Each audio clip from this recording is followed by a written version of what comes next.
Still eating these fucking cookies, bro.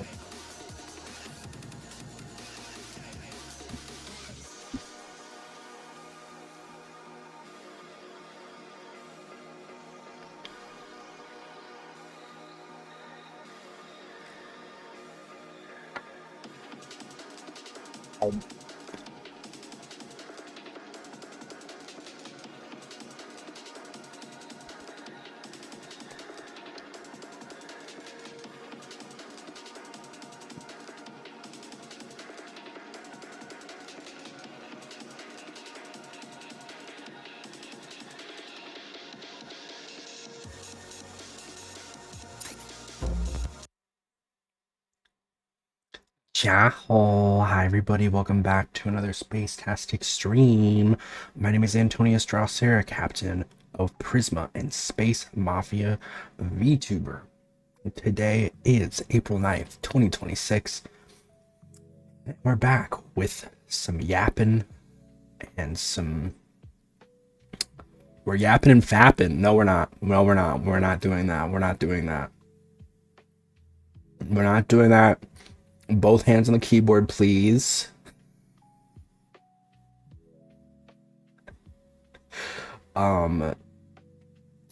Just don't want... I don't want Twitch to get the wrong idea, alright? My content is not goon material. No, hello. Hello. Hope you're doing well. Hope you're jiving, thriving, vibing on this beautiful, a little chilly Thursday evening. Yeah. A little nippy out.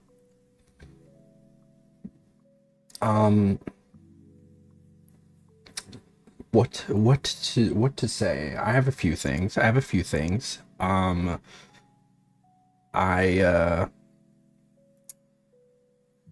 geez, what should I start with? Should we start light? Um, I'm really obsessed with these Scientology speedruns. I don't know if you guys have seen them. This popped up on my feed, and I got a little laugh. I'm gonna be honest.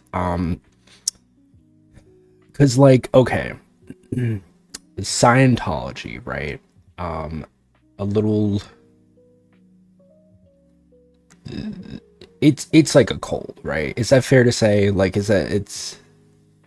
I feel like it is like a cult, right? It's I don't know a lot about it, but I've always like heard stuff about like certain celebrities are like involved in it. There's a lot of like shady stuff going on that like they do to like keep people in, right? Like I don't know a lot.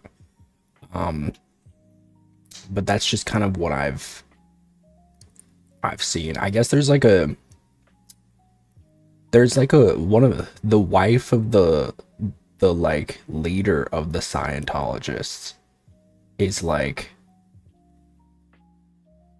she's been missing for like 20 years or something, which is like, where is she? Where's she at? So I guess this new TikTok trend, if you can even call it a trend,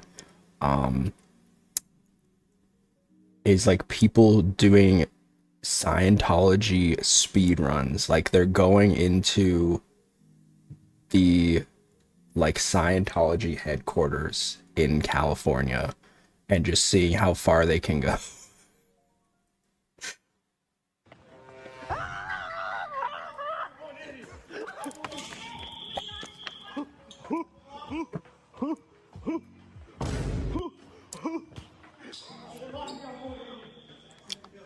You guys practicing, dude. Okay, I'll leave. Doing the parkour. I wonder if more people are gonna do this. You looking spiffy? What got you dressed up all sophisticated?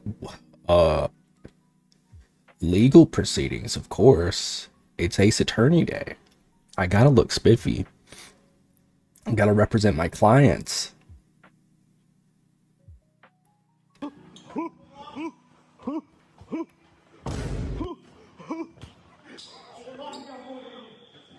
Wow, it's nice in here. I like that he tries to block them up. Why are they always dressed like this too? They got these vests that are like way too tight.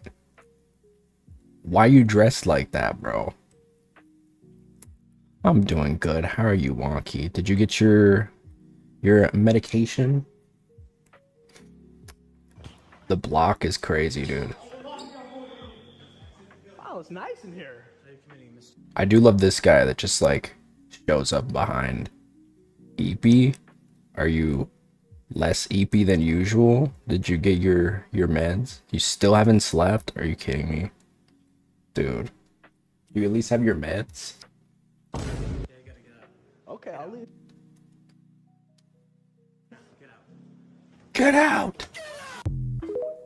Oh wait, that was the sound effect. Okay. I thought somebody said get out.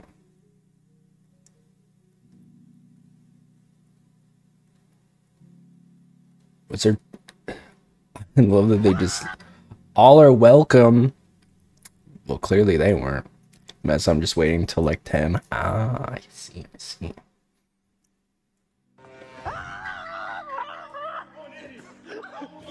This isn't very welcoming.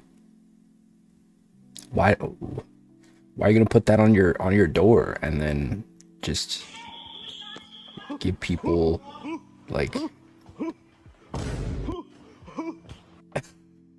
what is this tactic? Your Benjamin. Bro.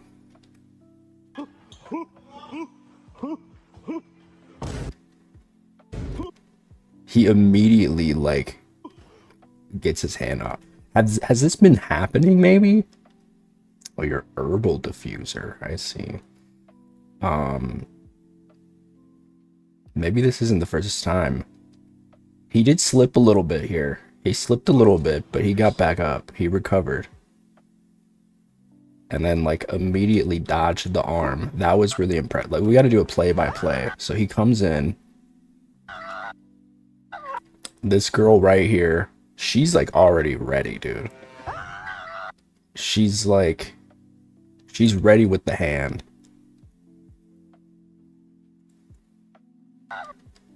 So leads me to think this is not the first time that this has happened. And then we don't even know where the other person behind the table is also coming out. But they don't even get him. He hits the easel. Hi, Susu. He hits the easel. Oh, that was the cameraman. And then this guy, I don't even know where he came from. Was he behind the cameraman? Because it seems like there's two of them. The cameraman and this blue-shirted guy. And then there's this guy. He looks like he's on the phone. And he jumps down the stairs. Very impressive. He does take a little bit of a... Oh, shit. My bad. Okay, so here we go. So he goes in. He's this woman here immediately like clocks him. As she goes in for the grab, dude. And then he hits the easel, and then this other guy comes out. And then jumps the stairs. And this guy, this is what gets me. This guy immediately jumps and like with the swift motion, he hits the deflect. Check this out. He immediately arm up, like almost reflective instinct. And then he goes to the side. He's trying to block him, but he dodges it. Impressive maneuver, I have to say. Mad respect. Wow, it's nice in here. Now, where does the blue-shirted guy go? I guess he must get cornered. And this guy, jump scare. This guy shows up from before that was on the phone. Okay, I'll leave. He must have hit a dead end. Looked like he broke his ankle on that landing. You think so? I don't know. I don't think it was that. It didn't look that bad.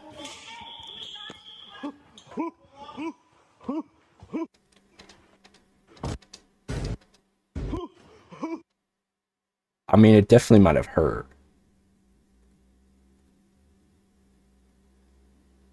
I don't think it looks broken.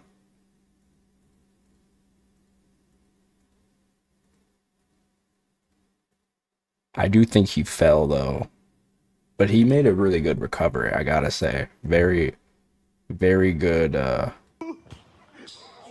recovery. Like this guy just like doing nothing. The skip is crazy too. You see that? The guy behind. Wait, was he Naruto running? The guy chasing him?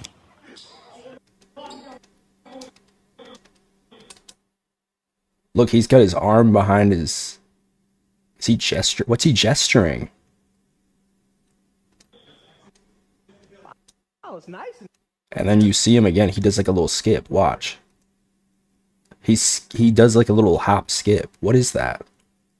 What is this maneuver? These people are not humans. Okay, I'll leave. And I gotta say, the sign says all are welcome. So it's like one of those expensive hotel personnel. Yeah. So yeah. For those who missed my little spiel, Scientology is like a cult, from my understanding. So I think a lot of people, there has always been a lot of mysticism because people don't really know what goes on behind closed doors.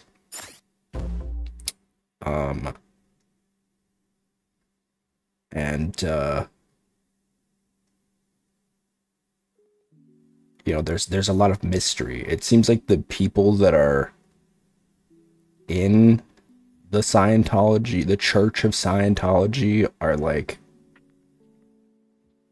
they're pressured into not speaking. You get what I mean? So there's like we don't really know a lot. There seems like there's a lot of shady business going on. And I don't put that lightly.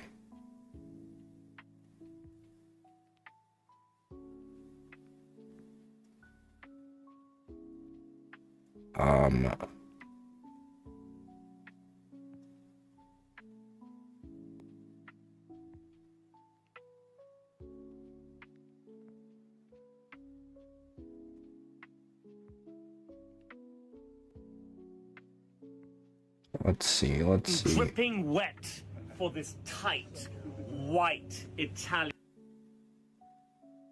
Thank you.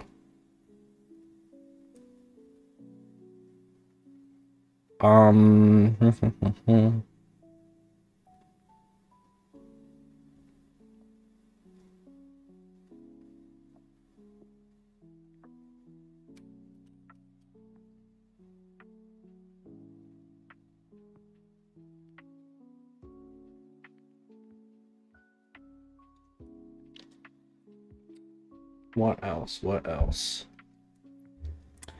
New Rev says Desu drama. Haven't talked to him about him in a minute.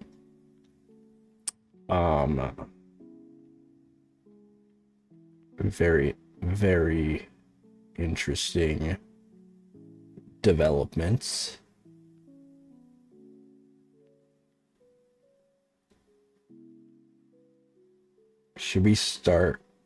Should I start buying daily GBS? Now, why would you do that? I want to raise the price. You're gonna increase demand. Rev says Desu, a man who is no stranger to this channel.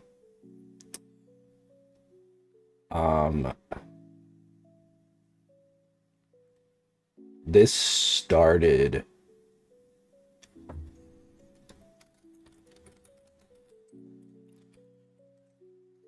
let me pull this tweet up. Make you cringe? Oh, good boy.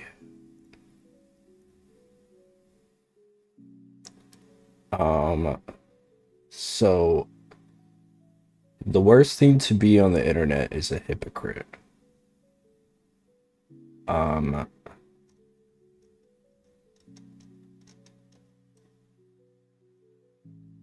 If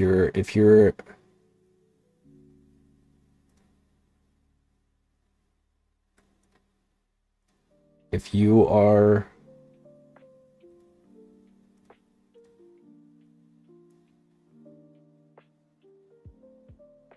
still nothing, that was a waste of 1.5. What? I just did it. What do you mean?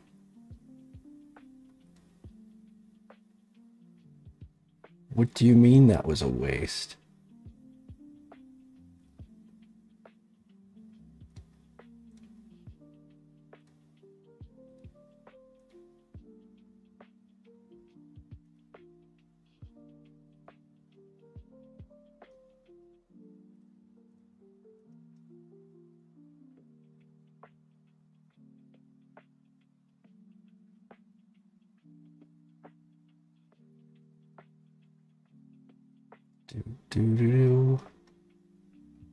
So she basically said, I can't find the tweet, the original tweet, but she said,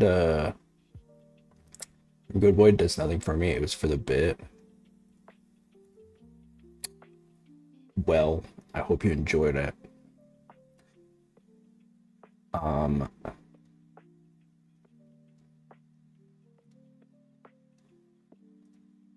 trying to figure out whatever. She basically said,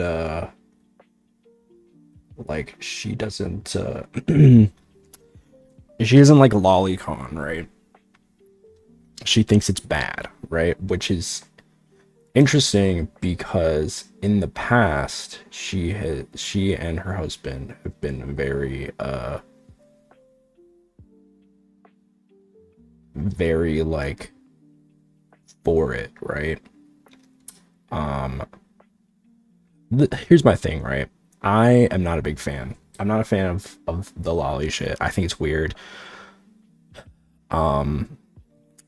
I, you know, I guess Shotacon is what they call like guys, right? I like my men of age and appearing of age, all right? Always have, always will. So, I think it is very interesting. He has gone to bat many times about lolicon. You know, he's been very like weird about if he like personally indulges in it or not. But he's made so many videos about it that it's hard to like, it's hard for me to sit here and be like, oh, like there's no shot that he's into it, right? I think he seems to be changing tune now a little bit and like making everybody else seem like they have no literacy. And it's weird because like you have been known to make videos coming to bat for like lolicon for the longest time, so I don't really understand. I don't really understand it. He claims that it's like about anti-censorship, and it's like, okay, but like that's really not what a lot of these videos are about. It's more so a lot of these videos that he's done are like, you know, calling into question people who are saying like lolicon is weird, right? That it's gross. And like I think that too. I think it's weird. I think it's gross. I don't like it. But now he's making the excuse that like he's Christian now, so he doesn't consume it. He's saying like, oh, you know, it's porn, so I don't watch it. But then he also says it's a body type. So I don't really know what it is. Like I don't know what is the truth, Rev. It's just it's very interesting.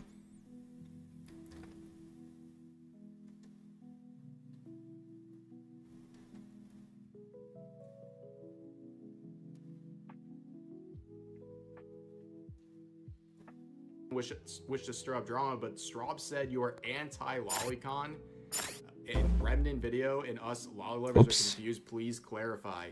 I did see some people trying to bring up some random quote of that, and that's literally not at all what anybody's saying. Not this one. The fact is that we I swapped the that stuff because it's whoopsies. Okay, sorry. We don't look at porn. Whoops. Powerless with the $5 super chat saying, sorry, I don't wish to stir up drama, but Straub said you are anti-lolicon in Remnant video, and us lolly lovers are confused. Please clarify. Us lolly lovers. I did see some people trying to bring up some random quote of that, and that's literally not at all what anybody's saying. The fact is that we don't consume that stuff because we're not consuming lolicon because we don't look at porn. Things have completely changed. People's reading comprehension on that is absolutely deranged. And the weird thing is people are using aunties who are trying to make that conversation. The conversation she said is that lolly is a body type, just like I've said for years and years. And yes. Is it a body type or is it porn? I don't understand. He just said it was porn. So, which is it? Fetishes like that are degenerate. That's something that I've said for years and years. And my stance has always been, and will continue to be, to this moment, is that people have the right to choose the fictional content that they want. And I also don't want people being called pedophiles for consuming that content. I don't know where this is all coming from. It's very strange. I've been getting tagged and stuff all morning over it. It's really weird. Like she said in the comments, she's like, it's bad. Well, yeah, it's bad for her because, like me, we're Christians. We're not going to consume that. That doesn't mean other people don't have the right to consume whatever adult content they want. And I know someone's going to clip this. I mean, this is not in any way a different opinion. It's been like nonstop with this stuff today. It's very weird.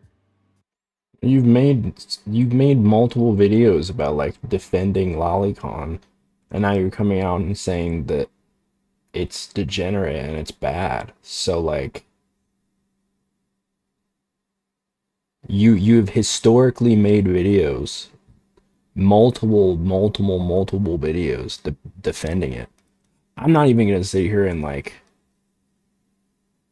I mean, morally I think it's gross. Like I don't like it, you know, but that's not even what this is about. It's the fact that like he's been defending it for such a long time, and now he's like calling it or he's calling I call it repugnant. He's calling it degenerate and bad. Whole FYPs, femboys, and I don't know how I feel about it. Is this I'm trying to say something, or am I just watching so freaky videos? Well, you did have like that whole thing with the femboy thing, right? So maybe that Instagram is like trying to show you more of that. I don't know. The femboy slop. Is anyone surprised by what I just said? A little bit. I've had multiple people be like, oh my gosh, Rev has become an auntie today. Rev has literally become an auntie. He's a grifter. He's an unironic grifter. My opinion is the exact same. And same with Straub. I have no idea what anyone... Exact same. And same with Straub. So it's wrong.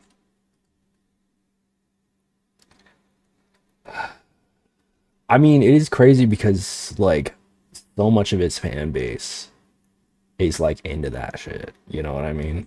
I have no idea what anyone's talking about, but I'm glad to help clarify that. I guess. Like, why would a Christian not... Why would a Christian want to go out and consume porn? Is that surprising to people that someone wouldn't want to do that as a Christian?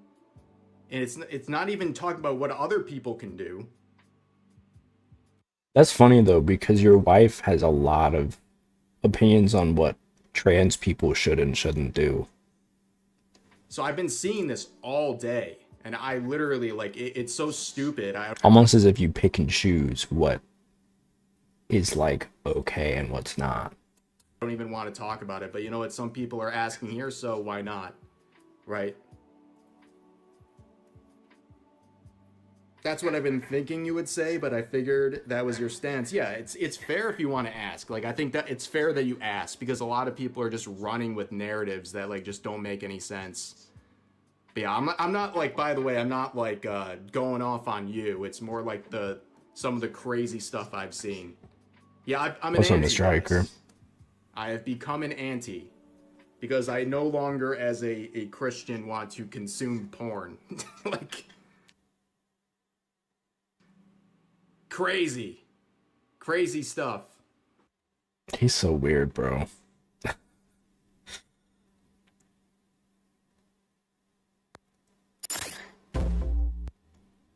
And his wife, who is like not even able to have a cohesive argument.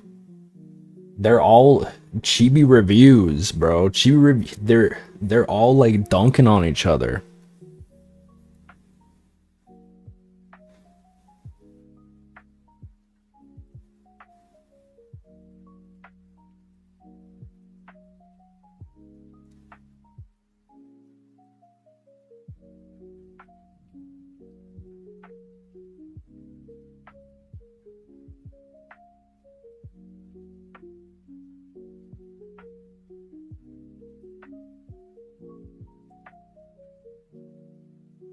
I'm afraid to ask what happened. What's up, Moth?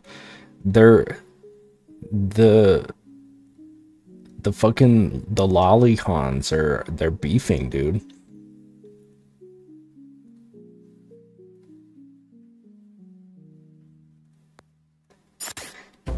Screenshot this tweet. I have built my community on being anti-censorship and will defend fictional content no matter how much trouble or sponsorships I lose.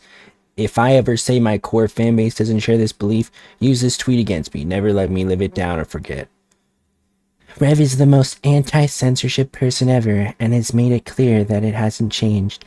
Now he is getting all these weird comments of people thinking otherwise because people cannot read. Just because he doesn't want to consume porn himself doesn't mean he is pro-censorship. Girl, the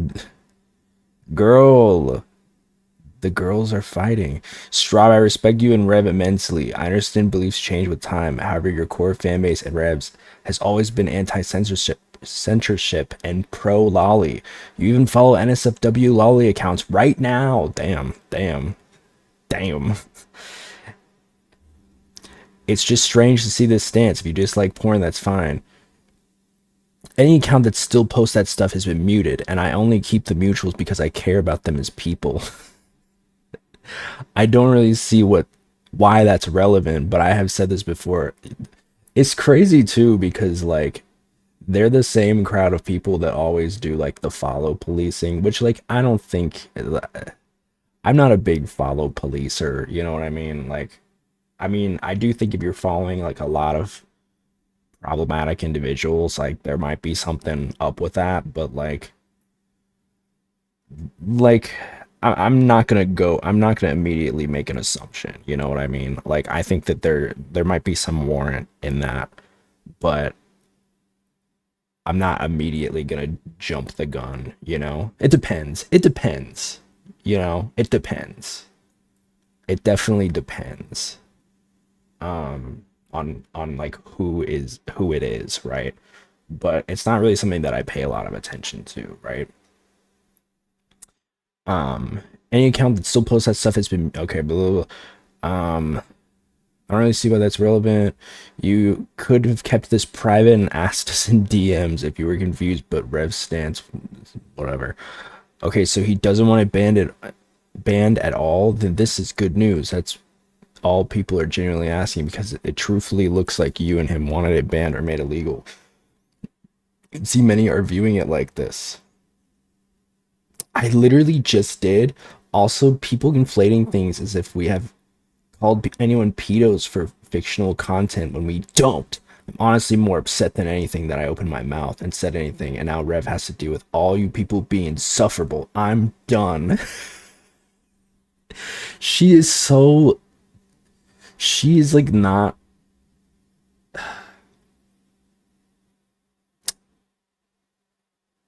very eloquent with her words, let's say that. Friend of the show, by the way, she came in my chat once and berated me about dunking on her husband.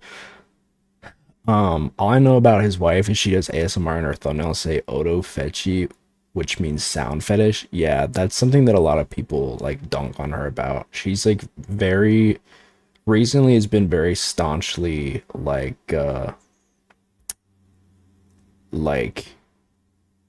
transphobic. Not a big fan of trans people, I guess. Um she's interesting.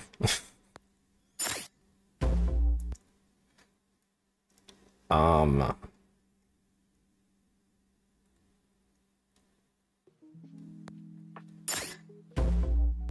Not speaking on this anymore because people have zero reading comprehension and just want to create more drama. My stance is very clear, and I have been very honest about how I feel. If you have an issue with a Christian not believing porn is good, then you are free to unfollow. If you're a Christian, you should be condemning all types of porn. None of it is good. If it's porn, it's degenerate and bad for your soul. I'm surprised some people are confused by this.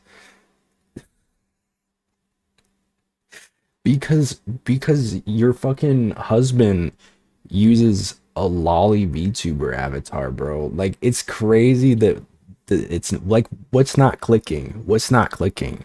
I don't understand this. Like, you know, it doesn't make any sense. He's gone to bat so many times, like, defending it way more than other things when it comes to censorship. Never anything about, like, anti-queer censorship. Nothing about, like, you know, marginalized groups. You know, it's always about lolicon. It's always about lolicon or anti-white racism. Never about anything else. It's always to benefit himself, not anybody else, right? That's when he's upset, the only time. So it is very interesting. It is very interesting to see this take and for them to be like, oh, you guys have no reading comprehension. It's like, I don't think you do, because every time that you want to speak about like an opinion, Straub, you say the most just like the most dumb shit ever. Like, it's just not at all like it doesn't make any sense. You know, you were clearly not like somebody who has this debate bro mindset like your husband. And like, you know, it's interesting because she constantly is trying to fight this, like, you know, she wants to be this trad wife, but then she wants to speak up. It's like, girl, you can't have both. You can't have both.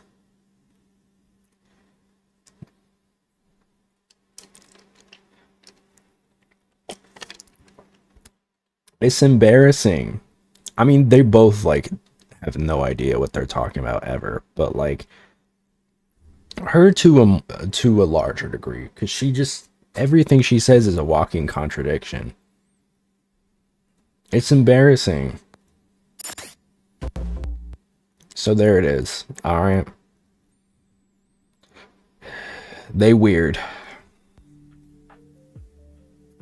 And I think it's interesting because like they're gonna keep going on this path of like Christian nationalism, and like, you know what, be Christian, that's cool, but like they are gonna alienate so many people in their audience the further that they go.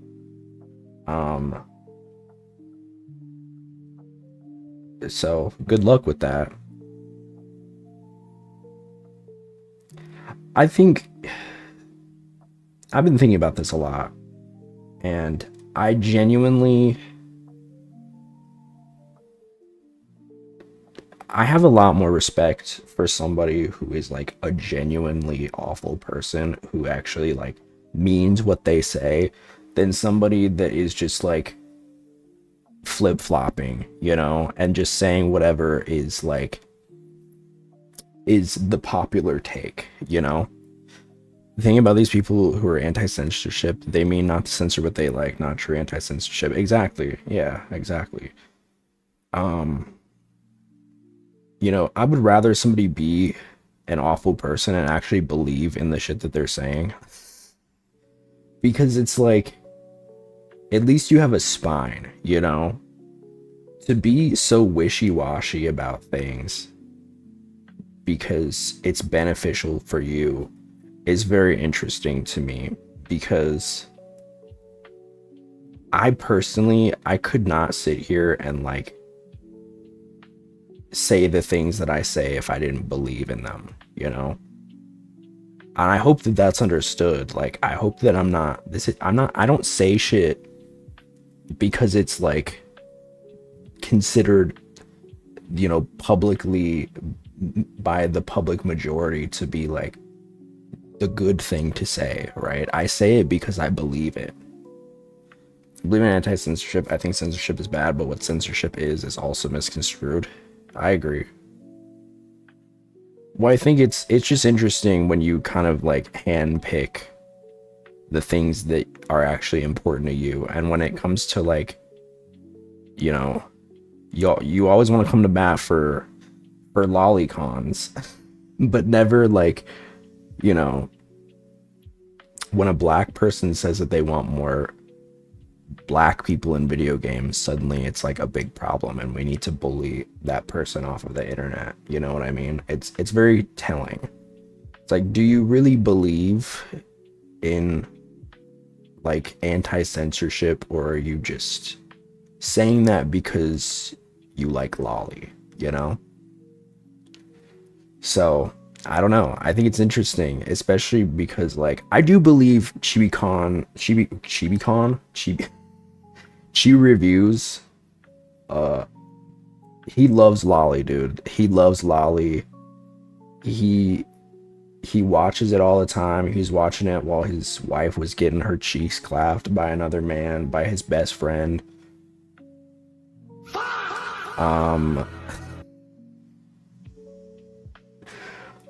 And like,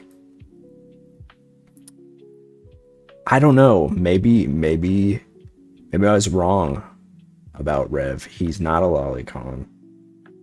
He just knew that was like that was like the right thing to say for his audience. Sad to say I liked Chibi before I learned what he really was. I'm ashamed. I didn't even know who he was until a few months ago when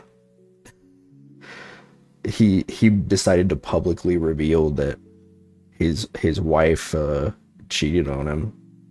What's up, Tragic? That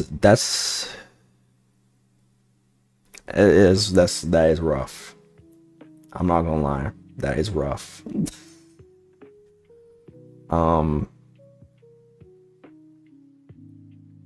When he said that he was against collective shout, I thought he was one of me.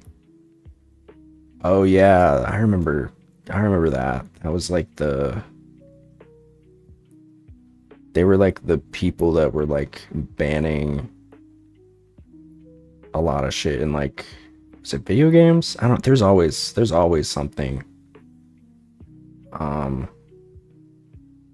There's always something with like a group, yeah, trying to do like censorship in media. And like, don't get me wrong, I think there shouldn't be censorship either. I just think if you're solely focused on a certain, I remember.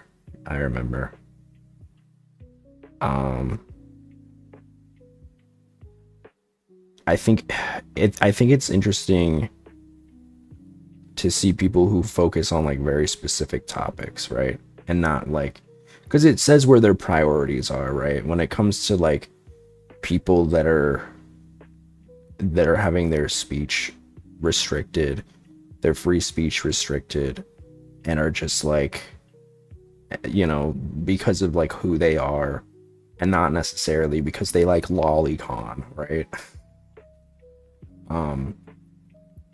Sorry, I don't believe being a lolicon is like an identity, a protected identity, you know? Sorry to say. It's just interesting because there's so many videos of bro saying like he always wants to like poise himself like he's just like this arbiter of like, you know, what other people are saying, right? It's never like what he says. And it's like, does that not get tiring? Does it not get exhausting to like not actually believe in anything and just like go with what the majority of the people in your audience want you to say? Like, I'm sorry, I cannot be that. I cannot be that. I'm willing to have conversations about topics to a certain extent, but like it's like I wholeheartedly believe the things that I believe because I've spent the time learning about them. I've spent the time experiencing them in many cases. You know, if you don't believe in anything and you just espouse whatever the people in your audience want to hear, that just sounds like a very sad life. It sounds very unfortunate, you know. I couldn't live like that. I could not live like that.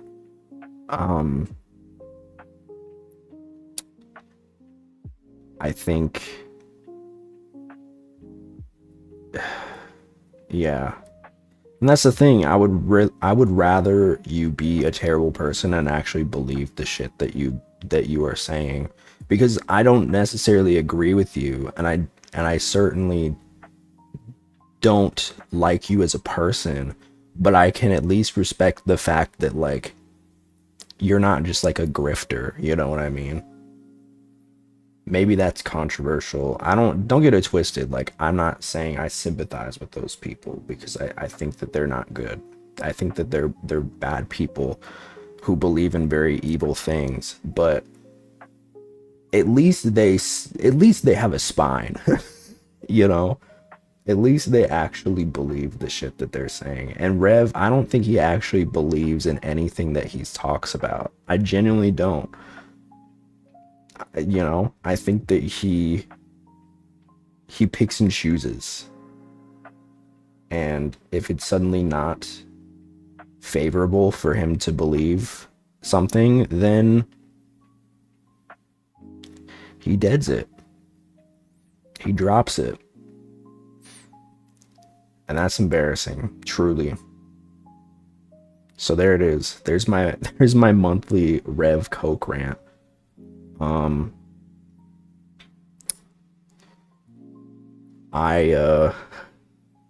don't know. In other news, Dan Clancy, John Twitch, Dan Clancy, CEO of Twitch, in some hot water. He did like, I guess like a little stream interview, and referred to lurkers as like a negative term, which once again just shows I don't think Dan has any finger on the pulse of well, that's not true. I think he has some idea, but I think he also, like any CEO, wants to has money on his mind, right? I don't necessarily fault him for that per se, but I think it's also a little silly. Like, this recent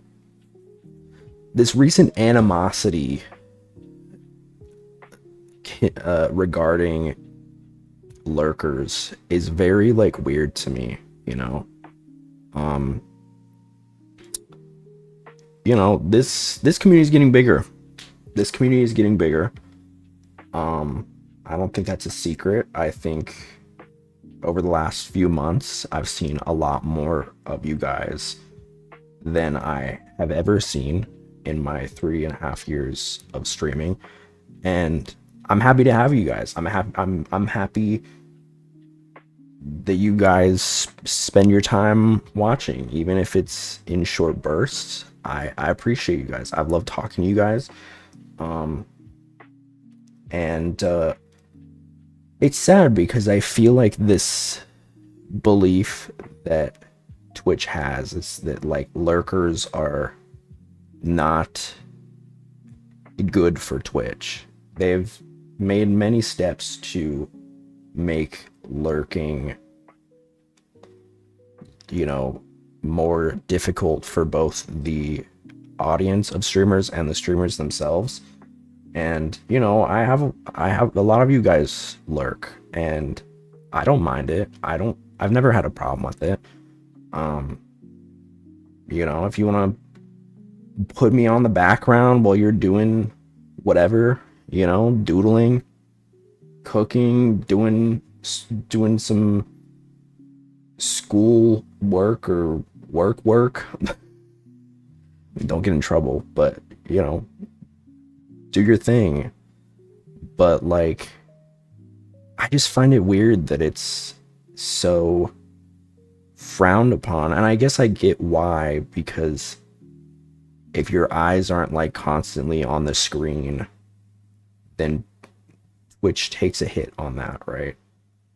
Because they want you watching their ads. And I just find it like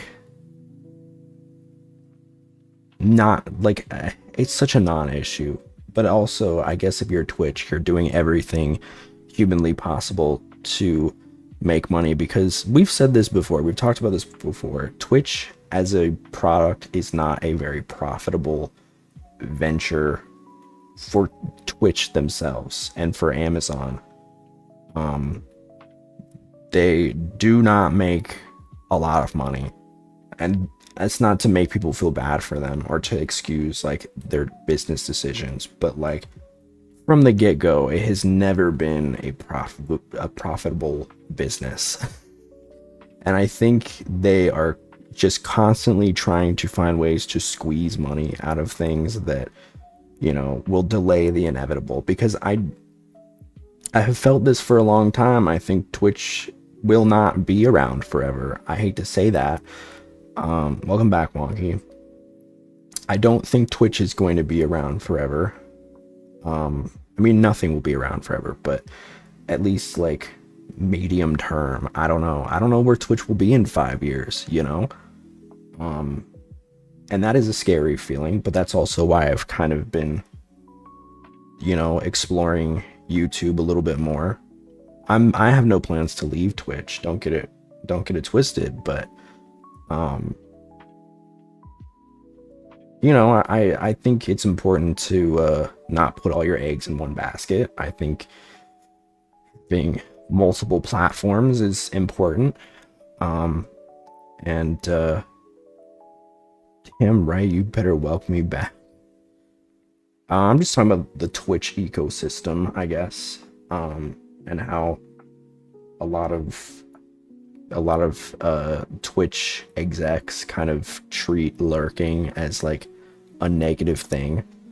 You know, listen, you guys are free to lurk as much as you want.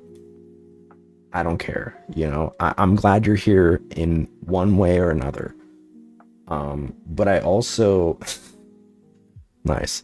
But also, you know, if Twitch starts pulling shit about lurking, you know, there's not really anything I can do about that, right? I've heard apparently they're trying to roll out like a thing where if you don't watch, if you're lurking and you aren't like contributing to chat for a certain amount of time, then the stream pauses, which I think is bullshit. I'm gonna be honest, I think that's bullshit. You know, as somebody who likes to put on shit in the background, you got diddled.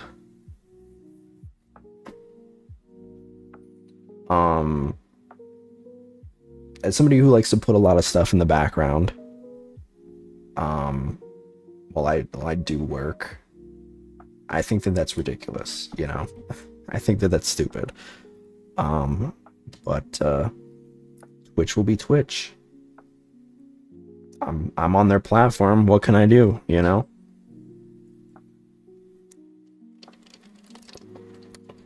And that's not to say I don't like Twitch. I enjoy streaming on Twitch, you know? It's where I started streaming. I do enjoy streaming on Twitch. It's just don't always agree with their decisions, you know? That's why I try to get everything offline as I can. That's probably fair. I guess I get, you know, the thing about Twitch is it has always been about engagement, right? Like, you know, communicating with your audience. Or when you could lock your phone and still listen to Steam audio, I think they phased that out. Whoa.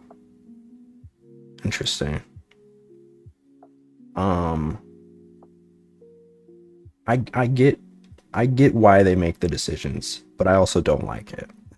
You know? I feel sad that they treat lurkers like second class stream watchers, if that makes sense. Because I don't view it that way, and I think a lot of other streamers don't view it that way. You know, whether you contribute to chat a lot or a little or not at all, and you're just here for the vibes, love that for you. I'm like I said, I'm glad you're here. I'm gonna do me regardless. I've been doing it for 3.5 years. And I have no plans of stopping. So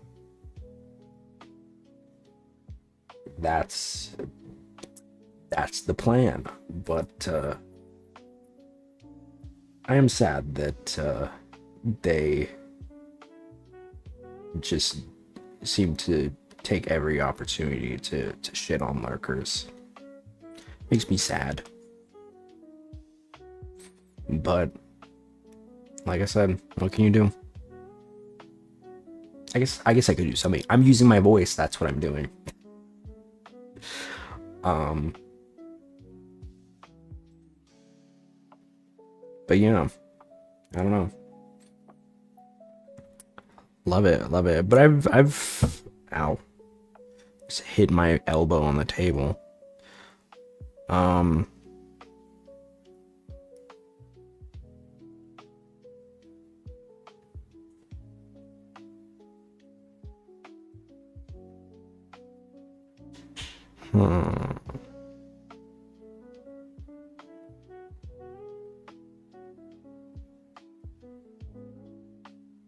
I need to clear up my docket because I realized I never actually delete stuff when I talk about them, and I just have a whole list. Like, y'all gotta see this shit.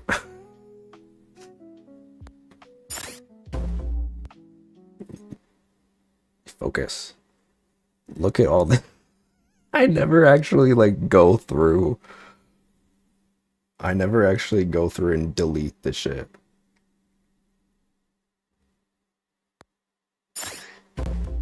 I should do that. I need to just clear through it as much as possible. Because there's probably some gems in there. There's probably some evergreen stuff in there.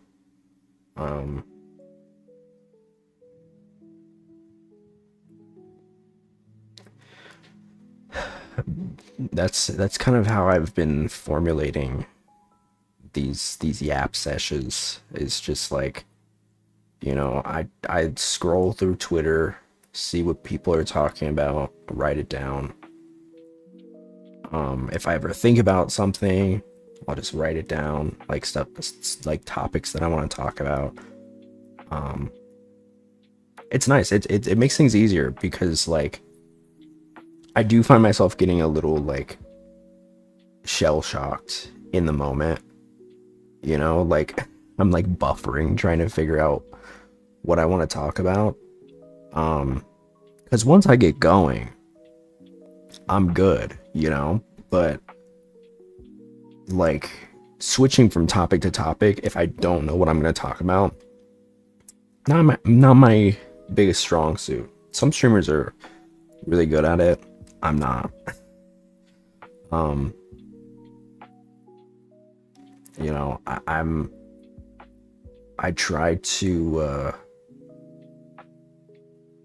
that's why I try to do this like docket, right? Because it does help with organizing my thoughts. If I'm like, you know, caught a deer caught in the headlights and I'm trying to figure out what I want to talk about, then I just go to that and be like, let me talk about this.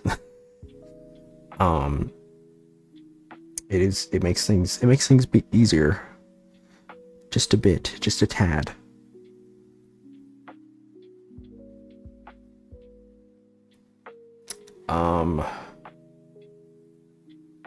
What else? We made cookies yesterday. That was fun. I want to do more hand cams, but I feel like my my setup right now is just atrocious with hand cam anything. The dream would be to just like have a whole like office space, and like in one corner it's like my stream setup, you know, my normal like desk stream setup, and then like in another corner I have like a table for like hand cam stuff, and then like the rest of it is just like big open space for whenever I decide to do a 3D model. But you know, a nice paying job is not easy to come by in this economy, so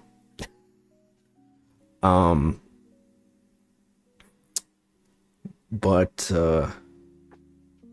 that's the dream. I would love that. Maybe even get a third screen just for the hell of it. Why not? So I can feel like I'm really at a control center. Maybe just like fashion my table with like a lever or something, and that specific, whenever I need to ban somebody, then I just pull the lever. That'd be fun as hell, dude. I saw Shindig's got like a stream deck that had a lever on it. I was like, that's so cool. It was like part of it. All I got is a shitty bootleg stream deck. It doesn't even work sometimes.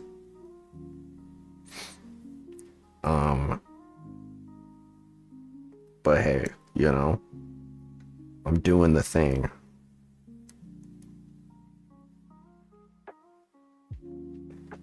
I don't know. I don't have any like immediate thing that I need to upgrade right now.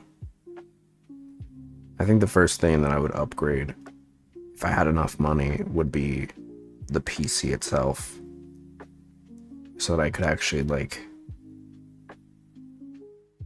have, so things wouldn't be so slow. But hopefully in due time. One thing at a time. All right. Let's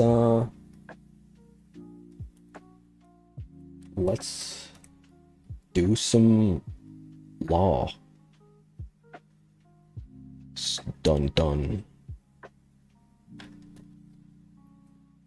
Speaking of Law and Order, was it Law and Order? This is kind of old news, but I know I posted it on the Discord, but I got so excited when I saw that they had like a VTuber on an episode of Law and Order that was like an actual VTuber that like they got somebody they got like an actual artist to like rig the model. It was so cool. I was like, okay, Law and Order. That's cool. VTubers are everywhere, even in your favorite crime drama. I don't know, that's just such a cool little thing to see, you know? I love seeing the VTuber takeover.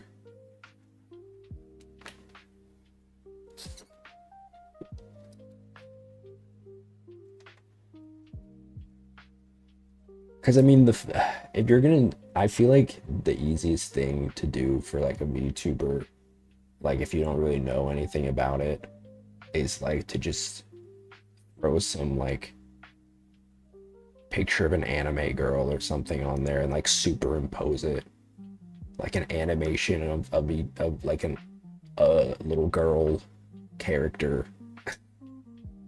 But like, I don't know, it shows that they kind of did the work. They did the research, and I appreciate that.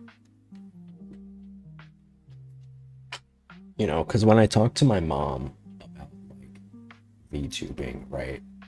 Like, she doesn't really fully get it, which is fine. I think a lot of people, even a lot of VTuber fans, don't really like understand how VTubing, like VTuber models work, right? You know, the whole like rigging process that goes into it. And it's just cool. It's cool to see that like they did their research.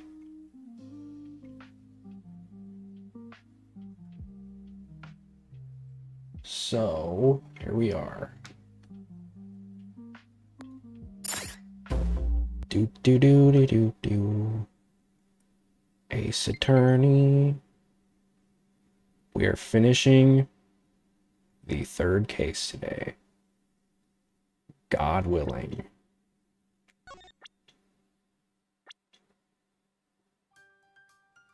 I think we're pretty close. I think we're on like the second to last part. So unless these last two parts are each like 3 hours or something, which they might be,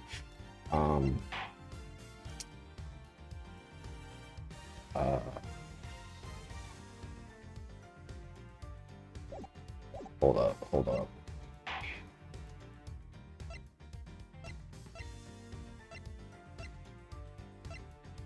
Why did it do the... Why was the continue on the... Oh, middle. Oh, maybe we're not that close. Alright, well... Hang in there. We'll get there one way or another. No, we did do this.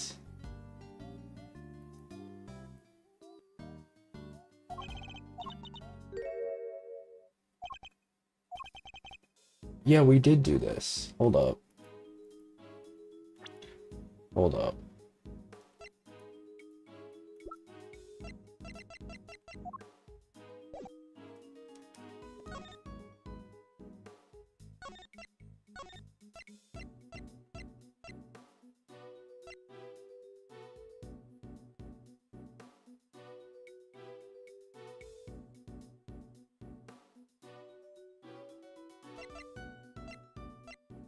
Middle. Yeah. Why didn't it start over there?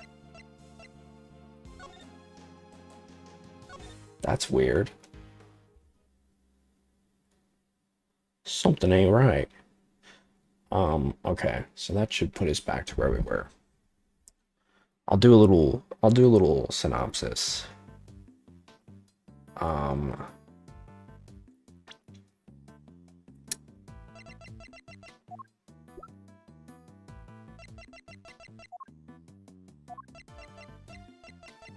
So this case is basically like the second coming of a case that happened 18 years ago,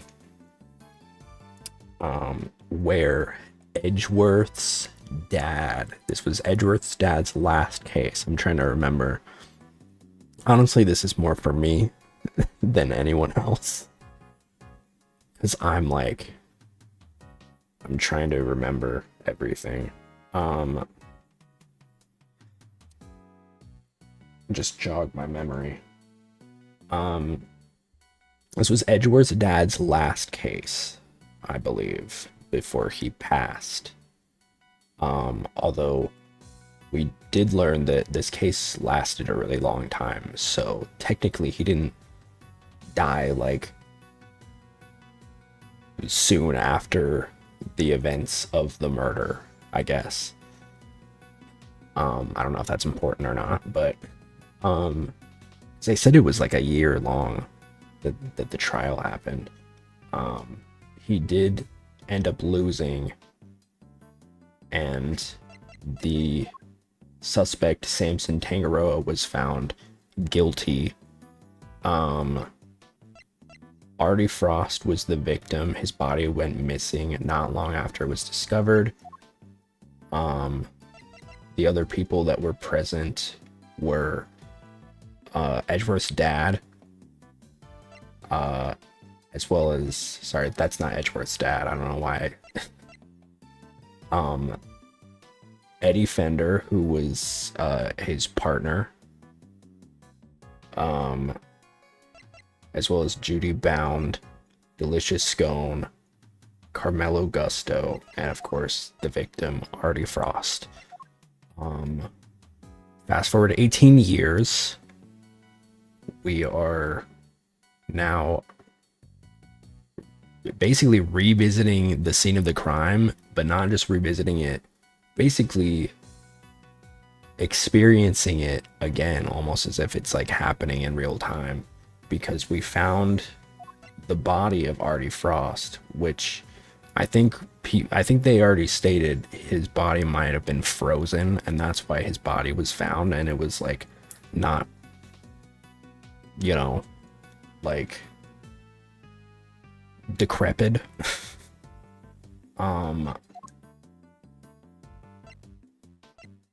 There's a lot of other little bits, but oh yeah, Carmelo Gusto was found collapsed outside of the Autumn Wing because there was some situation with the poison gas that I don't know if we figured out who made the poison gas. I think they implied that it was Gusto that did it, but I could be wrong. You're scared. Why?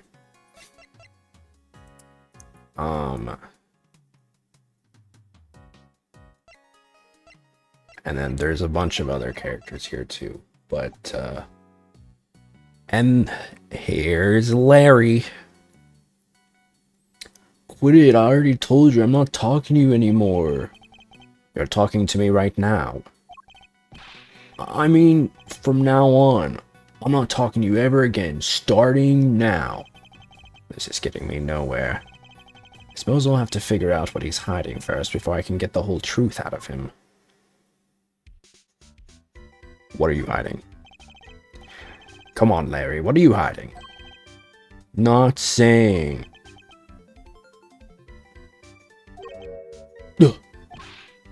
Hmm? Look, you two. This no time for kids. This no time for kids games. This is no time for kids games. People in the chat I was in were talking about what their first hub experience was. Thank you for sharing what went on in another streamer's chat, Wonky.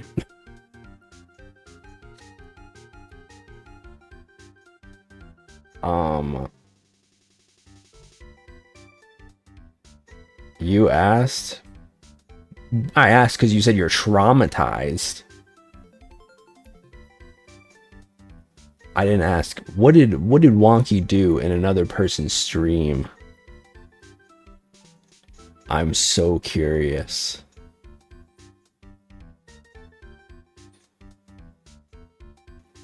I didn't say their name. That's true. That is true. Look, you two, this is no time for kids games. Well, I certainly wasn't playing. It's pretty clear Larice isn't going to talk to you. Oh, he'll talk. Don't you worry about it. I have my ways. Need to know what Larry is hiding. Perhaps something around here can give me a clue. Better take another look around the room. I need to present him with something? Are you scared? And I explained why. Well, you're out now.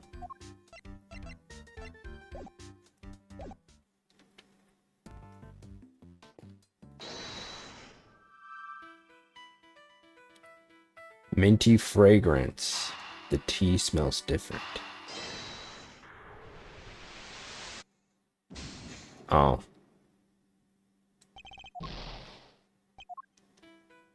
Alright. Take my business elsewhere. Oh, don't be like that. I like having you around, Wonky. Where were you before you rejoined us here, Miss Bound? I had to go and tell our visitors we're closed. Oh, and hand out a little something in apology. Was there something you wanted to talk to me about? You crying now? Hope you got Kleenex. Yes, a few things actually. Not least of all, the fact that I think you might be the one who set the poison gas trap. Oh. The original ice sculptures melted 18 years ago, correct? How did you manage to recreate them? Oh, you know about what happened back then?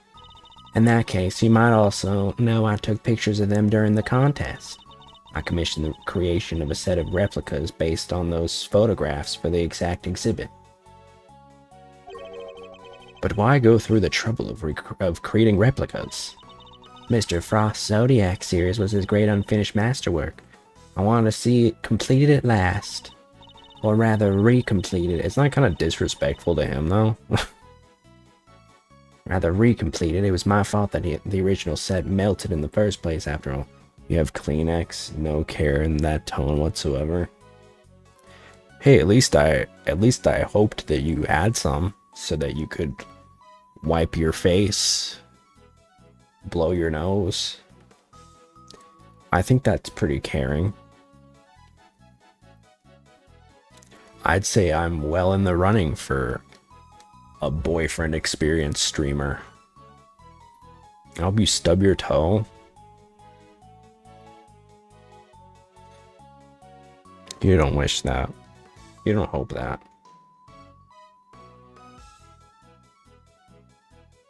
I've stubbed my toes so many times, they don't even feel pain anymore. You don't mean that. This isn't you.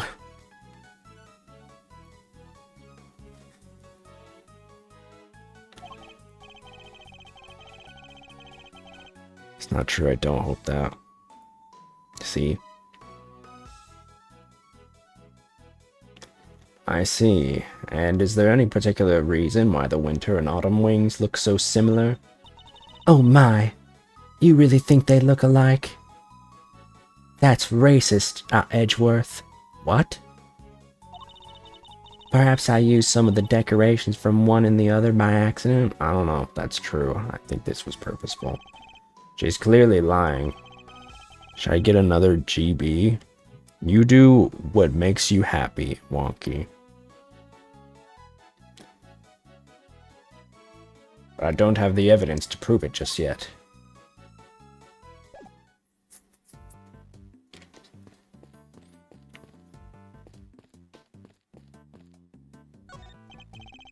Do you mind, Mr. Winner? You're in my way. I do mind, actually, and I'm not going anywhere. You'll just have to go around me. Well, we just thought you might want to move to a better spot, that's all. What better spot? I demand you show it to me at once. Is that really all it takes to make you do whatever we want? Do it makes me happy they aren't here. I'm sorry to hear that.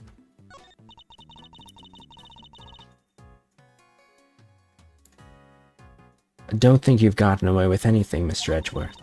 I'll be reporting your actions to the committee. Do whatever you need to do, Judge Gavelle. And we'll do the same. You are the self-styled great thief, correct? Mr. Edgeworth's association with such a character will be of interest to the committee too, of course. Go ahead and report me to your stupid committee. I'll be the toast of the thieving community. Yeah. Looks like Judge Gavelle will have to think up some new threats if she wants to intimidate Kay.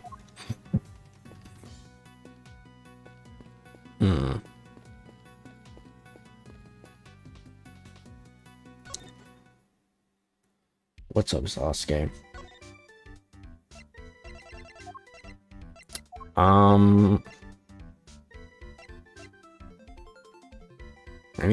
I guess we gotta start, like, presenting some stuff. Sketch?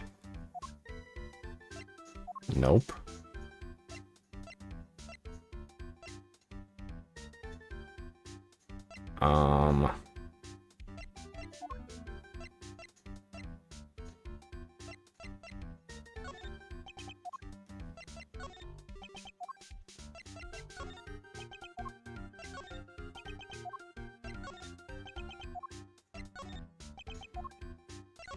Do you want anything? I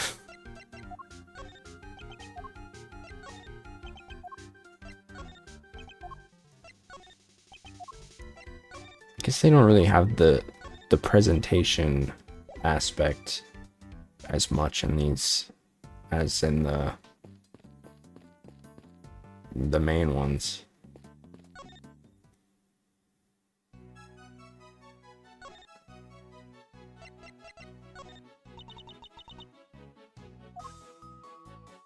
The hunt is on.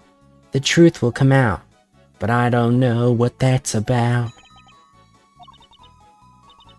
I guess we're gonna need to find out. I inadvertently stumbled onto the set of Cake Crimes, the musical or something.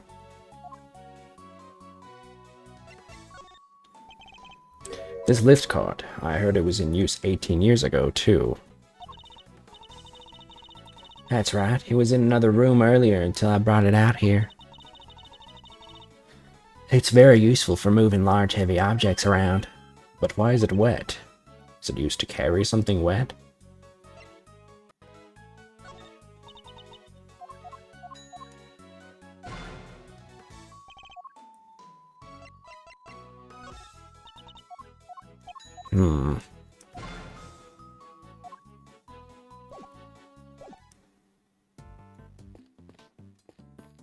Has room for two, but only contains one. Any takers? I want cuddles. Boy.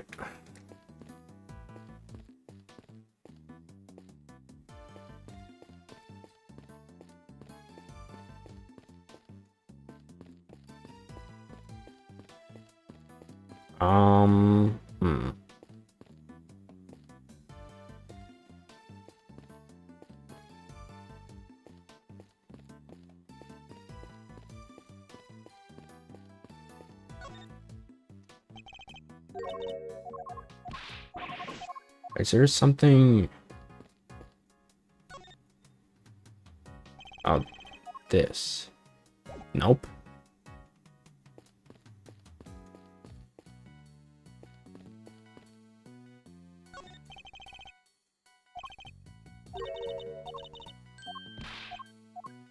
I don't know what I'm supposed to do right now.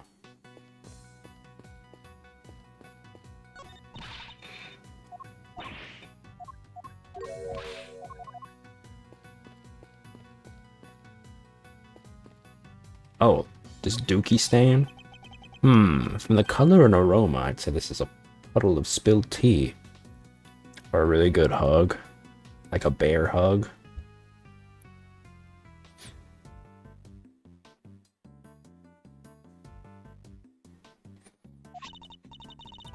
And look, there's a small chunk of ceramic on it. Oh, it's the pH.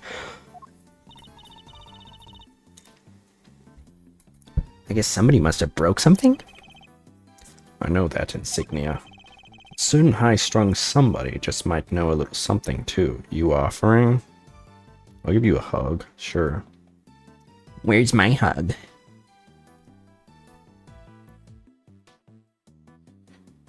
Give me 3 to 4 business weeks to draw a hug pose. I ain't doing that.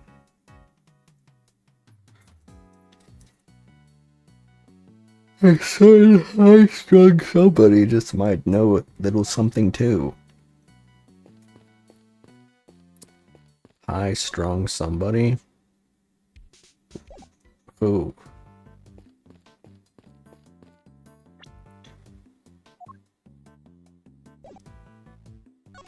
Maybe her.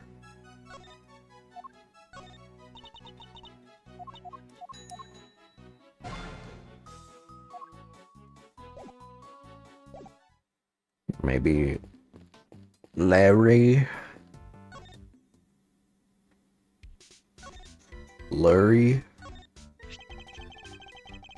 I was on, but they're in Manitoba.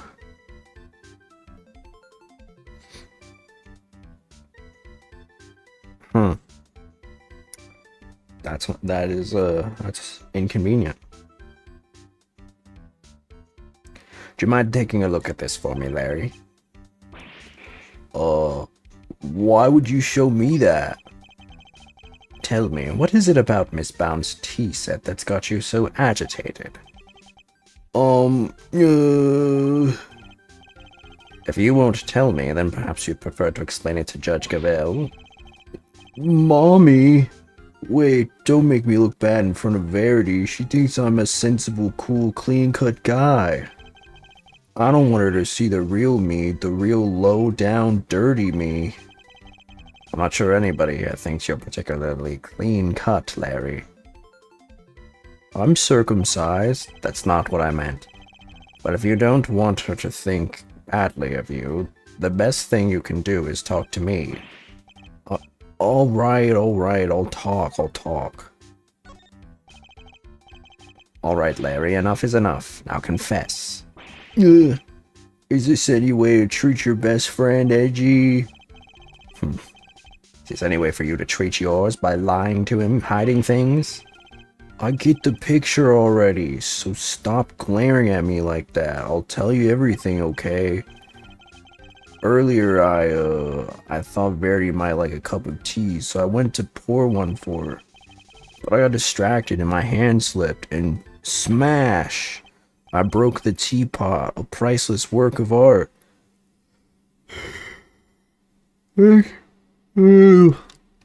Girl. Stop yawning. This whole province over? Oh, damn. That is far. I forget y'all have provinces, and there's only like, what, 4 of them?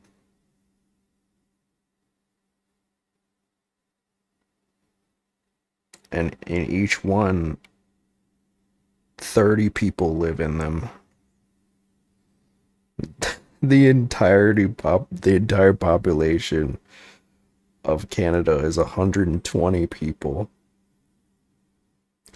I broke the teapot, a priceless work of art. It's in pieces because of me. No words exist to describe how far away I saw this coming from. Ouch, you really messed up this time, Maurice. See, Edgy, everyone's gonna think less of me now. I, she, we, he, they. Vosotros. Judy's never going to forgive me for this. Crying to me won't do you any good. I think you need to apologize to Miss Bound.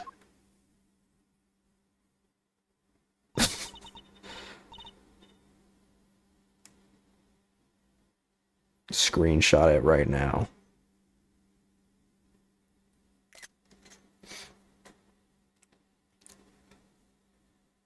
My teapot? I see. I'm sorry, Judy. I'm so sorry.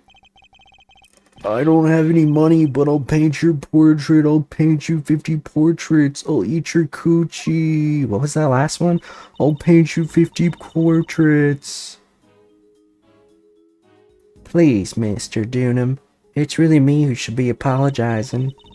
How could I have failed to notice that there were broken pieces of ceramics on the floor? Yeah, that is kind of foolish of you. There's a big brown dookie stain just like sitting there. Somebody could have been hurt. Here, let me make sure that's safely disposed of. The teapot in question was designed by Artie Frost, correct? And I said it was something you've long treasured. British Columbia, Saskatchewan, Ontario, Manitoba, Yukon, Nunavut, Quebec, etc. Well, how many are there? Don't etc. How many you got?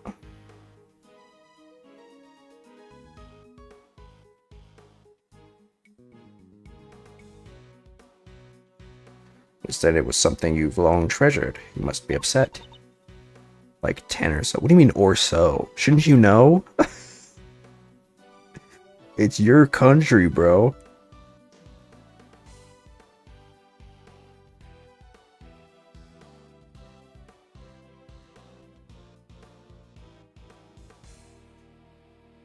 Take me back to God's country. In the words of Morgan Wallen or whatever. Take me back to God's country.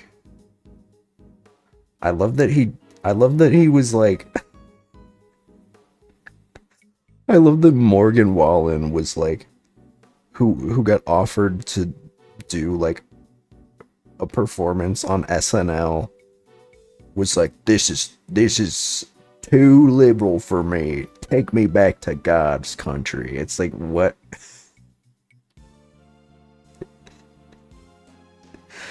Take me back to God's country. Anything else is irrelevant. Those are just the ones I remember off my head. Dude, I have bad memory. Bro. I don't know. If somebody in America didn't know how many states there were, I feel like they would be made fun of. Maybe it's different in Canada. Oh, I am, but of course, all things break eventually. And as luck would have it, I have another identical teapot. It's far from the end of the world.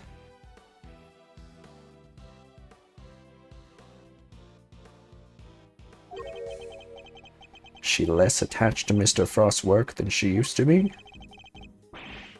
I can't believe this, Judy. You're the sweetest, the kindest. This other teapot you're talking about, it's the one sitting on top of the car right now, right? Slept in like 4 days. Bro, you're gonna sleep like a log tonight. You're gonna wake up and you're gonna be in like a different timeline. It's gonna be like, you're gonna be in a new era. You're gonna be like, where is everybody? It's like Squidward in that one episode of Spunk Bab. Future. Future.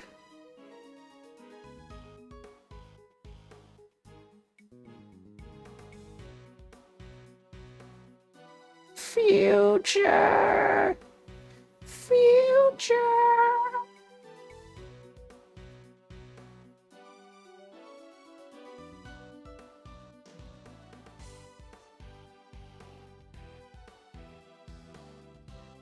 I think I'm gonna grab a sody so that I am a little. I said it was 10, so haha. You said 10 or so. That implies that you weren't sure about it being 10 or not. It's very different to say 10 or so, because that means it could be 9, it could be 11, it could be 8, it could be 12, it could be 10.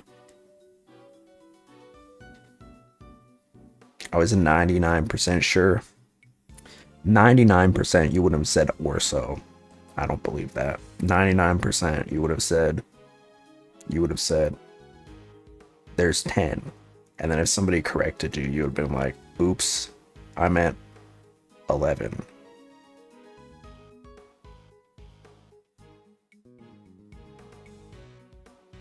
You're bullying me? No, I'm hitting you with hashtag facts and logic. I'm hitting you with a truth bomb. I'm psychoanalyzing you. That's what I went to college for. To get into your brain.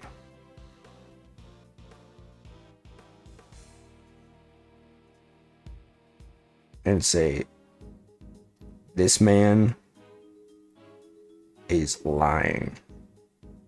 He's a liar. And now you just go right back to, I want cuddles.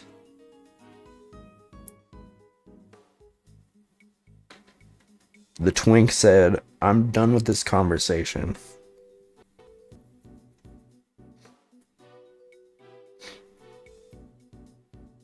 I'm gonna go grab a soda. Can a guy not want cuddles? A guy can want cuddles, but can a guy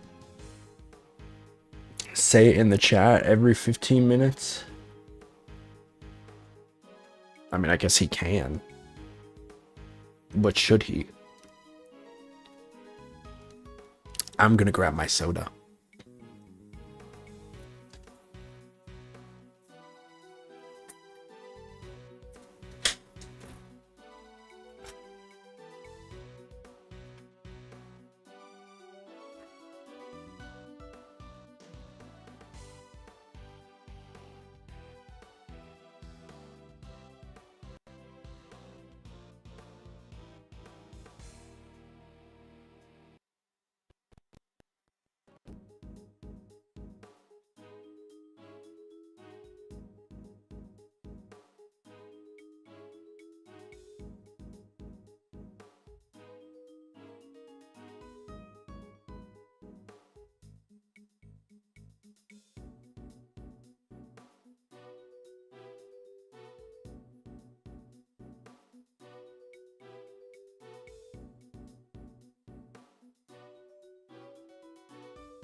Do do do do do.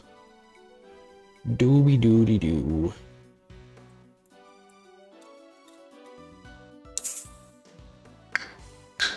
Vanish. Okay.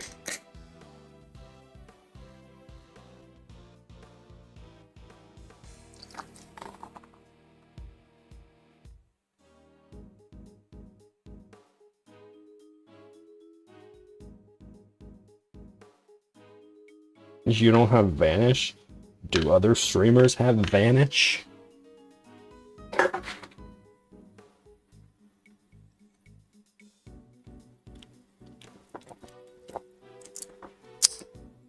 Can you time me out for like 5 seconds? I can do a minute. I got a minute or 5 minutes. What you want?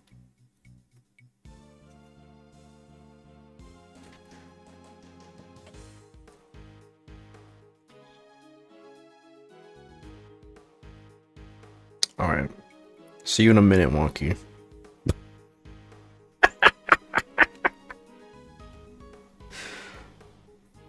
Since you asked.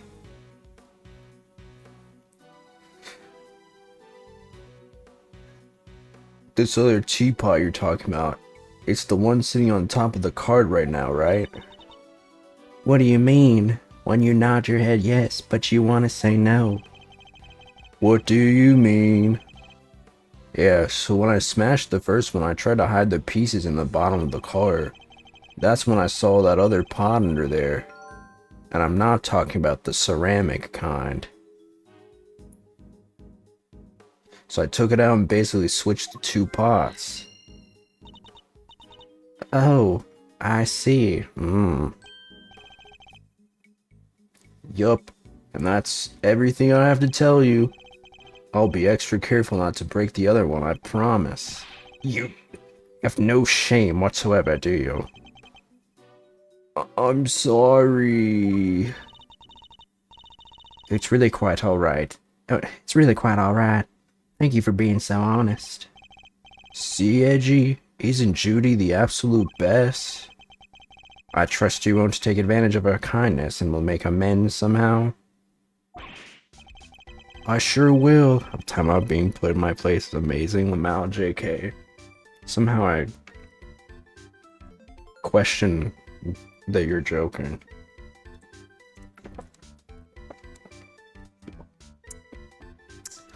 I love how this Dr. Pepper tastes like cough syrup. This blackberry flavored Dr. Pepper.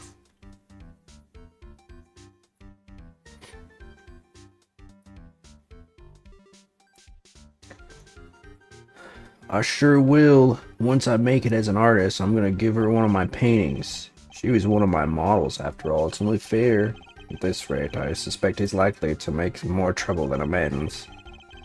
You're the type of guy to have, like, 50 girls OnlyFans.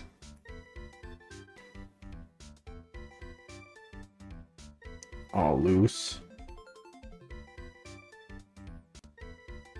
I miss loose, too.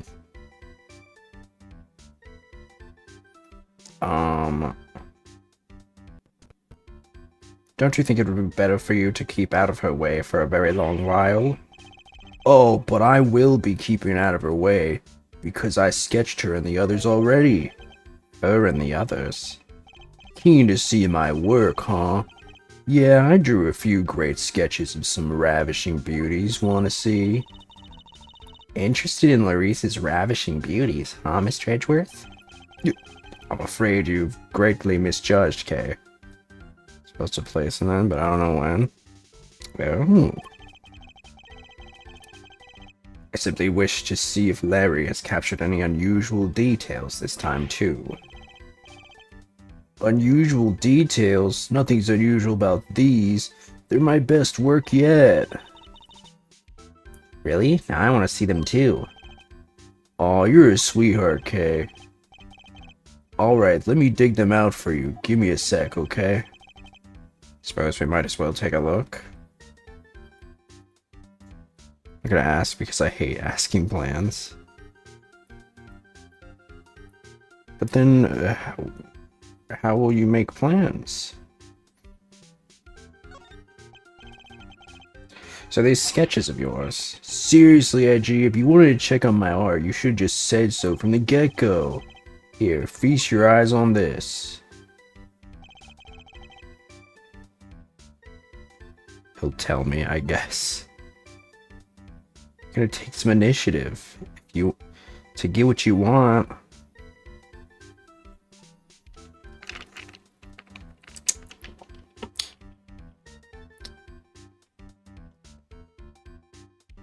What am I looking at here? My goon art. Damn, he made sure to draw Gavel's nipples extra perky, dude. Look at the 90-degree angle on those shits.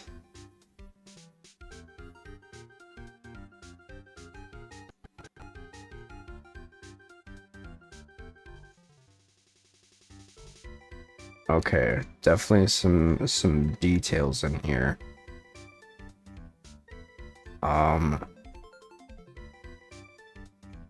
There are 1, 2, 3, 4, 5, 6, 7.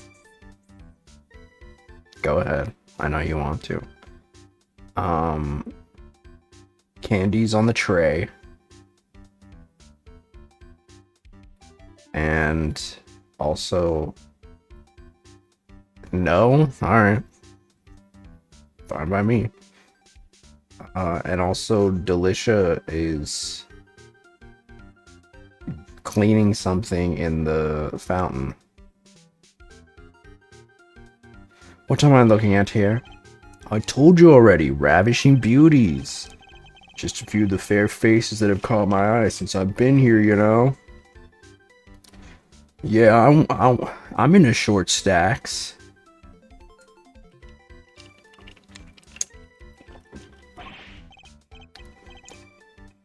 There's Verity and Judy and somebody else. Why'd you draw them all on the same page? Save paper, what the fuck? Why the fuck is Larry like a really good artist? Like the way he acts, you would think that I'm gonna dress as a femboy for Halloween. Okay. Get out the Amazon basics.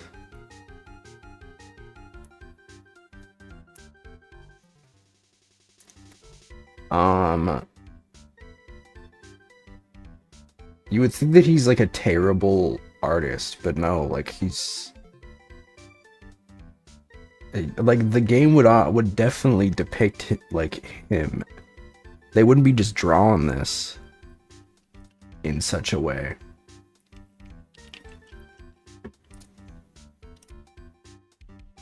Well, I meant to draw the room at first, just something to pass the time.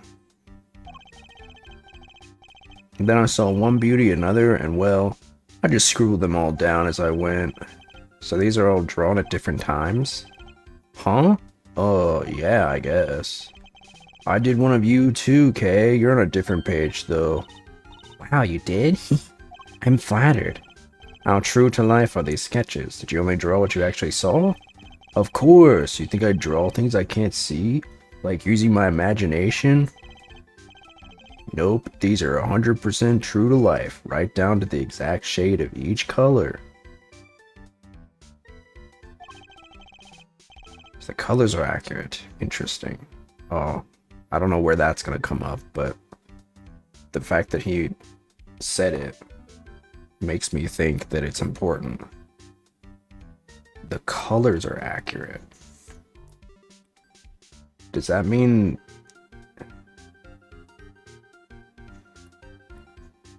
Is that like the... Do you know if there are triplets, the likelihood of them being gay is like 80%? Like all of them? I did not know that. I did, when I was in college... Oh, just one. Well, they say 1 out of 3 people is gay. Garbanzo's straight, and I'm straight. Just kidding, I'm gay. Who the fuck just slammed the door? God. I never complain about anything because I'm already at odds with someone in this house. So I never complain about shit. But God, do I want to. I hate when people slam doors, dude. It's such a pet peeve of mine. My mom raised me better.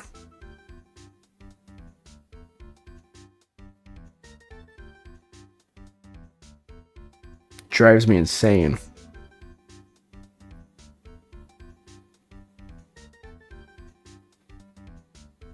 It's like, what is even the point?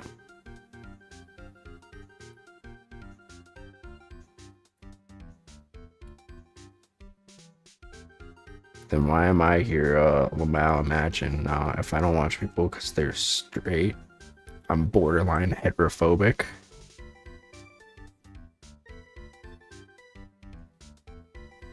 I don't watch straight people. That's not true. I fuck with straight people. Fucked a few straight people. That's not true. That's not true.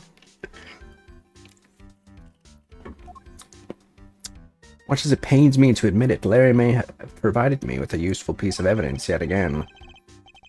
The serving cart in the sketch, for example, it's serving. If I compare it to the one here in the room, there's a clear contradiction between the two. I think a little deduction is in order. Could I borrow this page for a while, Larry? Sure thing. Want me to sign it for you? Just the page, please.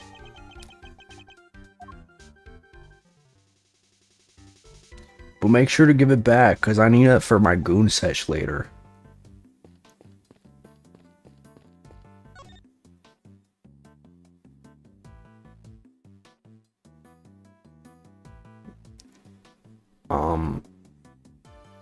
Oh, is the... Whoops.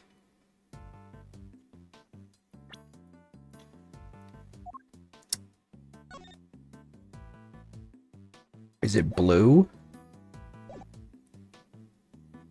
I think it's blue. They could have made it a little bit more dark, though. If that is what it is.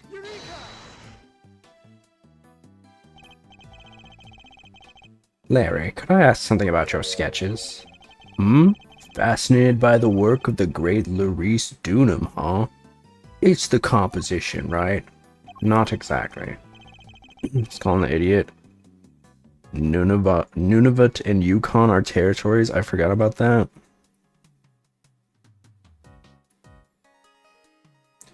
You know, it's even less of an excuse considering America has 50 states, and I don't necessarily forget about them, but I definitely, if I were to cite every single one of them, I probably would miss a few. You're being bullied? When are you not being bullied? You know what I think it's time for? I'll get into some of these snickerdoodles. And by some, I mean one.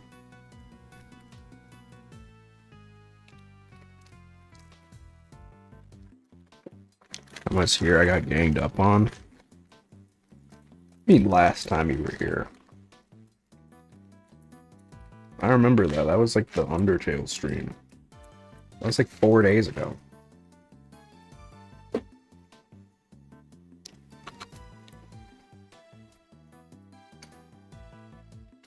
This light blue tablecloth, you painted it that exactly as you saw it, correct? I already told you, everything is exactly as I saw it. Loose and tragic.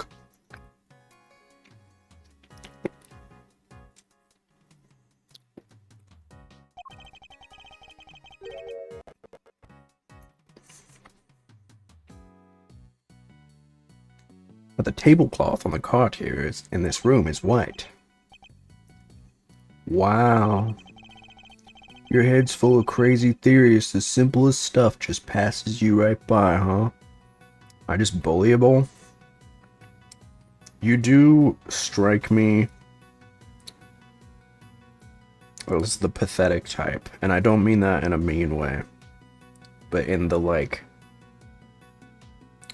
the twink that people look at and are like, wow,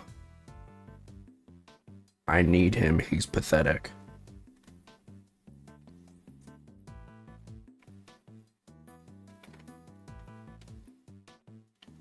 Like Sampo from Honkai Star Rail.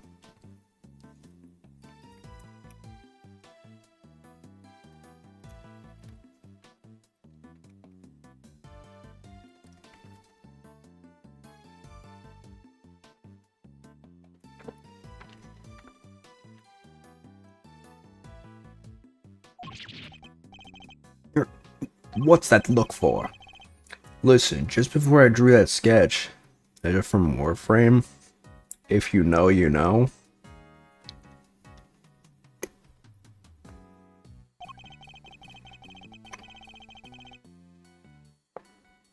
I was in the middle of some business with the car with the T set on it, okay?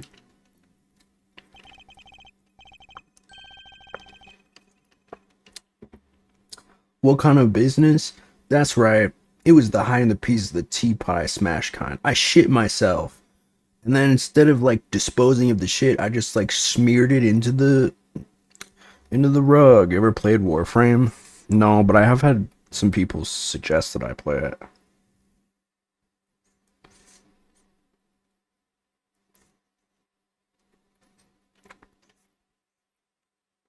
I don't really know what it's about.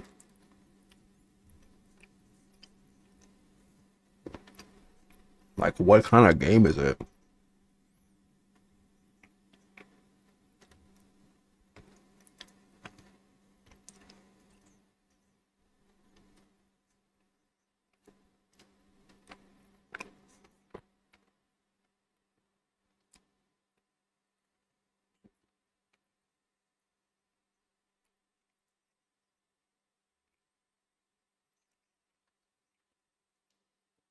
That's mighty kind of you. But I don't even know what's about. Like, if it's something that would even interest me. It's the future turning into robots, but like, what kind of game is it? Like, is it like an ARPG, FPS?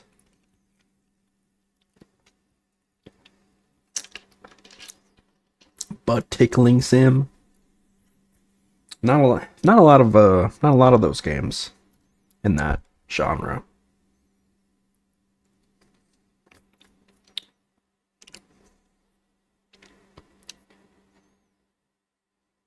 They really need to make more butt tickling simulators.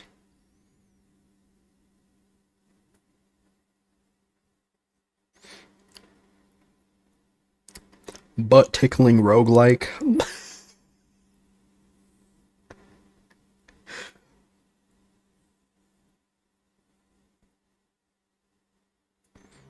Don't steal that idea. That's mine.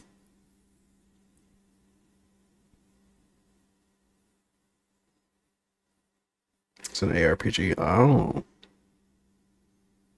Does it have puzzles?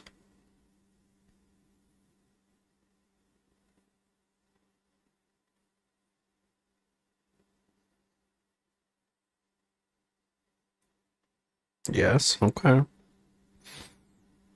Mayhaps I'll check it out. I'm so backlogged on games right now, but I might give it a while. I'll give it a look-see. What kind of business? That's right. It was the hiding the pieces of the teapot I smashed kind. That's nothing to boast about. Anyway, I was still in the middle of cleaning it all up when Judy came out of the winter wing. Let me know, I'd be more than happy to help. Well, thank you. I will definitely... You will definitely know.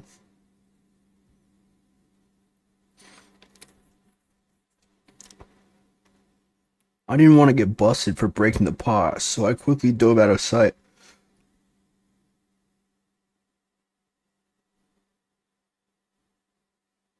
I thought a burp was coming, but nope.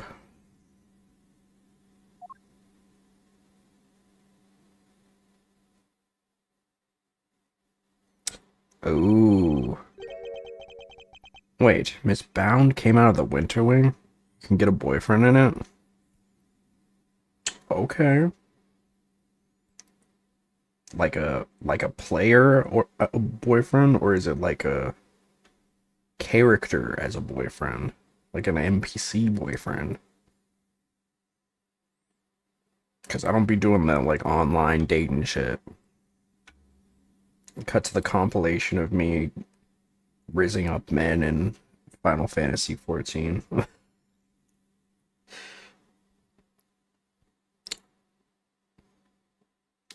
Wait, Miss Bound came out of the Winter Wing? Like an in-game boyfriend? So that doesn't really answer my question. Is it like a player or is it like a NPC? Yeah, she's pushing a car, a different one. That's the one with the light blue tablecloth on it that I drew. And there's a lot more candies on it. What did she do with this second servant cart? Well, I saw her wheel it into the summer wing, but I don't know what happened to it after that. Character in the game, not a player. Gotcha. She came back out, she's pushing one of those other carts. The kind you can lift stuff with. A lift cart? Yeah, so I called out to her, but she just ran off and left it behind. Never had her down as the shy type, but it just goes to show, you never know. Another serving cart and a lift cart. Is there maybe another tea set too? I better check with Miss Bound.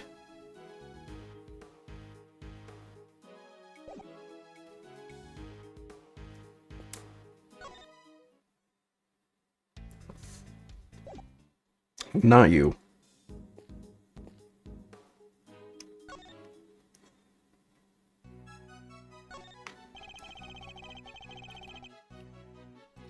Are there 2 serving carts here at the gallery, Miss Bound?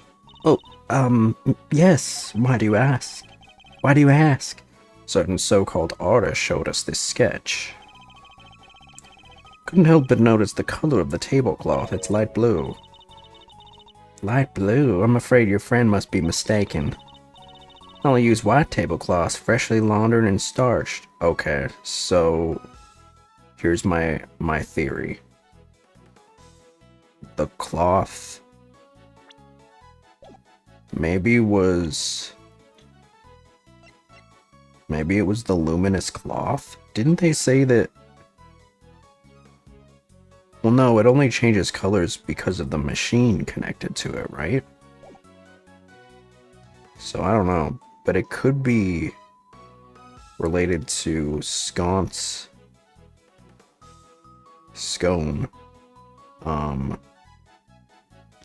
Spend like 800 on it. Money isn't needed. You can get everything through grinding. Money was just faster. It's like a better version of D2 without all the microtransactions. I see.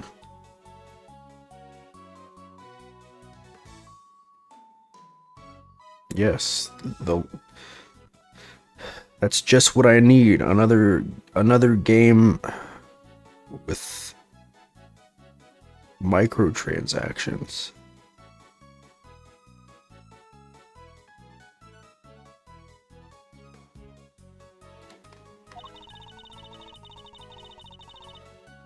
The perfect wrinkle-free one on the cart here in the fountain room, right? The delivery on that was questionable at best. You try that again. Like the perfect wrinkle-free one on the cart here in the fountain room, right? Exactly. If I saw so much as a blemish, I would replace it right away. Could the color of the tablecloth in the sketch simply be a mistake on Larry's part? Basically said money isn't needed to buy or play our game, but if you like us, you can buy stuff in our game. Interesting. Do you have any idea of what you might have been doing when this sketch was drawn? Let me see. I appear to be carrying out my usual duties. I'd like to ask you a little more about these duties, if I may.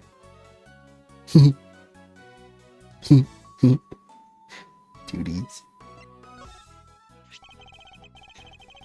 What exactly were you doing when this sketch was drawn? Because from what I can see, your cart doesn't have a tea set on it. I was delivering some chocolates to the investigating officers. Oh, now I'm jealous. I love chocolate. Well, there were a few left over, so here for you both. I made them myself. I hope you like them. Woohoo! Thanks, Miss Bound. Well, why not? A little melted, but I suppose that's because they've been sitting around in a pocket. They're super sweet. I love them. I'm very glad to hear it. They may not be the prettiest, but I'm grateful for the energy boost nonetheless. Most I ever got in game was like 6k plat or something, which is like $1,000. PPI have spent tens of thousands on it, if not hundreds of thousands. Huh. Interesting. Though perhaps they could do with a little less sugar.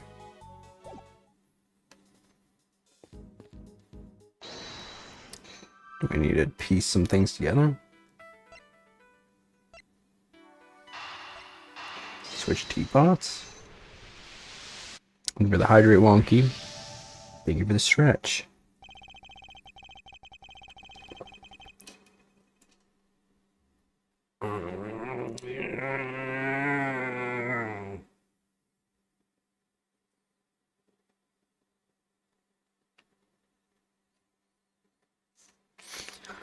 I suspect the difference in aroma we noticed is due to the teapots having been switched. You do? I can't see what else it could have been. The tea itself hadn't changed. Why don't we ask Miss Bound just to be sure? Miss Bound? The difference in aroma we noticed. Do you think it could have been because of the different teapot? I suppose so. My cup just now had a subtly mint scent. Rather like uva tea.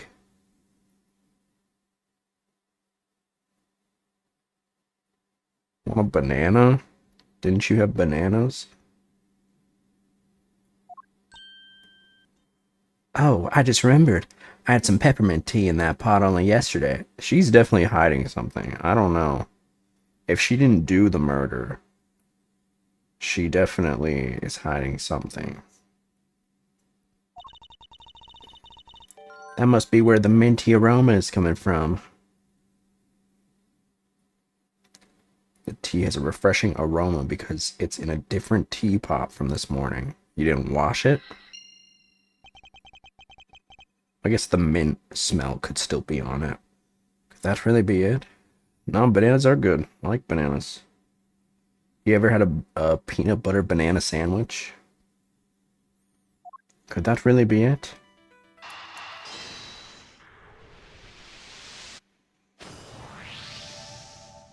No, it's pretty good.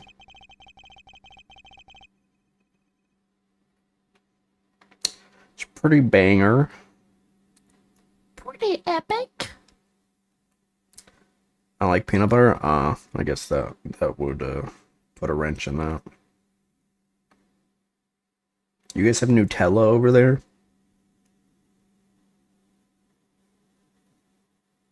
Nutella.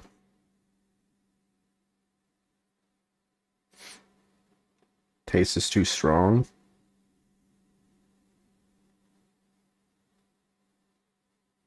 I guess it is a bit sweet. But you know me. I like a good sweet. I like 'em sweet. The tea from the teapot Larry switched in from under the cart smelled faintly of mint. Right, Miss Bound said she used that pot to make peppermint tea yesterday. Yes, but there's something else that's been troubling me. Miss Bound seemed more taken aback by the switching of the teapots than the breaking of one. Pretty sure we have Nutella? I like Nutella. You're right. You'd expect it to be the other way around. I suspect she might have been deliberately hiding the teapot underneath the cart. But why? One of Ubiquium's key characteristics is its minty fragrance. So what if she had been hiding some in that teapot? What? In the teapot? It's simply a possibility, but one worth investigating, I believe. And because I said it, it definitely is the case. Mr. Winner, any luck finding that Ubiquium? Huh? Oh. My people are searching the entire gallery, but they haven't found anything yet. And what about you? Don't tell me you know where it came from. I may have an idea. I knew it. If I can't find it, there's no chance a useless... What? You do know where it came from? Yes. Where? Miss Bound's teapot. Wow, nice piece. I like it. Yeah, this looks like a fitting prize for a natural-born winner. It's not a prize, it's a vital piece of evidence. Oh, it's just evidence? Then I'll have one of the forensics people check it out.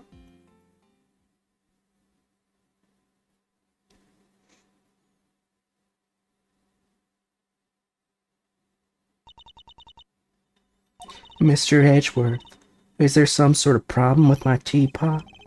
Possibly. The minty fragrance we noticed coming from it.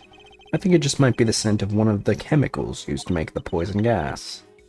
But Mr. Edgeworth, surely you don't think I had anything to do with that? I'm afraid I do. The method used to create the gas would have required considerable preparation. Nobody would have had the time or the opportunity to set that up except you. That's not strictly true. It took around a week to get Zodiac Hall ready for the exhibition. There were all kinds of people coming and going through here at that time. Delicia, for one. Many things, like more than 30 people. I didn't say 30 people. I said 30 people per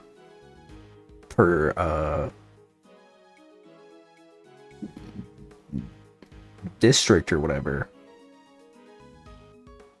And if there's only 4, then 120. But if there's 10, then you're looking at a crisp 3 hundo. So you see, Darman reference, I'm not the only person who could have set it up at all. Miss Scone is on our radar too, of course. You needn't worry about that. And besides, I wouldn't know the first thing about making poison gas. So even if you did find some ubiquium in my teapot, I wouldn't have had any idea what to do with it. But I suppose we should see what the test results say first. It's not only 4, yeah, there's 10 or so, according to you. Miss Bound claims she doesn't know the first thing about making poison gas. I need to find a way to prove that she's lying.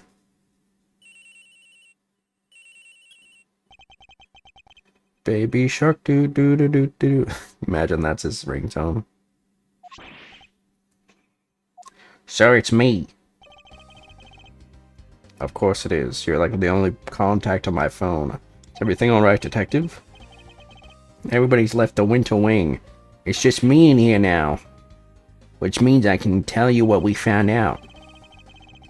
Really shouldn't be sharing information about the investigation. But after the past week or so, I'm not about to stop. I'm not about to stop him now, excuse me.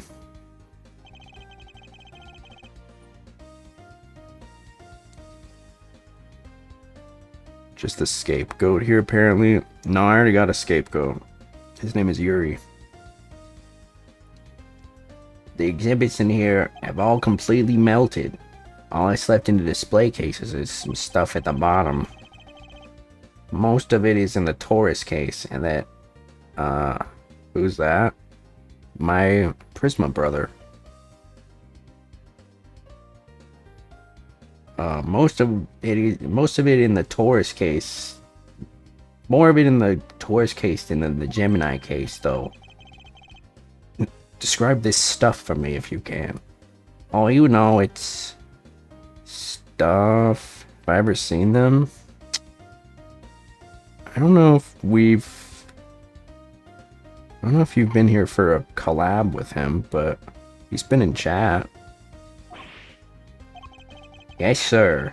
It's like a pale blue liquid. Had the lab run some tests just now. The sample from the Taurus case just had a bunch of sugar in it.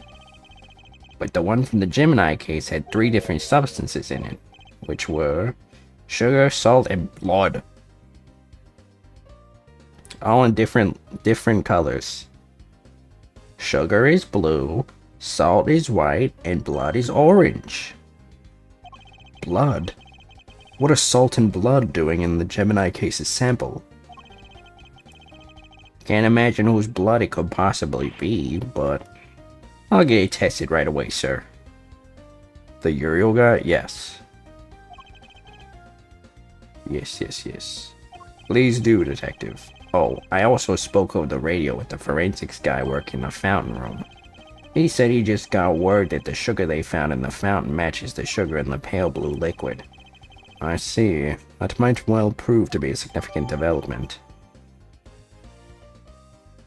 Gemini case analysis. Anything else to report, detective? Yes, sir. Found one of those light-emitting devices here in the winter wing, too. There were a few of those being used in the autumn wing to disguise it as the winter wing, as I recall. Seems that the equipment from 18 years ago... Seems that the equipment from 18 years ago is more than just for show. Need to talk to Miss Scone about this. Anyhow, I better be getting back to it. I'll let you know as soon as we hear from the lab about that blood. Yes, thank you, detective. Hey, no problem. Is that Gummy? Seemed like he had a lot to say. He did, and all of it very useful. Really? Him? See you later, Wonky.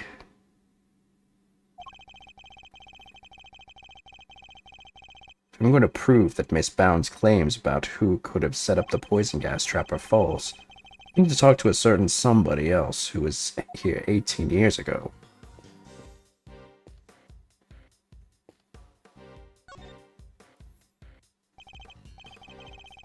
Okay, I'm not going to do the high-pitched voice, because I don't want to wreck my vocal cords today. Miss Scone, I'd like to ask you a few questions, if I may. Of course, dear. Fire away. Anything for you, Milesy Smilesy, and dear sweet little tooth decay. Appreciate it if that was the last time you called me Milesy Smilesy. Not a fan of tooth decay either. Well, you'll just have to like it or lump it. I can't change a nickname once I've settled on it. Well, I guess we tried. What can you tell us about the various devices used to decorate the gallery's exhibits? Seem to be some pretty specialized items in use. Light-emitting devices, luminous fabrics. Oh, I can tell you all about those, dearie. After all, I'm the one who gave them to Moody Judy. It was my way of saying sorry after I broke the rules all those years ago. I bought her 4 lovely new salt lamps, and I gave her the 4 pieces of luminous cloth I used for the contest. Wow, that's super generous of you. Well, us girls have to do our best, don't we? Not everybody understands, of course. That had better not be a dig at me, Delish. I told you I'm here, remember me? I told you how kind I thought that was. Yes. Back when you were a dear, sweet, innocent baby boy. What happened to you, eh? A dear, sweet, innocent baby boy? Mr. Fender? Can't quite picture that, I have to say. So these decorations, they're all the same as the ones you saw 18 years ago, correct? Yup. Salt lamps, glowing fabric, light-emitting doodads, the whole bit. There were 4 luminous cloths in use in the autumn wing. I'm sure I saw another one somewhere. I'm not lying. Oh, it's in my bag somewhere, I'm sure of it. What is she looking for? That's not it. That's not it. That cloth looks familiar. Maybe I should jog her memory with something so Miss Scone will tell us more.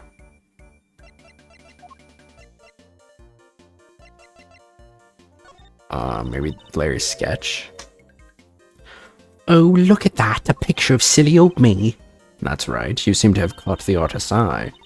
You mean lovely Laurie Lampkin? I'll have to have a word with him and say thanks. Well, I'll be glad to introduce you. And there's that evil smirk. Miss Scone, you're something of a specialist. How might someone learn to make the poison gas that was used in the attack, Any ideas? Well, any pharmacist who's ever handled infesticide ultra would know for a start. After all, it says it right here on the label. Do not mix with products containing ubiquium, ever. What about a layperson? It's unlikely they'd know, wouldn't you say? I suppose so, yes. Well, not unless they'd had a nose through the Ultimate Cookbook anyway. The prize from the contest 18 years ago. The recipe for making infesticide ultra, along with that not mixing with ubiquium bit, is in there, you know. The Ultimate Cookbook contains instructions for creating poison gas. So you're familiar with the contents of the book? Oh yes, dear. I know it inside out. Because I work for the Tangaroa Group, you see. We're the company behind Cold Killer X. She works for the company that Tangaroa owned? That's a bit weird. It's a bit strange, isn't it?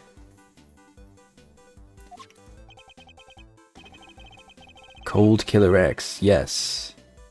There was a case about Cold Killer X, I believe. I don't remember which one though. Just seems familiar. Weisbach sniffles and sneezes with ease, apparently. After Sammy Poople was found guilty, the company took custody of the book. Excuse me. But they only granted their most trusted people access to it, of course. Which means Miss Scone is one of these elites, I suppose.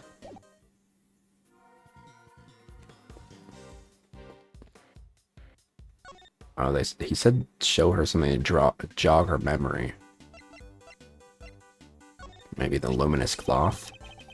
You had a piece of fabric like this in your bag, did you not, Miss Scone? Albeit a somewhat grimier one.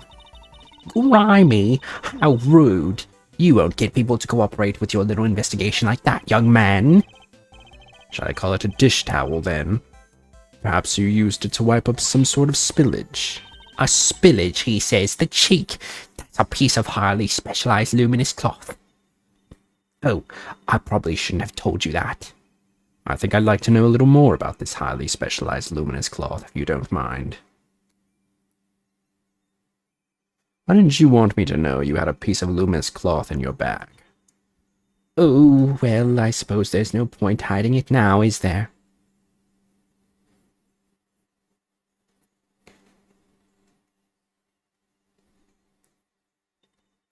If you must know, I fished it out of the fountain. It was right before they called me into the autumn wing.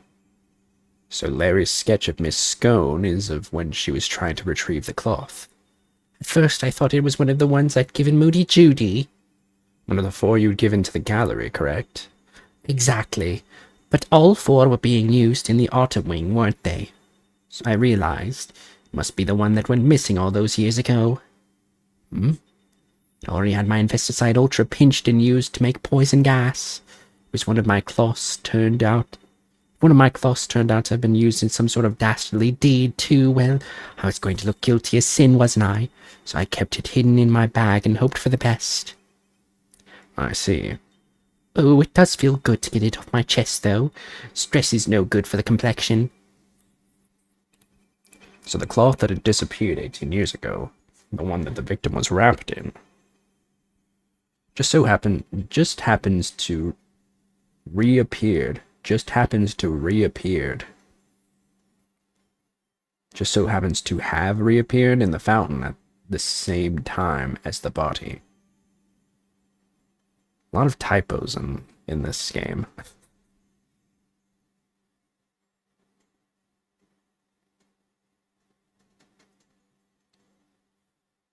Alright, let's piece some puzzles. Never mind.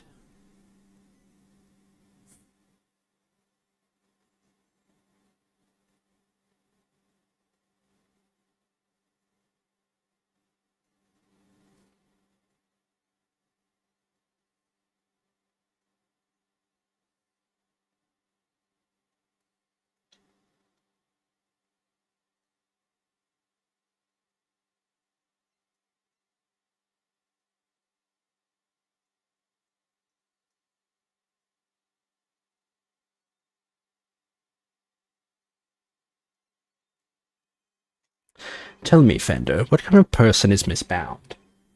Huh? Wait a minute. Don't tell me you've got a thing for her, Milester.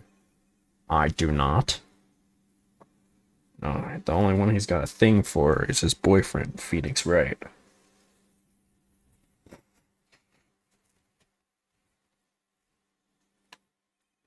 Chill, I'm just yanking your chain. Anyway, what can I say about Jude's? Well, she's a real brave trooper, for one.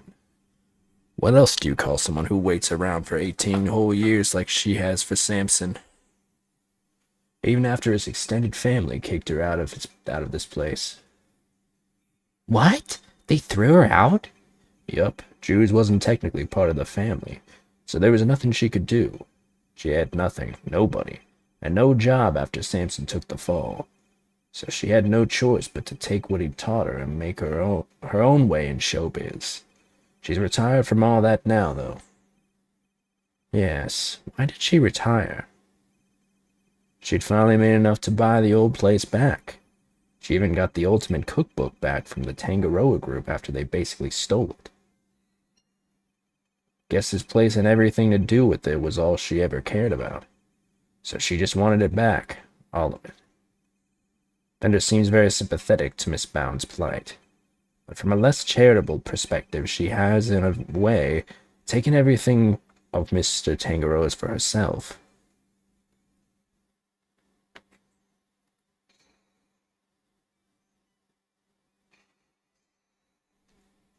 Come on. Yeah. The Ultimate Cookbook contained instructions on how to create the poison gas, and the current owner of that book is none other than Miss Judy Bound. No way. You mean... Afraid I do. Miss Bound would have been perfectly capable of setting up the gas trap. Finally, we can prove that she's been lying to us. And that's that.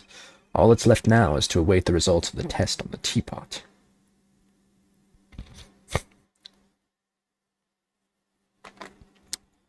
Hold on, I gotta clean my nose. It's a bit stuffy.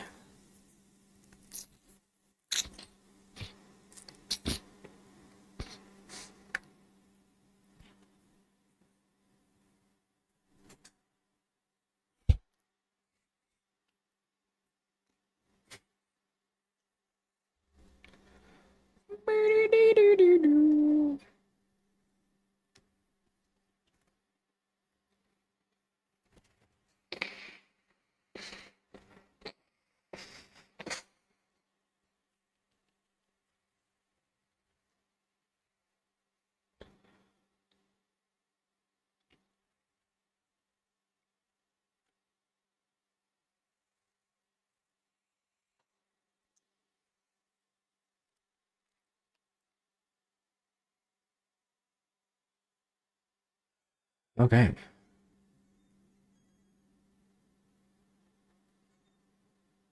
Judy Bound's testimony, part 1.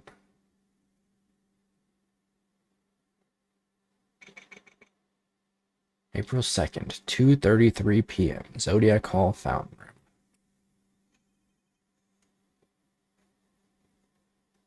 The test results have just come in, sir.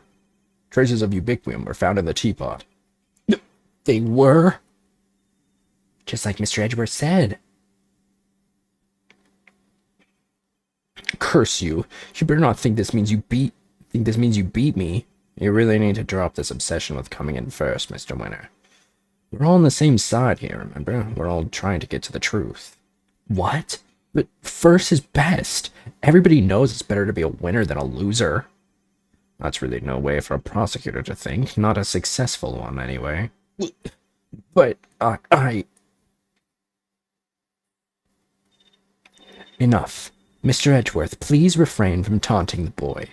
Ignore him, Eustace. He isn't worthy of your attention. But Gavel...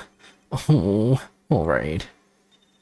Why don't I take care of things here for now? In the meantime, you can perform the far more important task of going and checking on the victim. Oh, yeah, good idea. I'll be right back. Excellent. We shall see you shortly then. Mr. Winter's annoying, but totally harmless. Judge Gavel, on the other hand.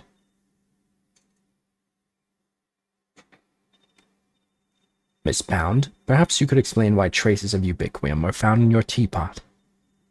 I had no idea there was anything like that in there. Perhaps it was one of the ingredients in the dishwashing soap I use. So you are telling the court that you did not unintentionally put ubiquium in the teapot? Yes, exactly. Why would I?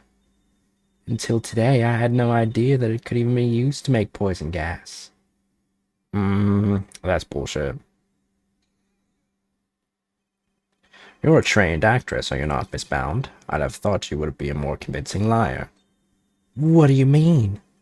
You have access to the Ultimate Cookbook, correct? A book that just happens to contain instructions on how to create the poison gas used in the attack, meaning it's perfectly possible for you to know exactly how to make it. You're very well informed, Mr. Edgeworth. Miss Bound, is what Mr. Edgeworth said true? The book does contain information on how to make the poison gas, yes. But the fact that I have seen it doesn't make me guilty. Can I ask exactly how the gas was triggered? The victim used a blowtorch to heat the lid of one of the display cases, thereby melting the ubiquium. I see. But he locked himself in the room too, didn't he? Surely that and the fact that he triggered it himself.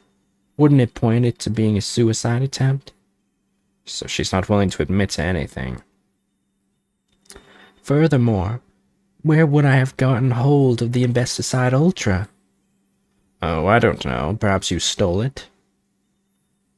You know, I did bump into Moody Judy a week or so ago. And that very evening I noticed my Investicide Ultra had gone missing. Judy, surely you didn't. Delicia, you carry your bag of pharmaceuticals with you everywhere, don't you? There would have been any number of opportunities for someone other than myself to steal it from you. That's true. I don't have any hard evidence that it was definitely Miss Bound who stole it. Jews. There's clearly something you're not telling us. Why don't you just come clean, We all know you'd never hurt somebody for no reason, so... Not you too. You think I'm guilty as well, Mr. Fender?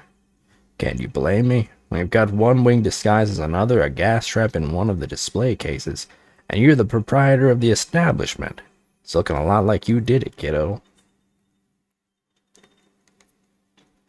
You've got this all wrong. You have to remember the gallery doesn't have any security cameras, nor any security personnel. If some ill-intentioned person or other wanted to get in undetected, I don't think they'd have much of a problem. Wow, you're practically asking to be burglarized. You need to be more careful. A great thief could have a field day in here. And I don't think she's joking. And actually... Excuse me. It seems that Mr. Gusto did in fact enter the gallery before it opened. Sheesh. Judy's one tough cookie. She's not budging an inch. Maybe it's time to rock a little technique Gregory taught me back in the day. And what technique might that be? So hear me out. Everything's connected to what happened 18 years back, yeah? And since we're not getting anywhere by focusing only on the here and now, maybe we ought to approach this from a different angle and look to the past for clues instead. A turnabout in thinking, so my father used this method as well. Alright, let's run this through the old Thinkatron. How was Jude's involved and what happened back then? According to Miss Bound, it was because of her that Mr. Frost's flavored ice sculptures melted. And yet his sculptures are here on display at this very gallery today. Is it possible that she... Thank you, Fender. I think I know what I need to ask Miss Bound now. Don't thank me, thank your pops. Now take it away, Milesy. I'll grab the popcorn. Miss Bound, you say that you were the one who caused Mr. Frost's creations to melt 18 years ago, correct? I'm afraid so. I was young and foolish, and it was a terrible accident. And yet what you did allowed you to open this exhibit, no? What do you mean? Yes, what do you mean, Mr. Edgeworth? If you are going to ask such questions, perhaps a formal testimony from Miss Bound might be best. Yes, perhaps it might. I'd like to know a little more about Zodiac Hall, and about why Mr. Bound decided to dedicate this space to Mr. Frost's works.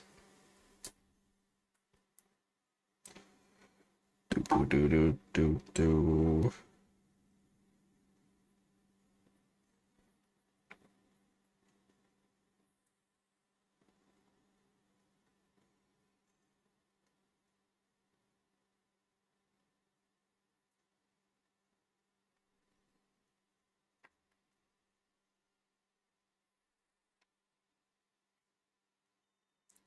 Very well. You believe it to be relevant to the case, I will allow it. Miss Bound, would you mind? Not at all. I'll do whatever it takes to prove that I'm innocent. Then please, if you could give us some background on Zodiac Hall and the pieces on display here.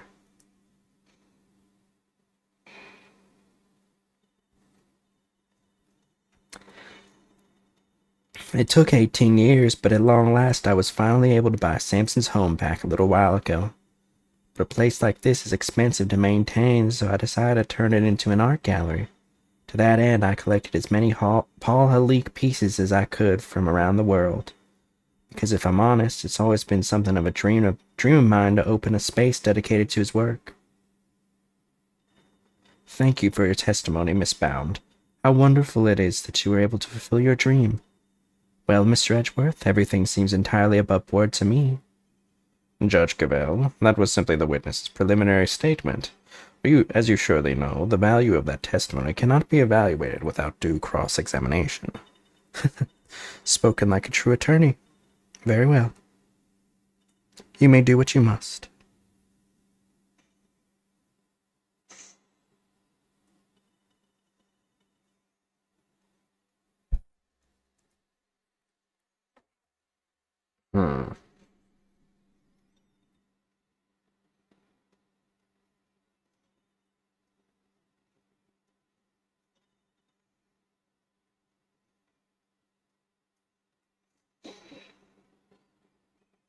Tell me more about this dream of yours, Miss Bound.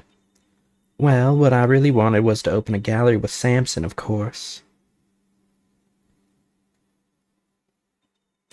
A gallery of dance, gallery of song, gallery of gaiety and candy all day long.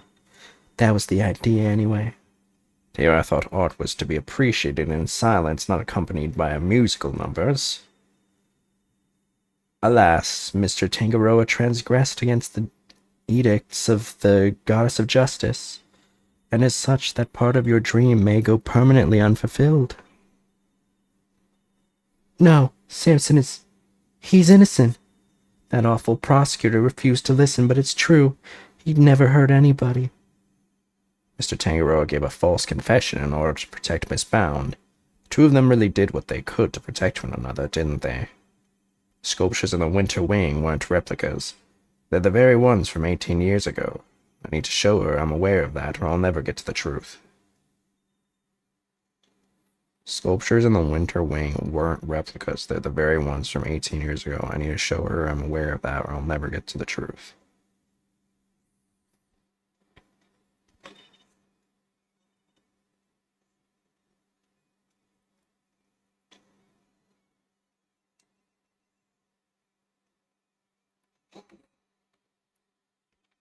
Paul Halik, that was Mr. Frost's pseudonym, correct? Yes, he adopted it while he was working as a sculptor in France. I see. I'm curious about some of the pieces in your collection, more specifically, how you were able to acquire the Taurus and Gemini sculptures. It's my understanding that Mr. Frost died before he could complete them. Yes, I was able to create replicas for the Winter Wing based on photos of the sculptures he made. Really? Perhaps you could go into some more detail on that? I was able to create replicas for the Winter Wing based on photos of the sculptures he made. These photos you mentioned, you mean the ones you yourself took in Mr. Frost's room 18 years ago? Yes, you certainly know a lot about what happened back then, Mr. Edgeworth. Did you do the murder? What? No. So those statues in the Winter Wing were just copies? And I didn't even get to see them before they melted. No, the sculptures means that Miss Bound is lying. I know, it's such an awful shame. And after we went to the trouble to recreate them, too. Sculptures in the Winter Wing weren't replicas. They're the very ones from 18 years ago. Okay, yeah.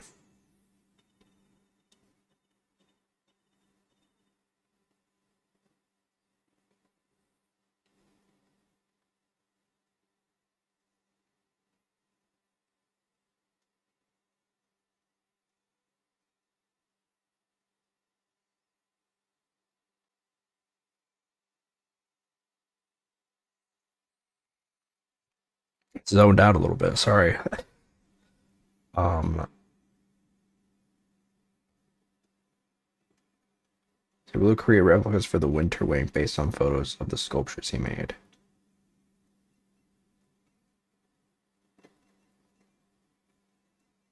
Were the photos...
Hmm.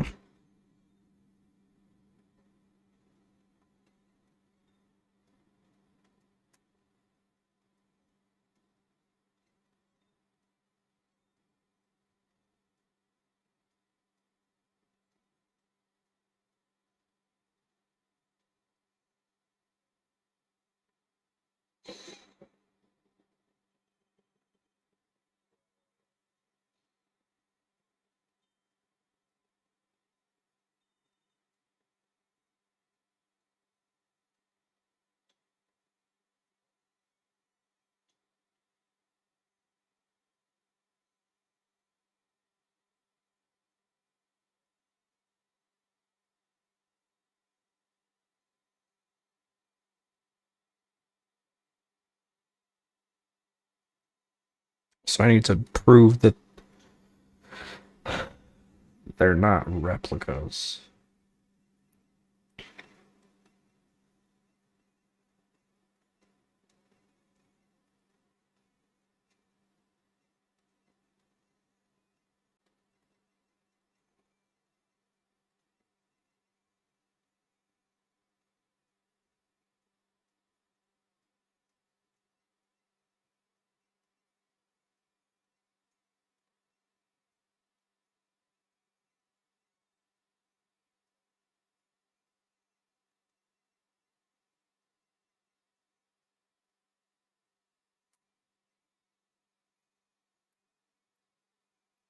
The luminous cloth? I have no idea what proves that.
Hmm.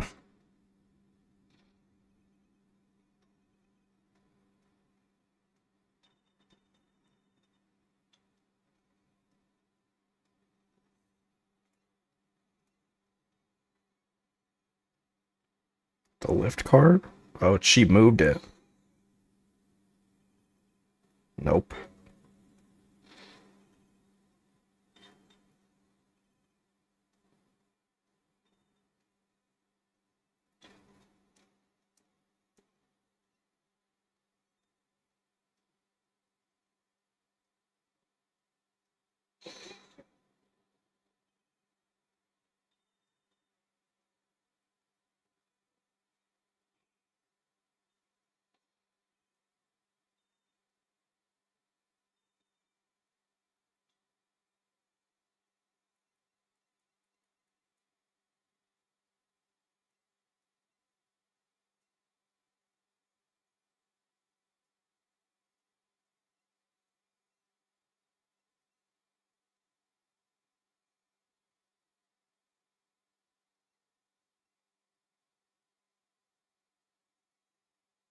I'm just look it up.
And the Gemini case analysis results.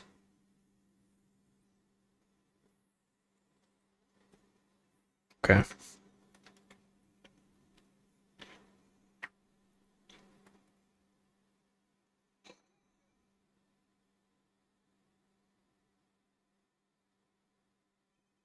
Afraid you've run out of the road, Miss Bound. Deny all you like, but you can't deny the results of the tests conducted on the sculpture's remains. And those tests leave no room for ambiguity. What you had on display weren't replicas. They were the very statues Mr. Frost carved 18 years ago. Oh, I can probably help explain how they worked out if you'd like, dear. It's the sugar, you see. You might think sugar is sugar, but the composition is actually very unique.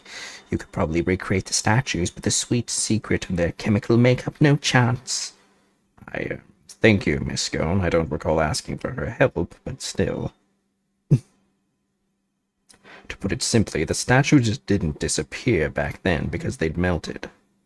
They disappeared because you spirited them away and kept them hidden for these 18 long years. Yeah. What? She kept a pair of flavored ice sculptures around somewhere for all that time? It's not the most out there idea in the world, assuming you had a big enough icebox. quiet, all of you. Miss Bound, have you anything to say in your defense? So you've already learned that much. Should I take that to mean you admit to having hidden the flavored ice sculptures in question? No, I admit to no such thing. You haven't proven that I was the one who took those statues away. And you won't, because it would have been impossible for me to do so in the first place. The police were already here when they disappeared. How could I have done it without them noticing? How indeed. I don't yet know exactly how you did it. But I'm far from ready to say that it was impossible for you to have stolen them away. You're a very persistent man, aren't you, Mr. Edgeworth? I am indeed, and I won't stop until I get to the truth. I see. Then I'd better tell you exactly what I did that day 18 years ago.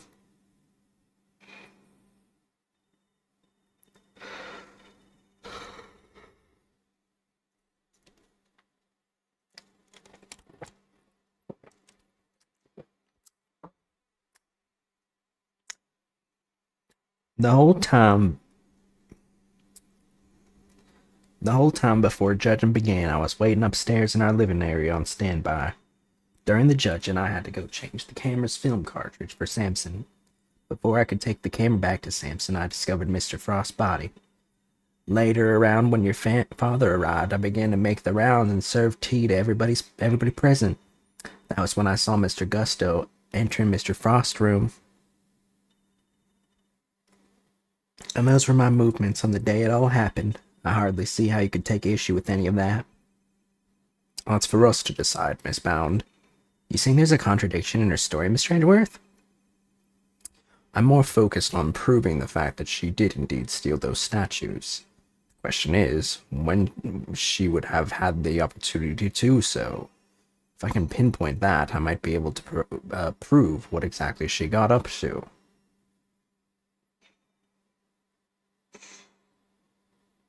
Okay, I did not really pay attention. The whole time before judging began, I was waiting upstairs in our living area on standby. During the judging, I had to go change the camera's film cartridge for Samson. Before I could take the camera back to Samson, I discovered Mr. Frost's body. Later around, when your father arrived, I began to make the rounds and serve tea to everybody present. That was when I saw Mr. Gusto entering Mr. Frost's room.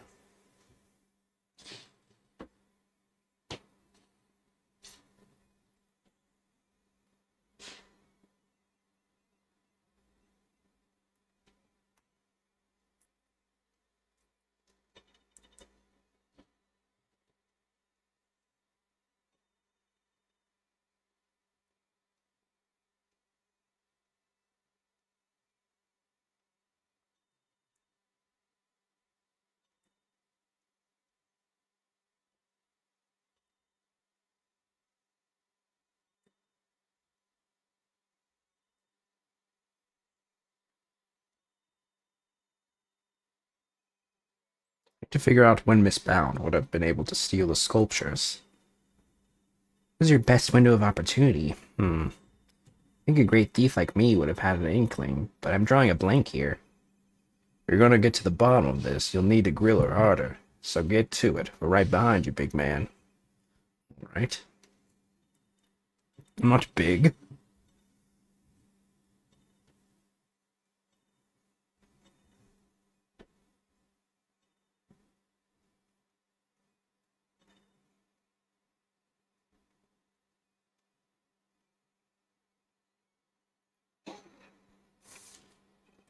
When exactly did you see Mr. Gusto entering the victim's room? It was while your father and the others were investigating the room where the body was found. Gusto said he went in there to get back a photo of him and Frost and their kids. Because he didn't want anybody to suspect that they'd been working together, right? Pretty sloppy of him to get spotted. Though. Definitely not great thief material. I think Mr. Gusto could live with that, to be honest. So the moment when Mr. Gusto snuck into Mr. Frost's room... Was this the moment when Miss Bound stole the sculptures?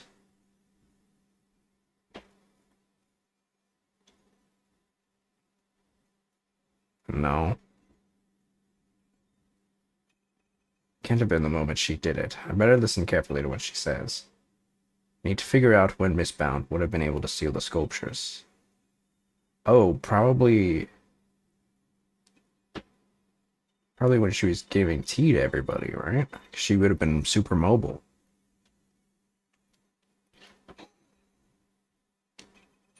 Just as you did today. Yes, I went around and offered everybody working on the investigation a cup of tea. Present company included. I remember it well. You were here, there, upstairs, downstairs, everywhere with that little card of yours. And that sweet ass. Interesting. Did anything strike you as strange around that time? Oh yeah, Gregory was singing the praises of Judy's tea, and I think you mentioned his saucer was cold. His saucer was cold.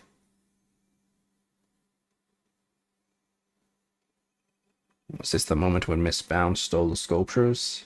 I think so. Miss Bound, I believe this was when you stole the sculptures.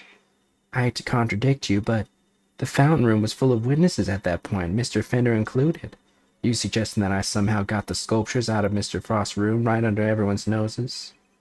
That is precisely what I'm suggesting. Miss Bound stole those ice sculptures, as she did it by hiding them here. In her cart?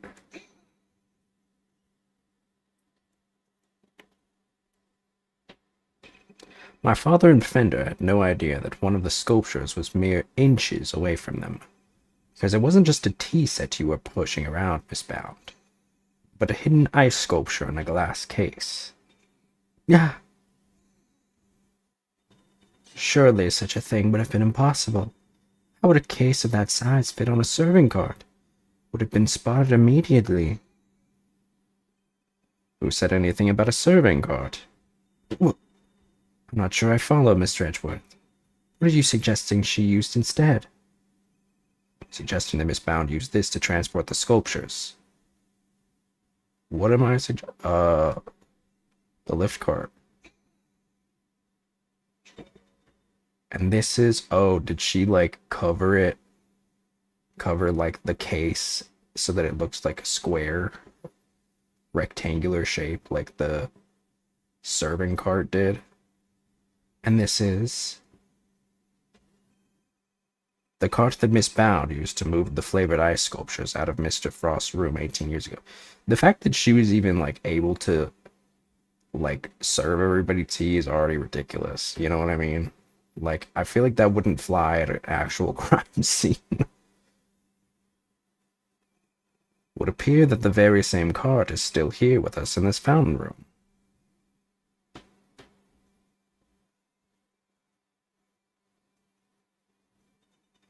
We originally bought it for use in the contest. And you're saying that Miss Bound loaded Mr. Frost's sculptures onto this cart and carried them off? I am. As you can imagine, all one would need to do is lay a case on its side, add a tablecloth, and it'd look exactly like a normal serving cart, thus allowing her to move the sculptures around freely. Oh, and so the reason why the tablecloth was blue was because the light was shining through it, maybe. Can it be? Holy moly, of course. That's why those saucers were so chilly. They were sitting on top of a big block of ice. Jews, how could you? Impressive. Hmm? Then again, you are Mr. Gregory Edgeworth's son.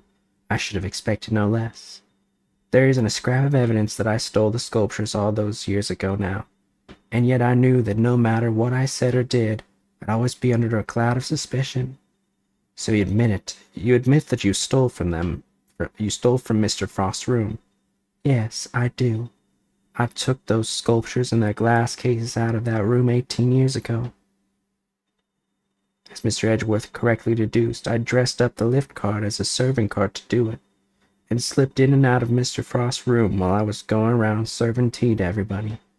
In the end, I removed not only the sculptures, but the flavored ice zodiac blocks as well. Zodiac blocks. I feel like I've seen them for myself before. It's a huge block of ice on display here.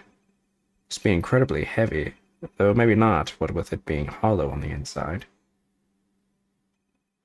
The Winter Wing really is an exact replica of Mr. Frost's room from 18 years ago.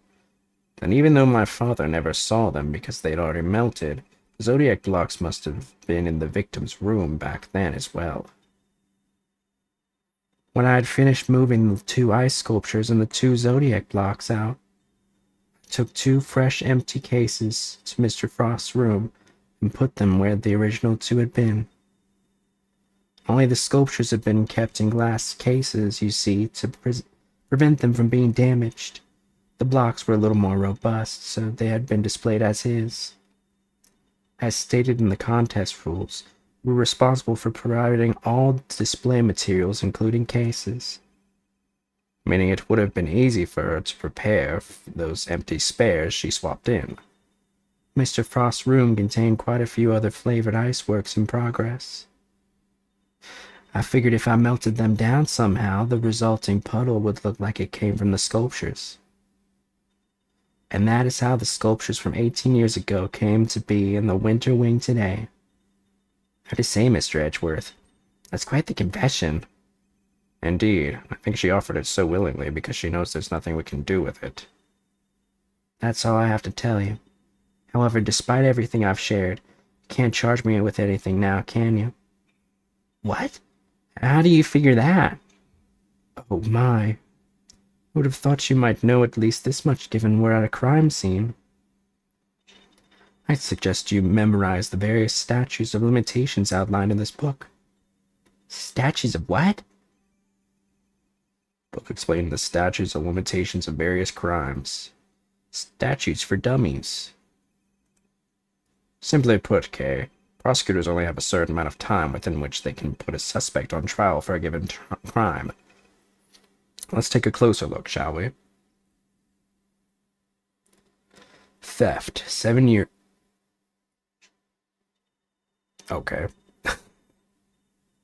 So it's different for every crime? Murder, 15 years, theft, 7 years? Ah! Yes. Don't pay attention to that one. Miss Bound stole the ice sculptures 18 years ago, so it's too late to have her arrested for that crime.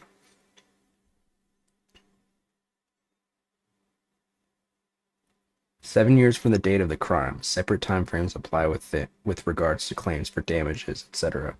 15 years, murder, 15 years from the date of the crime. The statute is suspended should the suspect flee to a foreign country.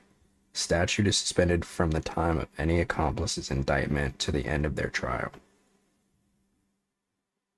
I feel like they're gonna do something with that latter one,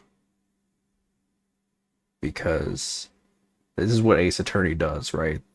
They give you like a roadblock, but they also give you an inch. And when you get an inch, you go for a mile. I think it's possible that, like, I mean, the body was MIA. They couldn't recover the body 18 years ago. So I wonder if maybe he wasn't actually dead.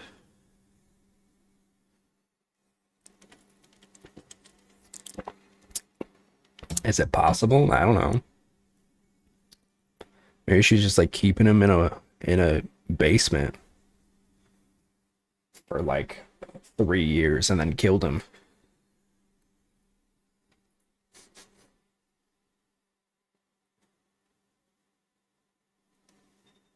I don't believe it. Theft is a serious matter, especially when it involves the removal of evidence from a crime scene. Yeah, what's the statute of limitations for tampering with evidence? However, as you yourself just pointed out, Miss Bound can no longer be prosecuted for her crime. Rendering your revelation rather pointless, wouldn't you say, Mr. Edgeworth?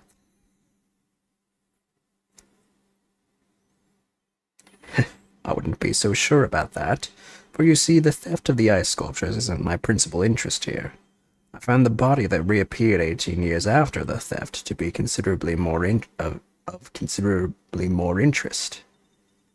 Are you suggesting that I also hid Mr. Frost's body? I am indeed. But how do you keep a body hidden for 18 years without anybody finding it? By hiding it in a very unusual way. Oh, now this is interesting. I think the emphasis should have been on this. Now this is interesting. I think it's now this is interesting. Whatever, it's fine. Are you telling me that you know where the body has been for all this time, Mr. Edgeworth? It's not such a big leap if you think about what Miss Bound has told us already. Let's just say it wasn't just flavored ice that she removed from Mr. Frost's room back then. Very well. If you are confident in this claim, let us put it to the test. And then we'll put it to rest. Tell me, Mr. Edgeworth, where exactly was Mr. Frost's body hidden? Was it in the room? The ice? The winter wing? A photograph of Mr. Frost's works? And of the victim's body, Your Honor. You will have to forgive me, but I don't see what you mean. Where exactly in this photograph is Mr. Frost's body? The victim's body is hiding right here. Oh, is it in the cloak?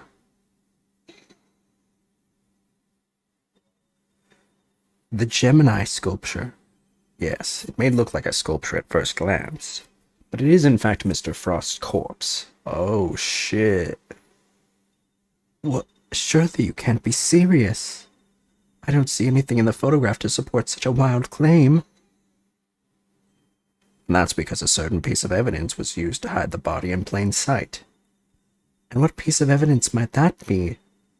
The court demands that you present what was used to conceal the body. The luminous cloth. One of the cloths from the autumn wing. Yes. When it's made to glow in just the right way, it's so visually convincing you might mistake it for ice. Isn't that right, Miss Scone? Well, yes, dear, but you can make it look like just about anything, really, even blazing fire. And the right shade of blue would make it look like ice, yes, exactly like it, in fact. Is it not the case that a certain special device is needed to generate these colors, though? If you'd care to take another look at the photograph of the winter wing, Your Honor. You'll notice there's a small box connected to the bottom of the Gemini display case. That's one of the very light-emitting devices in question. Detective Gumshoe even confirmed its presence. In fact, this particular device went missing 18 years ago. Back then, it was no doubt firmly connected to the cloth inside the display case, which means Miss Bound had no choice but to take it with her when she removed the sculpture. So you see, this cloth and the light-emitting device were being used to create the illusion that Mr. Frost's body was in fact a statue carved from ice. No, this can't be. Wait, so you're telling me that when we took that photo of us in the winter wing, yes, we were standing right in front of the body. But the body and the cloth were both recovered from the fountain. Why were they found there if the body was supposed to be in the winter wing disguised as a sculpture? Because there would have been no mystery as to how the body had been hidden if we had found it as is. Miss Bound needed to remove Mr. Frost from the winter wing in order to throw us off the scent. Ridiculous. I don't recall her sneaking around behind our backs to throw a body in the fountain. No, and she didn't need to, because she had another method at her disposal. Her trusty lift cart, the same cart that had proved so useful in executing her original theft. I believe she wheeled the body into one of the other wings and floated it down the stream to the fountain. The frozen body, being quite solid, probably got stuck somewhere along the way, which is why only the cloth appeared at first, the cloth Miss Scone discovered. And then the body followed afterwards once it had thawed enough. It's an ingenious theory, Mr. Edgeworth, but can you prove that it was me? Seems a little unfair to expect me to accept your accusations without proof, don't you think? What about an eyewitness? You think somebody might have spotted her when she's moving the body? As a matter of fact, I do. The contradiction in the piece of evidence I was provided will shed light on exactly how Miss Bound moved the body as well. Well, Mr. Edgeworth, do you have any evidence to support your allegation? Of course. I have a piece of very compelling proof right here. Then please present it to the court. What evidence do you have that proves Miss Bound acted as you claim?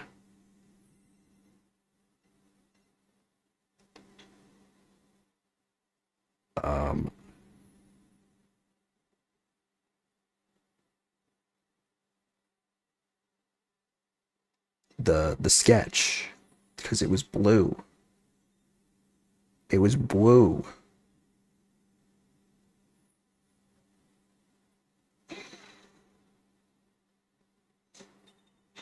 More drawings. And is that me? Yes, Mr. Butts drew sketches of people as they passed through the fountain room.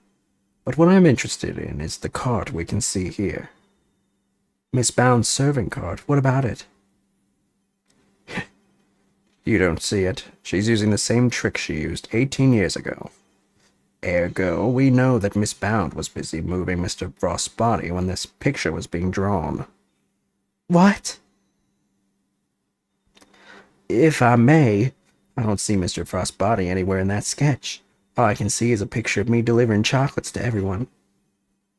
Really, then allow me to direct your attention to the color of the tablecloth, Miss Bound. I originally thought that Mr. Butts had made an error, but he has assured me that couldn't possibly be the case. This tablecloth appears to be light blue. Yes, a shade of tablecloth Miss Bound doesn't seem to own. The cloth only appears to be light blue due to the body hiding underneath. Just underneath. But the shape of the cart is perfectly rectangular, just as one would expect. Surely it would be immediately obvious if the tablecloth was being draped directly over the body. Not if the body had been placed inside one of the hollow zodiac blocks in the winter wing.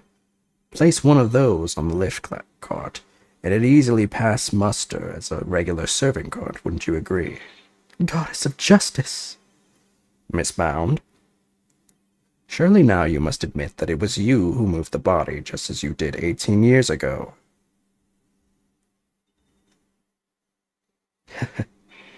I didn't expect you to deduce all that from a single simple sketch.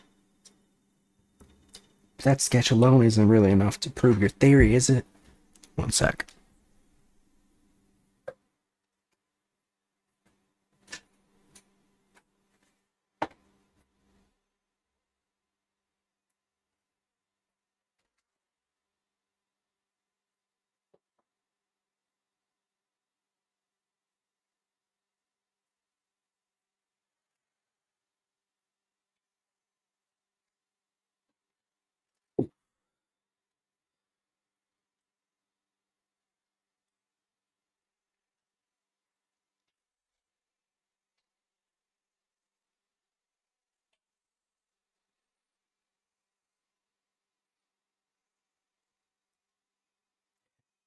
You needn't worry on that front. My case doesn't rest solely on Mr. Butt's artwork.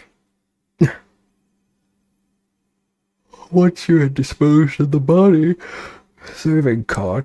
your serving cart became a simple lift cart once more. Which is exactly what we discovered here in the fountain room. Without a serving cart, you had to find some place to put your chocolates. My chocolates? The ones I was handing out? As we saw in the sketch, you had originally placed them on top of the cart, but the chocolates you gave us came from your pocket. Oh yeah, mine was half melted. It was still super sweet and tasty, though. Why did you suddenly feel the need to put the chocolates in your pocket, Miss Bound? I... That's because you no longer had a serving cart to put them on, that's why. One moment, please. You've explained what Miss Bound did with the chocolates in the lift cart. But what about the tablecloth? Where did it go? Indeed, stashing the chocolates in her pocket was the only solution she could think of. I doubt Miss Bound had the time to dispose of an entire tablecloth. Well, Mr. Edgeworth, do you have an answer for me? Miss Bound didn't hide or dispose of the tablecloth, Your Honor. In fact, it's right here in front of us. Perhaps you would care to enlighten us? Where exactly is the tablecloth Miss Bound used to hide the body?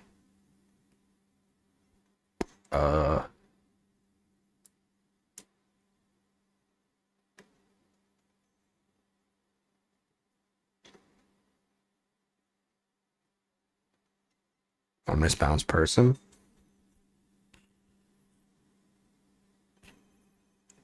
Miss Bound has the tablecloth on her person. And in plain view, in fact.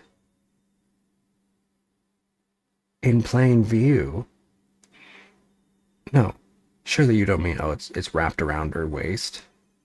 Miss Bound, it's the cloth around your waist, isn't it? And given that the Zodiac blocks weren't kept in glass cases, that cloth would have been in direct contact with the ice. And all we would need to do to confirm my theory is to test the cloth for traces of the sugar used in Mr. Frost's work. The game is up, Miss Bound. It's time to come clean.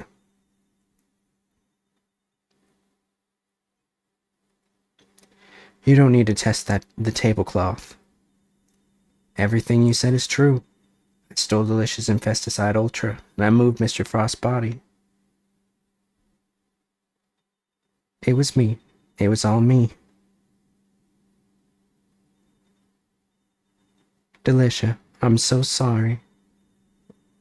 Last week I went into your bag and took it. And then I put it in his pocket, hoping to make it look like he had tried to do himself in. I also made sure to leave no fingerprints but yours, just in case the police suspected foul play. Judy, you... Oh, gosh. But Judes, why? Weren't we supposed to be on the same side? All fighting together to free Samson? We were, but I couldn't afford to get arrested. Not yet. Not until I'd finally proven that Samson is innocent. I always planned to give myself up in the end, I swear. I know it's easy to say that now, but... Why do it this way, though? It's not like you. I'm sorry, Mr. Fender. I've caused you so much trouble. I've been the guilty party all along, ever since that day 18 years ago. So she did the murder? She's admitting it? Are you trying to tell us that the true culprit in the IS-7 incident was you? I committed a terrible crime. I took those sculptures and I stole them for purely selfish reasons. The moment Mr. Frost died, they became more than mere entries in a confectionery contest. They became the final works of Samson's favorite artist. I couldn't allow them to just melt away, not before he came home. And that meant I couldn't let anybody near them, not even the police. So I hid them. I knew it was wrong, but I just had to. I put them in the cold storage room for safekeeping. What I had actually done was far worse than anything I could have possibly imagined, because who would have thought that Mr. Frost's body itself was posing as one of the sculptures? So she didn't know about the body when she stole the sculptures? Samson is a kind man, a saint. Could never kill anybody, never. And yet, because of what I did, the police never found Mr. Frost's body, and Samson was found guilty. Kinda stupid. After all he'd done for me, he was my family, the only family I'd ever had. He was the most important person in the entire world to me, and I... Judes. After his conviction, I was forced out of our home. I was finally able to return only a few days ago, and when I did, I went to the cold storage room to check up on the sculptures, and that's when I saw it. Mr. Frost's body. It had been there the whole time. Of course, by that point, the statute of limitations had expired, so I did what I did today, because it was the only way I could think of to make things right. Seems I've misunderstood her intentions. Everything she's done only has been for Mr. Tangaroa's sake. Hey, what are you thinking about, Mr. Edgeworth? Something that's been puzzling me. Why did Miss Bound use poison gas? Why not a more reliable method? Why disguise the autumn wing as the winter wing? The only reason I can think of is to confuse someone who was here 18 years ago. Yeah, I wonder what she had in mind. She's trying to prove that Mr. Tangaroa is innocent. Miss Bound's ultimate goal must be to find the true killer? Could she have been trying to discover the identity of the true culprit? Miss Bound, your ultimate aim was to see Mr. Tangaroa cleared of all charges, correct? And to that end, you had to expose the real killer and have the police find the body from 18 years ago. Is my understanding of your intentions correct? Exhibiting the sculptures was sure to force the killer to return to the crime scene. After all, they were the only person apart from you who knew that the body was hidden in the icework. Interesting. So they would have freaked out thinking the body was about to be discovered and come running, yeah? Exactly, but Miss Bound ran the risk that the killer might successfully cover their tracks this time. In the worst case scenario, they might even have been able to remove Mr. Frost's body from the scene. So how could she lure the true killer into revealing themselves without putting vital evidence at risk? Oh, I see what you're getting at. You're saying that's why the autumn wing was all winter wingy. I am. You were betting on one thing, Miss Bound, weren't you? That whoever opened the Pisces case you had so carefully disguised as the Gemini case will be the real perpetrator of the IS-7 incident. No!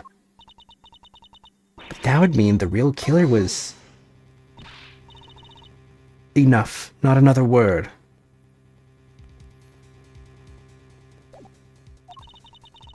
Do you realize the implications of what you are saying, Mr. Edgeworth?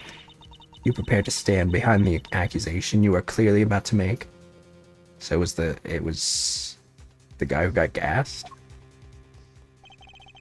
Miss Bound set a trap for Mr. Frost's killer, meaning that whoever found themselves caught in that trap is highly likely to be the guilty party. But I lack the evidence to support such an assertion. To accuse someone without any evidence is not to be done lightly, so... Should I really go ahead and make my accusation and name Mr. Frost's killer nonetheless? Yes. So if you need to ask. Ultimate goal is to see the truth exposed. We're trying to make you involved as much as possible. So we're going to ask an obvious question. To do that, I need to seize the moment. Carpe diem. Yes, Judge Cavell, I am prepared to stand behind my accusation. I know exactly who is to blame for the IS-7 incident. Mr. Gusto, the victim of the poison gas attack, is the perpetrator behind the IS-7 incident? Gusty? Mr. Gusto. Miss Bound, as we have established, you knew that the opening of the gallery would lure in the real culprit. You set up the poison gas trap in order to catch them. Do you dispute the facts thus far? You're a very impressive man, Mr. Edgeworth. Just like your father. And of course, you're absolutely right. Perhaps you could tell us exactly what happened in your own words. Of course. I have nothing to hide anymore. So I might as well tell you everything. As you said, I set a trap here in the gallery to try and catch Mr. Frost's killer.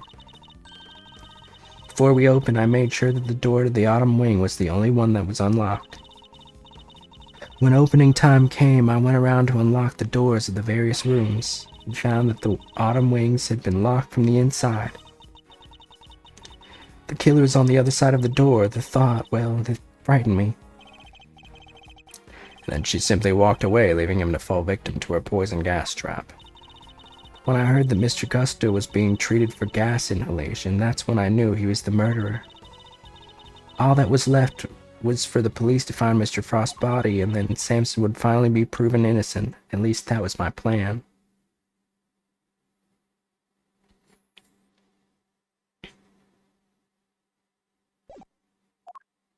But how would she... Oh, I guess she was because she put the gas in the case, right? So somebody tampered with it. I guess that makes sense. I mean, it still doesn't reliably prove that he was the one who did it. I'm sure it's gonna end up being him, but like, could just be an art thief, but I guess it does make sense. I mean, it is very likely that somebody would try to recover the body.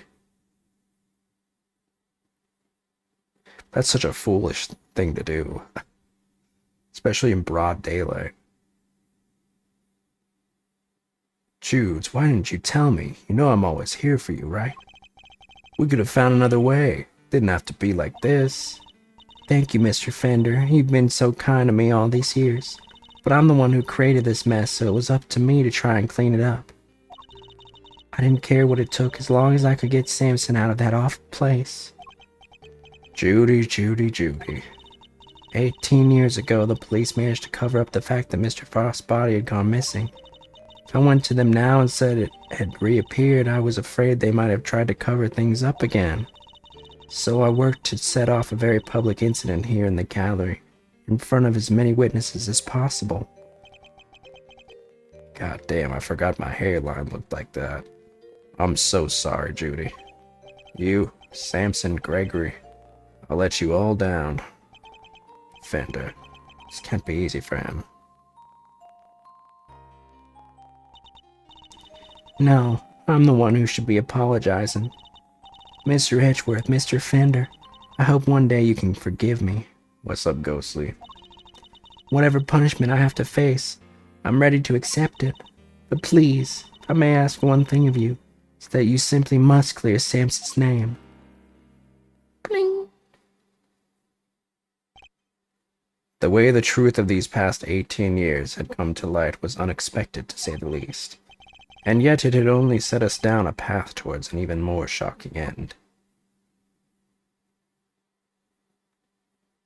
Interesting.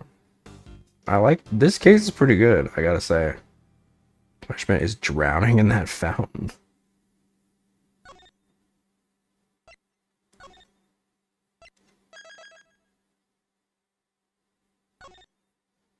Pretty interesting. 3:11 p.m. Miss Bound, are you feeling a little calmer now?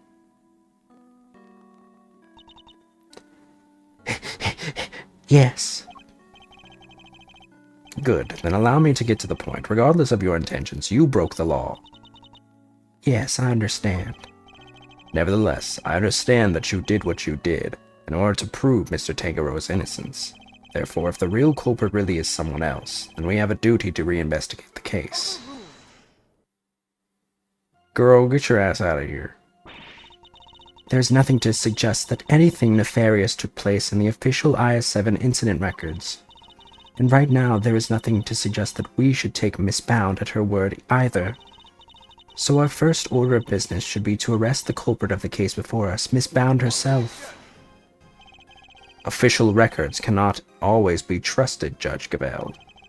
Especially since there are those prosecutors who would think nothing of twisting the facts.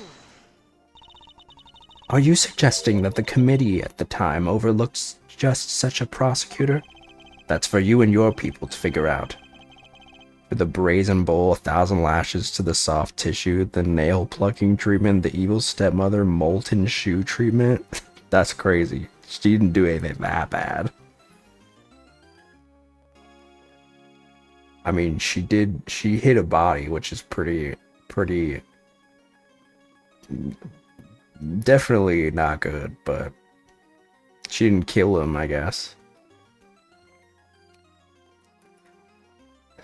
However, it is a fact that your autopsy report was faked, seeing as Mr. Frost's body was only found just now. There really is something of Mr. Von Karma in you, Mr. Edgeworth. How so, exactly?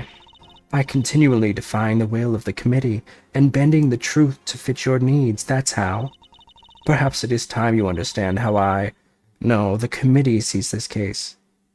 Give her the coffin and long straw treatment for 2 full days. No, she gets the SpongeBob jail time, where they steal the balloon on Free Balloon Day. And then they put him in jail for like 5 seconds. Welcome back, Wonky. 0_O.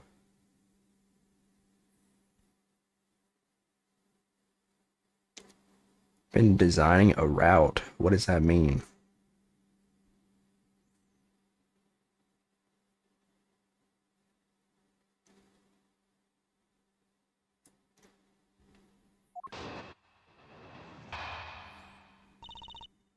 The committee's view.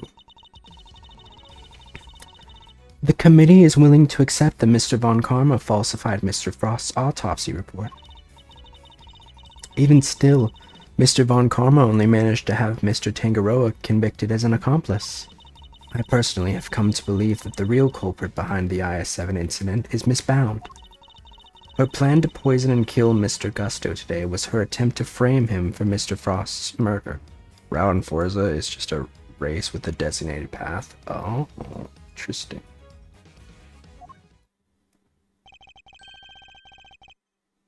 And this is how the committee sees things, is it? It is. As always, I act solely in service of law and order.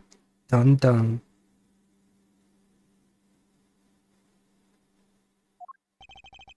Sounds to me like all she's doing is acting in service of the committee and covering up the truth.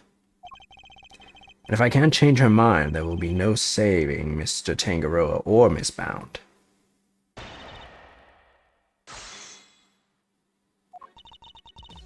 Seek for me to practice, but if others want, I'd let them.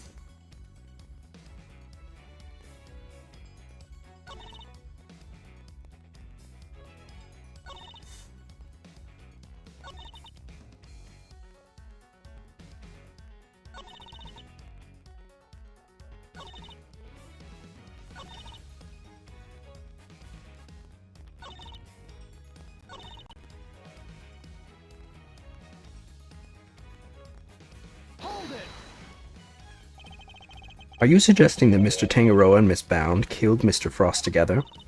Why not? You could even imagine they split their roles as thus. Mr. Tangaroa could have been the one to commit the act itself, while Miss Bound was to remove the body.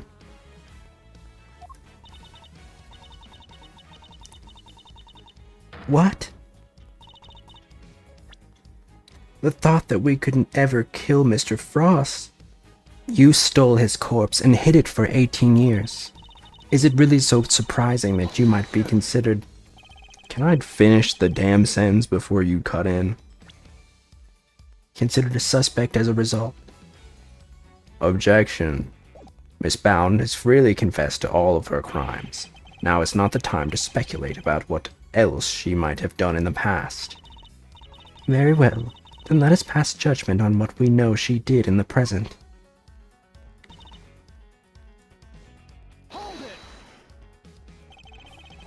Or would Miss Bound have chosen to frame Mr. Gusto for the murder? No doubt because he suspected her of being the real culprit.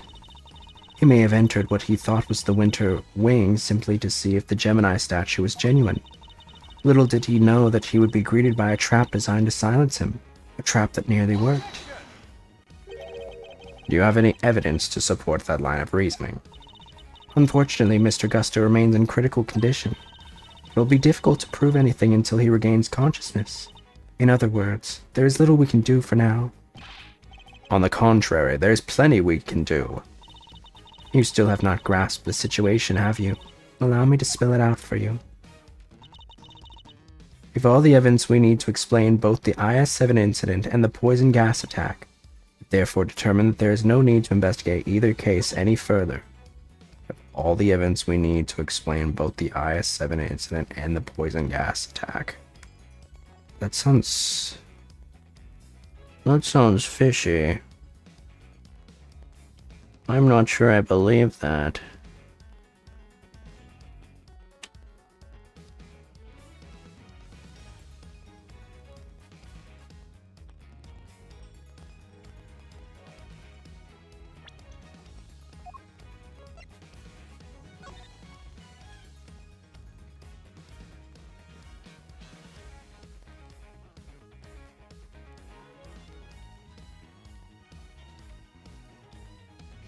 There was blood in the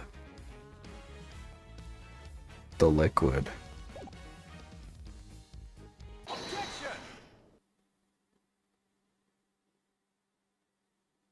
There's blood in the liquid.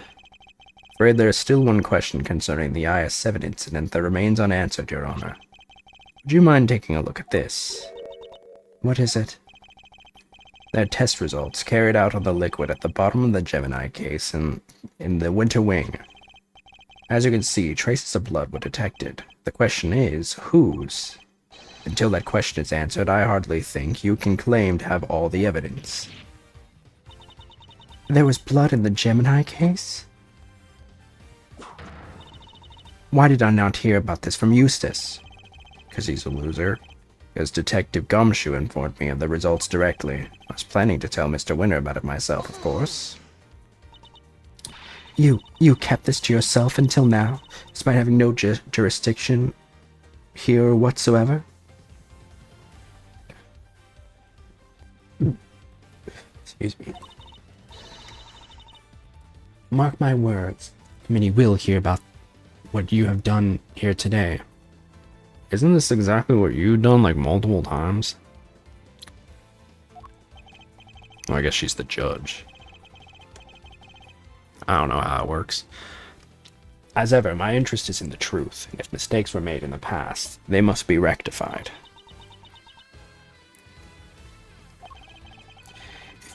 If you must report me to the committee, then so be it. But in return, you must be allowed to investigate this case to the very end. That is not my decision to make. You will need to discuss it with Eustace. Guess who's back, losers?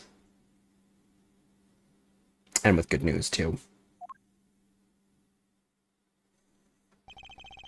It was a close call for a minute there, but Carmelo Gusto is alive. Gusto. He made it.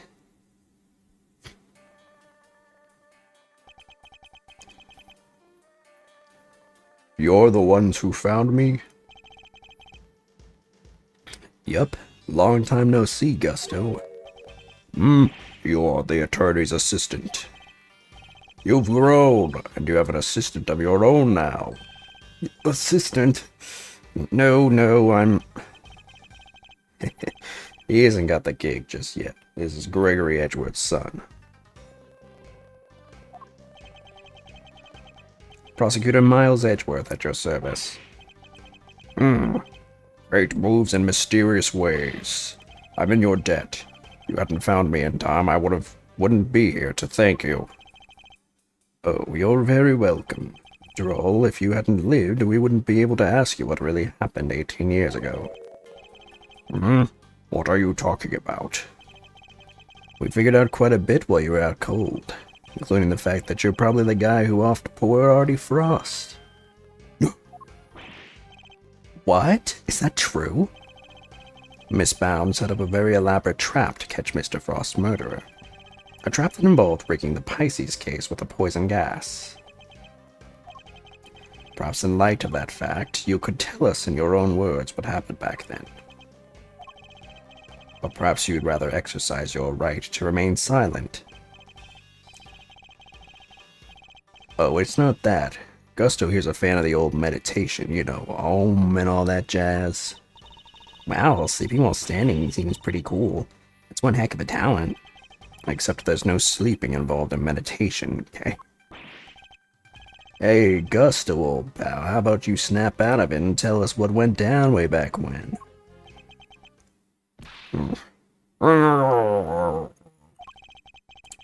I was caught in the girl's trap, so I must be the killer. Is this your idea of a joke? I'm the victim here.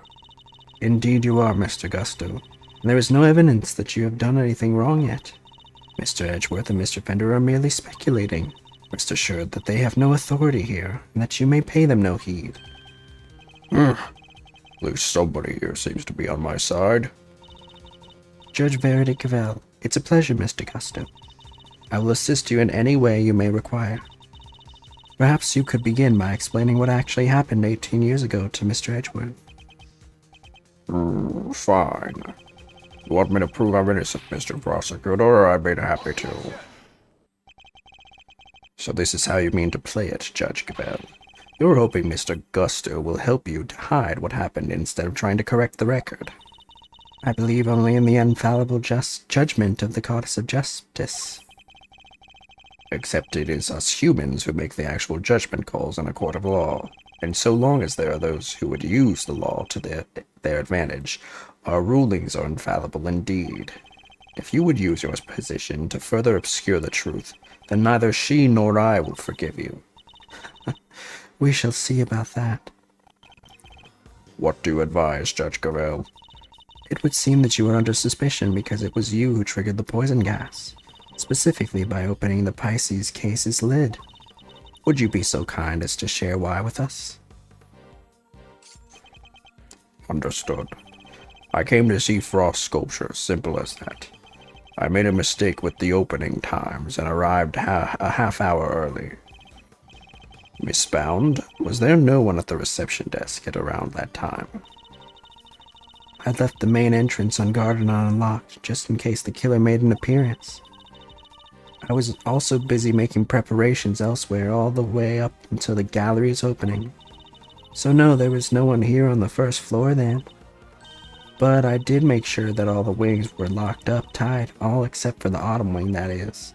I see. She did all that just to steer the culprit into the autumn wing. Which is precisely where Mr. Gusto went. Sneaking into a building is pretty suspicious, however you slice it. Silence in the courtroom. Will permit no objections or interventions unless there is some evidence that the witness is lying. The courtroom? You know this is an art gallery, right? Mr. Gusto, if you could please continue by explaining why you opened the Pisces case. I wanted to see Frost's work up close. So I went up to the Gemini, sorry, guess it was supposed to be the Pisces statue. And I saw that the lid was frozen on tight. So I grabbed a blowtorch from nearby and tried to open it. When I finally got it open, gas came pouring out. Fascinating. His is the sort of flawless testimony attorneys can only dream of. Yeah, the everything sounds like a lie kind. I am none too satisfied with Mr. Gusto's explanation myself. Alas, there is no evidence to refute it. Come on, there must be something. It's Bound's story you should be questioning, not mine. I'm not the one who set up the gas trap. She could have killed anybody with that thing. She turned on the sprinklers as soon as the gas was released. She knew exactly what she was doing. She was gunning for the killer and nobody else. That killer being you, old pal. So you'll believe that self-confessed criminal. Miss Bound is far from blameless in this affair, and she will have to pay for her crimes. Yeah, I guess she did attempt to murder a guy, even if she was gonna turn it off. Sorry if that was loud. I just hit the mic on accident.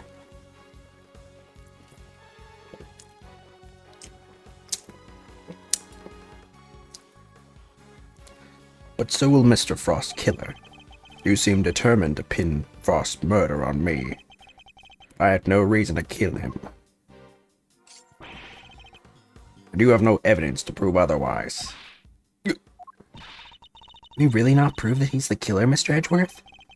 Mr. Gusto fell victim to the poison gas. That much is indisputable. Yet, no matter how suspicious his actions in the present may seem, they prove nothing about the past. I need to just like fashion like a noose for my mic that just like hangs from the ceiling. Is such a thing even does such a thing even exist? I feel like that would be so much better. It would have to be adjustable though. I'd have to make an adjustable noose that I could like bring up and down, because I keep it in like pretty much the same place. I guess I do move it depending on how I'm sitting. Like if I'm sitting up, it goes a little bit in front of me, but if I'm leaning back, it just goes to my side. What's up, Rui? Yeah, but then what about you, Mr. Fender? There must be something we can do. You're right. We may not have evidence, but we have plenty of intel. Let's see now.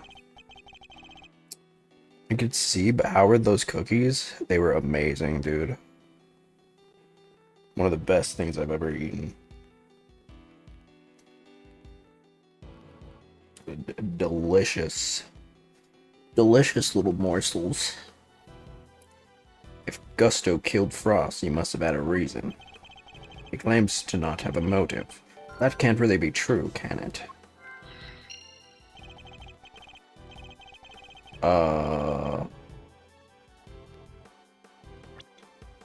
If he did it, he has one. If he did it, he has one. Not many people commit murders just for fun. True. They were friends. Didn't they say the son, his son disappeared? That's pretty sketchy. Maybe Frost had something to do with it.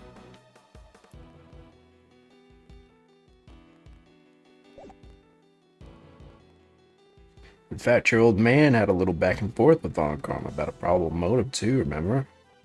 It's Friday tomorrow. Friday, baby. Friday, Friday. Everybody get down on Friday. Everybody's looking forward to the weekend. Friday, Friday. Gotta get down on Friday. Dude, that song was good. I don't care who you are. Rebecca Black popped off, dude. And they bullied her for it. They bullied her. It's not fair what they did to my girl. But you know what? Now she makes pretty good music, I gotta say. I've heard some of her songs.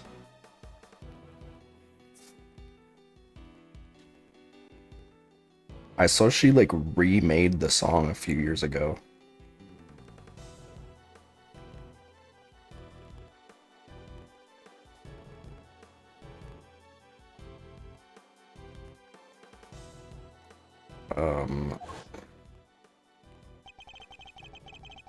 How can you possibly say that with any certainty? If the relationship had broken down for some reason, that could very well have been the motive behind this murder. Von Karma wouldn't let us talk to Gusto back then, but we can now. When we put the pieces together, I think the picture we've been looking for might just emerge. Yes, I think you might be right. We need to think back over everything we know about the IS-7 incident. Especially the questions that never got answered.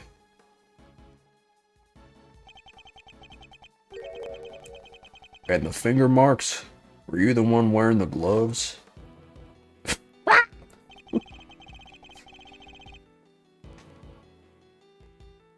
Miss Scone denied that the finger marks in the frame were hers. What if they were Mr. Gusto's? No Man's Sky, the game you played on the PS4? It was. It was.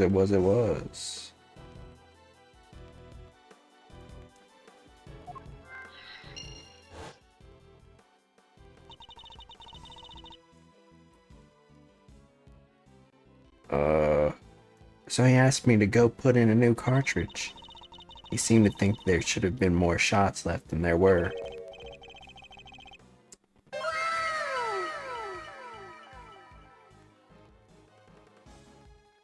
Incredible. Wasn't expecting that.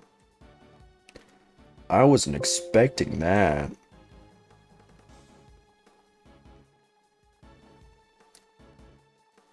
In other words, the film ran out sooner than expected.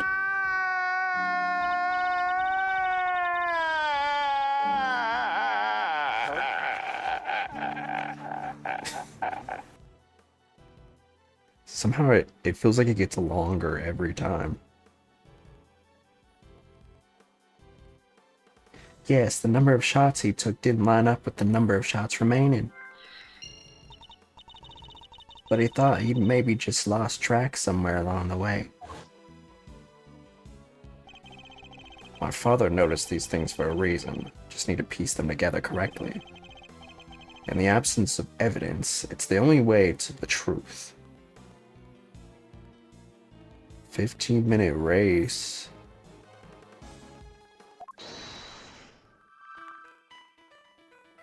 Murderer's motive.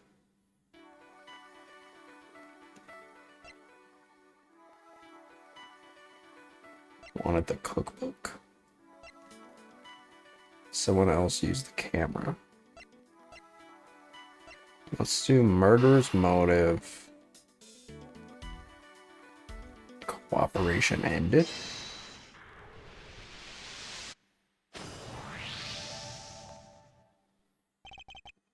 Mr. Gusto, you and Mr. Frost conspired to create works for the contest together, did you not? Oh, so you know my little secret. Professional difficulty only. Mr. Fender was kind enough to inform me. Mr. Frost was in charge of the design, while you were in charge of the flavor, is that correct? What can I say? I still had a long way to travel on the road to becoming a master confectioner. But you only collaborated up through the semi-finals. Something changed after that. We both wanted to show what we could do. Show that we were better than Tangaroa. Then why did you help Mr. Frost with his entry for the final? What grounds do you have to say that? Your own statement made to Mr. Von Karma 18 years ago. You told him that you had been working together right up until the day before the final.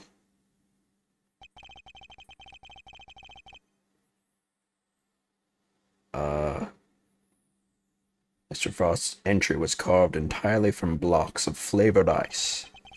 Ice which would have needed at least a day to freeze, and whose flavors would therefore have already been prepared by Mr. Gusto.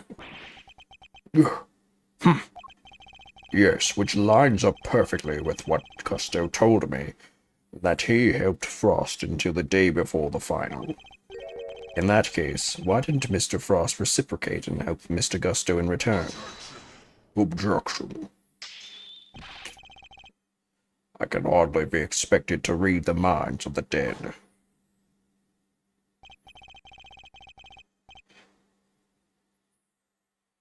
So why didn't Mr. Frost help you in return,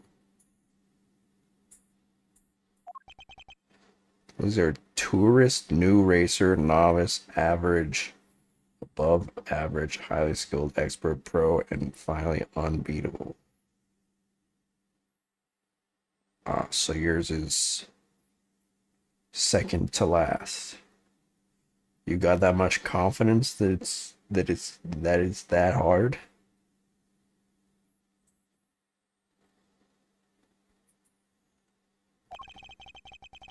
I submit that your relationship broke down for some reason.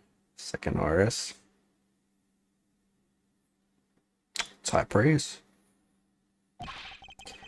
And that became the basis of your motive for murder.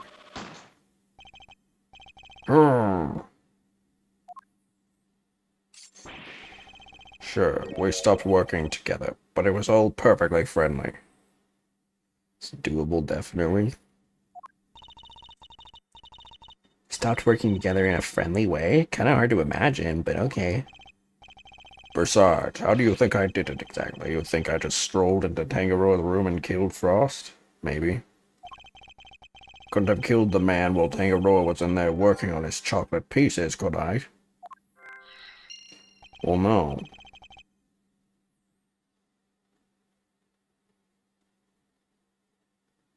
But that's not what happened, right?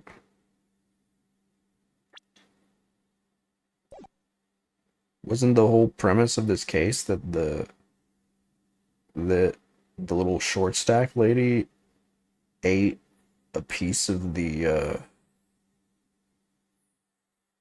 ship and then it fell down on the guy?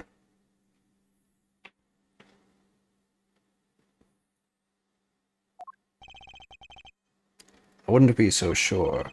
Must be a window of time when Mr. Tangaroa wasn't in his room. If I can prove that, I can prove that Mr. Gusto had the opportunity to kill Mr. Frost. I'm Beepy. Did you take your med?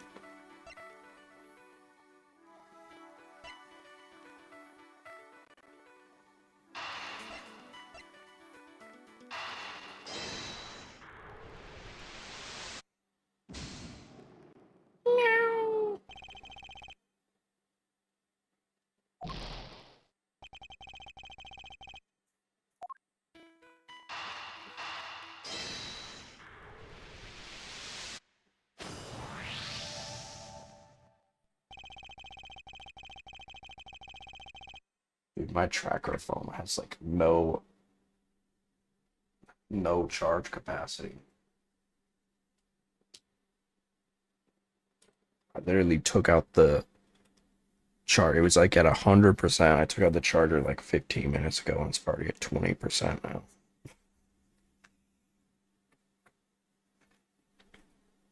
Photographing the cookbook's contents would be the perfect way to steal its secrets undetected. And what if Mr. Gusto did just that? What if he used Mr. Tangaroa's camera to photograph the book? It'd be the perfect crime, so much better than stealing it and getting chased by the cops.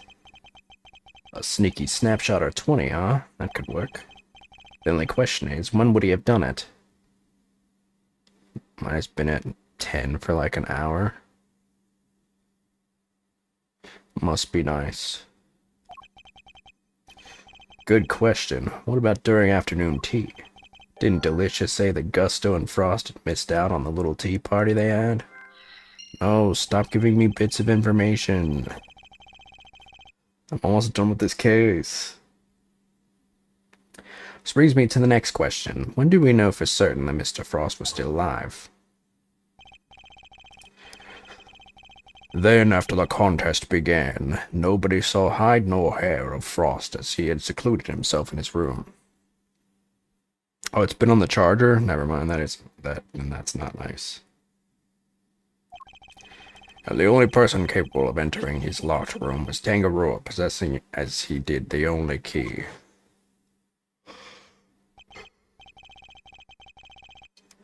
Miss Scone, were Mr. Tangaroa's works the only ones you sampled?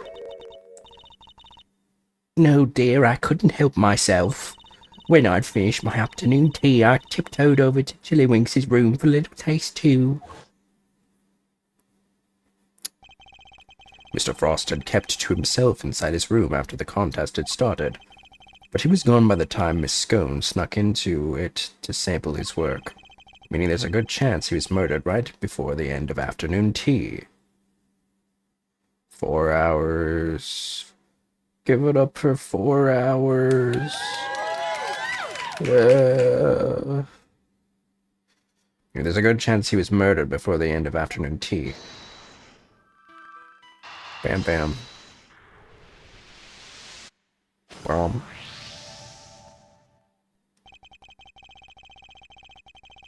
be sure that Mr. Frost was alive until the beginning of afternoon tea, making tea time the only window during which Mr. Gusto could have killed him.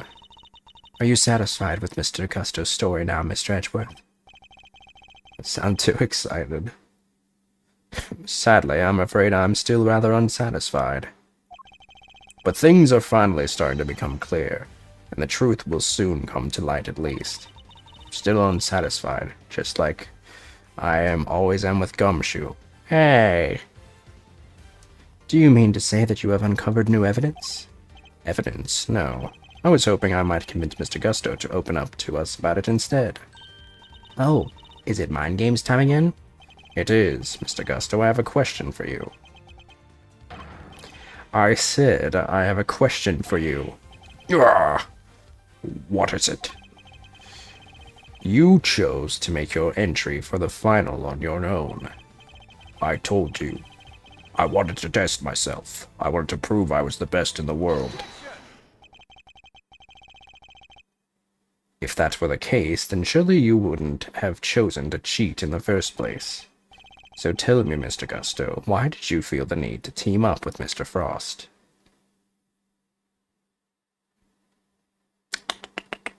It's mind chess time.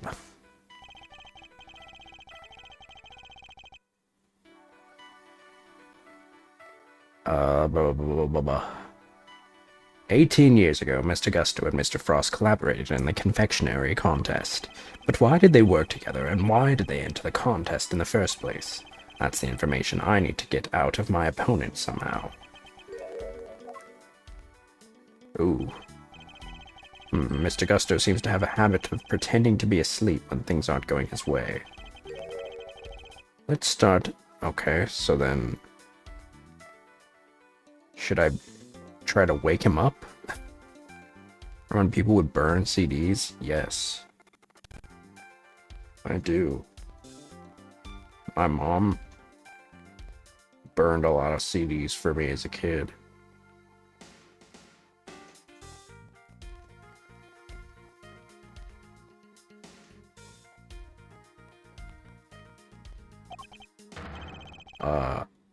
Start by focusing.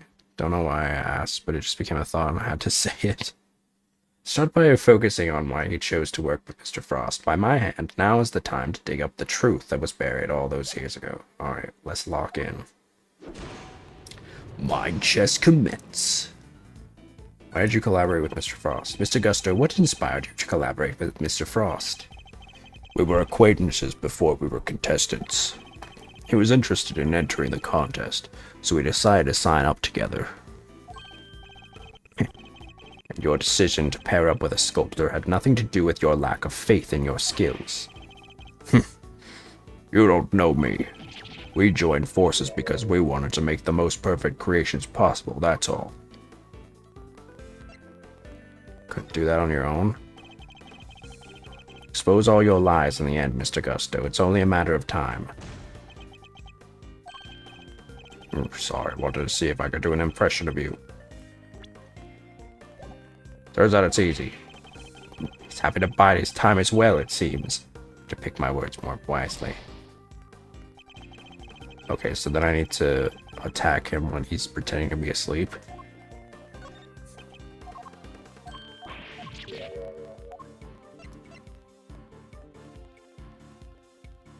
Or no, the opposite. Attack him. I was right the first time. Attack him when he's asleep.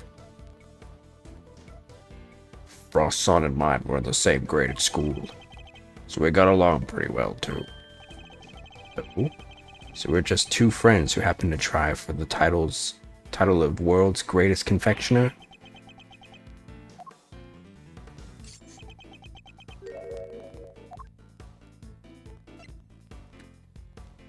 Wake up! Pretending to be asleep when the going gets tough. It won't work on me, I'm afraid. Mr. Frost was a sculptor, Mr. Gusto. I doubt he cared much about winning a title for confectioners. In which case, he probably had a different motive for taking part in the contest, wouldn't you say? Fine, it was me. I wanted that title. Frost was only in it for the prize, the ultimate cookbook. I see, and since your objective dovetailed so neatly. It's like, what the fuck is that word? Dovetailed?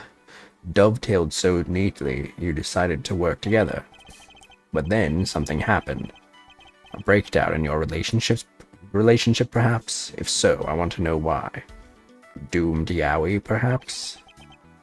Mr. Prosecutor, I'm still quite unwell after my brush with death.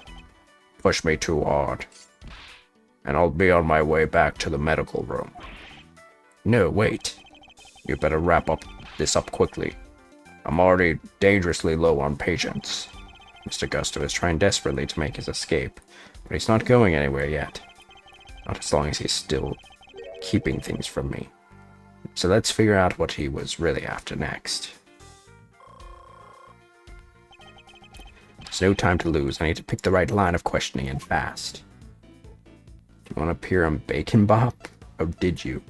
Do you want more than just the title? You too had your eyes on something other than the title, didn't you? After all, I'm not sure the title of World's Greatest Confectioner even counts for that much. Now you're insulting the way of the confectioner. My only goal was to win that title. I didn't care about anything else. I have no idea how much it would have meant to me.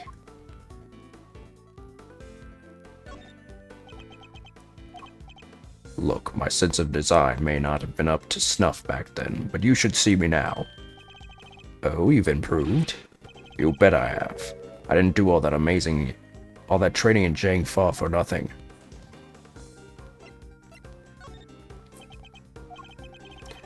I looked up to Tangaroa, you know. Spent hours poring over the designs of his work. Even used to watch his show with my son. Sounds to me like Mr. Tangaroa's work was especially influential in your early studies. And with his recipe book, you might have even become the best someday, like no one ever was. Maybe. The book was a real treasure, no doubt about that. Any confectioner would have wanted it.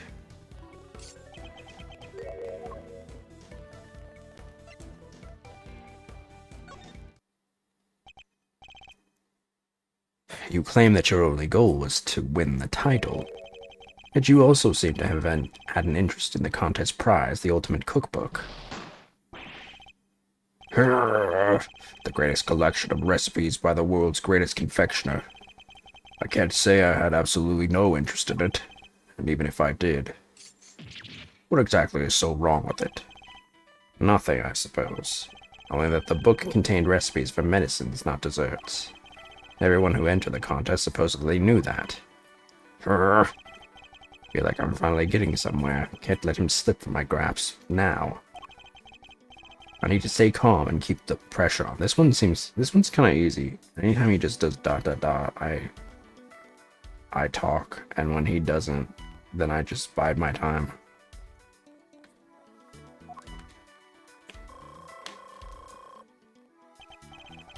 Next, let's find out why he wanted the cookbook. Do you know what the book was really worth? Do you need it to help you make your sweets? Did you know how valuable the cookbook really was? What kind of question is that? It was a collection of Tangaroa's recipes. There wasn't a confectioner in the world who wouldn't have wanted to get their hands on it. I don't have a clue as to how to proceed with this line of questioning. I'd better try a different tack. So your plan was to win the cookbook and use it to help you with your own creations? What else? A book like that could have improved my craft tenfold. You could have made a lot of money if you'd sold it. I don't know much about what was actually in there. But it was worth more than money, I'll tell you that.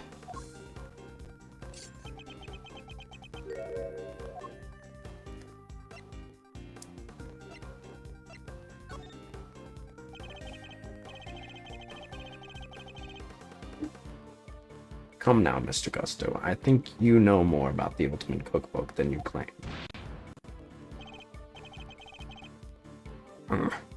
Told us a little about it at the start of the contest. And you know what kind of recipes it actually contained, don't you? And that they weren't dessert recipes at all. So you did your homework. Fine. So you know what was really in there. The Ultimate Cookbook, or the Angel's Cookbook, to give it its proper title. It's a collection of chemical formulas and ways to synthesize new medicines nobody had ever heard of. So you did know that the cookbook actually contained recipes for medicines. This could be an important clue. Do you know what the book was really worth? Do you know how valuable the cookbook really was? Our question is, how to deploy my clue. Except you knew that's not what's really in there. Your designs may have improved thanks to your training in Jang-Fa, but you clearly didn't do enough work on your skills of deception. You've already admitted that you knew the Ultimate Cookbook was a collection of recipes for medicines. Thereby making your interest not gastronomical, but pharmaceutical in nature.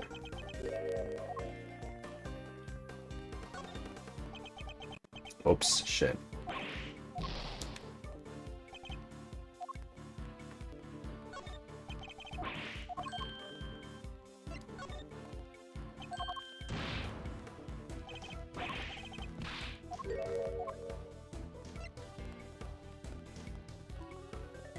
Try to become a pharmacist? We'll expose all the lies in the end, Mr. Gusto. It's only a matter of time. Nope.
Spinjitzu Master. Just got...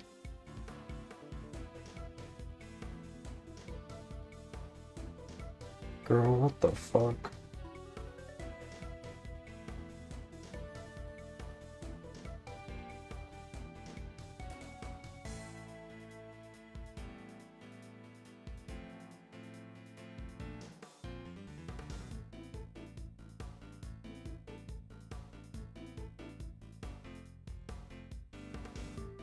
Sorry.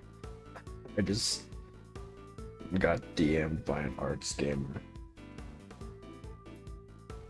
Immediate block. Oh shit. Yeah.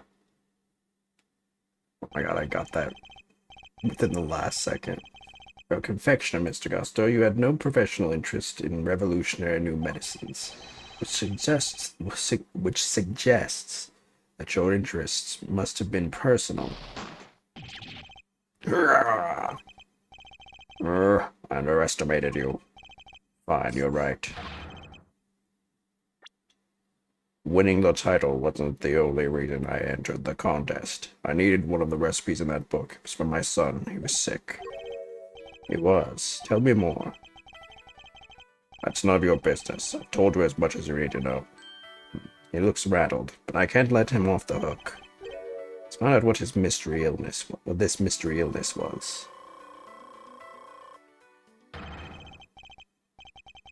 Almost gotten to the bottom of this. I can feel it. Just a few more moves.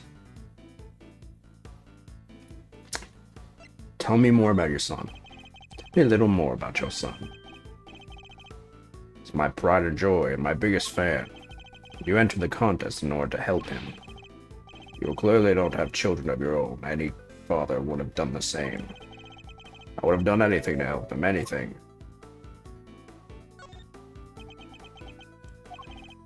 Would come to see me at the contest venue too, right up through the semi-final. Really? Didn't get in the way of your work? You were trying to beat Samson Tangaroa. Surely you didn't have the time to look after a child. Yeah, well, I wanted to do what I could for him. Said he wanted to always be the first to try my creations.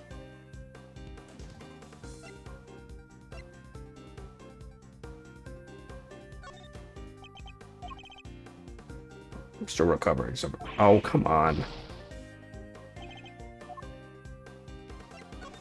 Okay, tell me more about your son.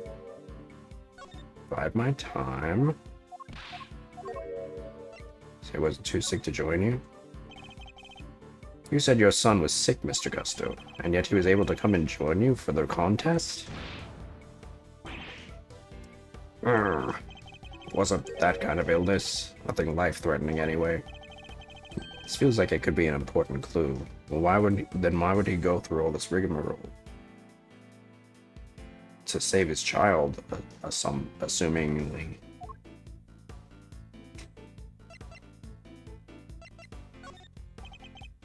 You tell me the name of the disease your son suffered from? You're a real cold customer, Mr. Prosecutor. Isn't it enough that he was seriously ill? Why would you force me to tell you more? Time to deploy my clue. I like how he says time to deploy my clue, and then it gives me the option to bide my time. Already shared with me that your son's illness wasn't life-threatening, so why are you so reluctant to share any further details? May not have been life-threatening, but that doesn't mean it hadn't been life-altering. I see. That must have been very hard on both of you. Of course it was. That's why I did everything I could to find a cure. We were desperate. We couldn't taste it. He couldn't taste anything, not even his favorite desserts. Oh. Just like Tangaroa.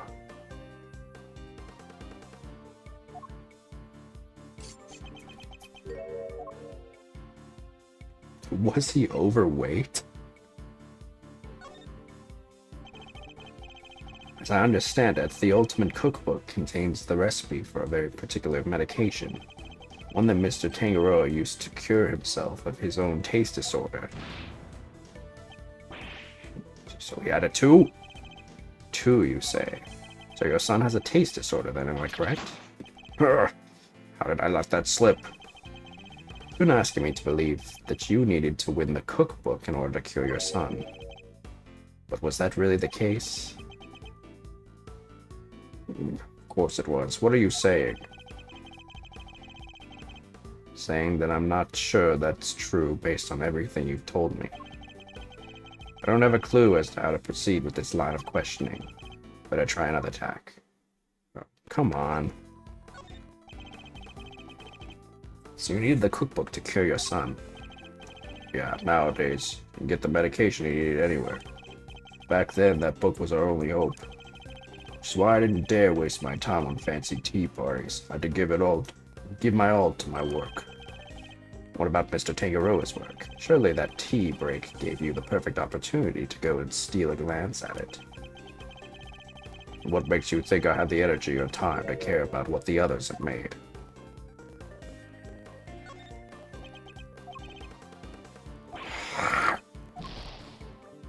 Oh boy.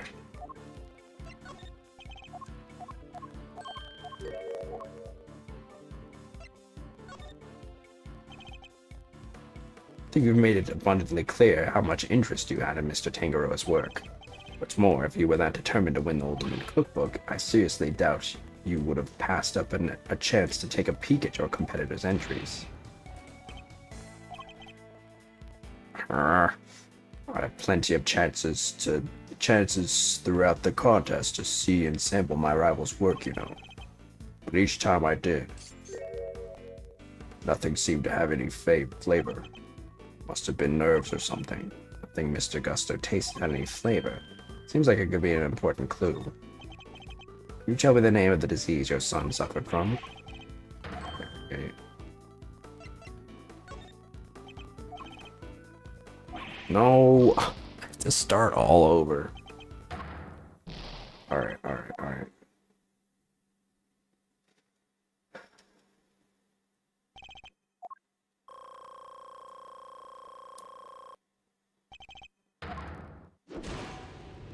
Alright, middle.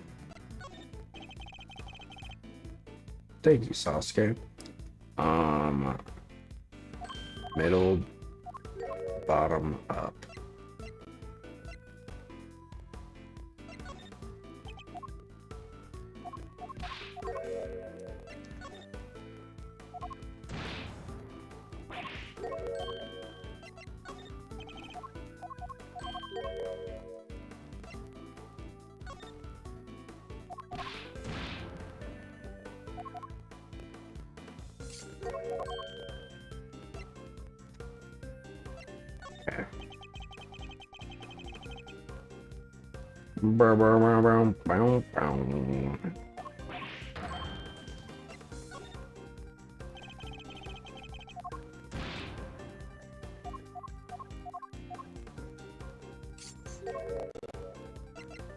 Did he have a taste disorder?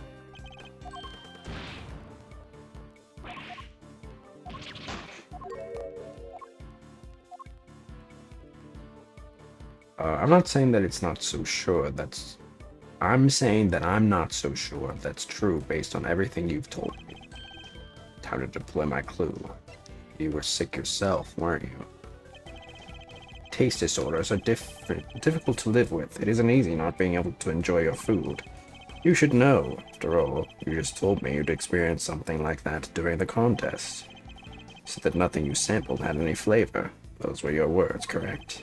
It would seem to suggest that you were suffering from a taste disorder. Confectioner without a sense of taste? Not exactly ideal.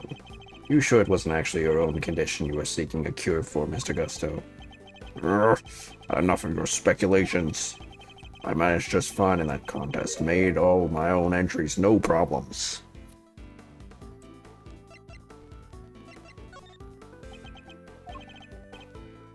Damn it.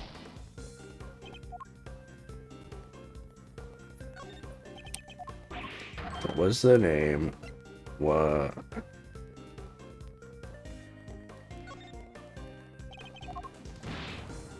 Wasn't life-threatening. Did he have a taste disorder?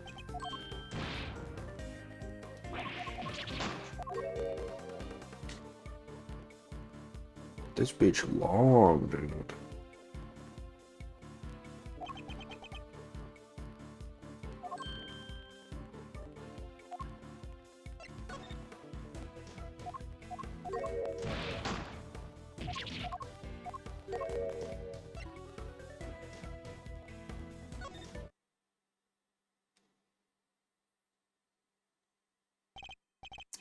Sorry, I'm afraid you're contradicting your own testimony.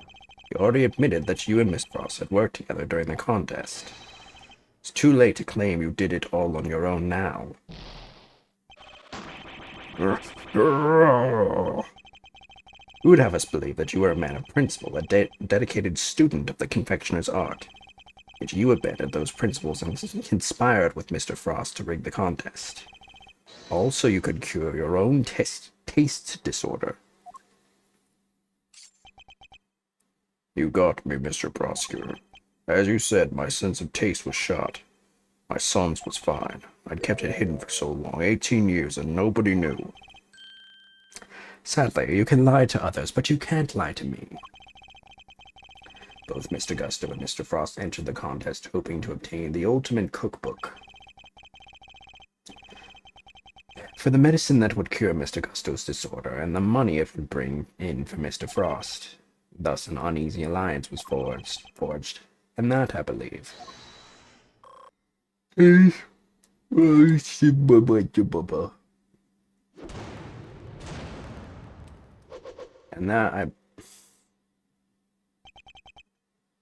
that I believe is checkmate. Oh, okay. Well. I'll admit it, you're good. I never told anybody any of this, but you figured it all out anyway. It's true, 18 years ago I developed agusia. What's agusia? It's a taste disorder that makes it so you can't taste anything at all, which is literally what we just explained. Confectioner's worst nightmare. Mr. Fender, is this what Mr. Tangaroa had as well? No, the big man had what they called dissociated taste disorder.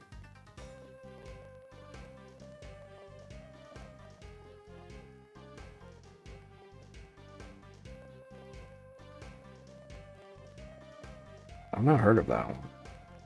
Is that a real one?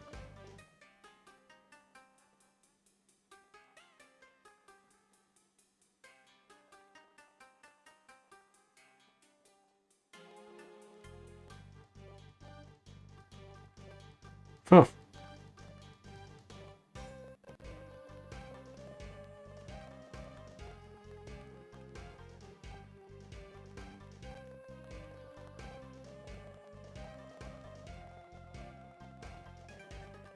I've never heard of that one.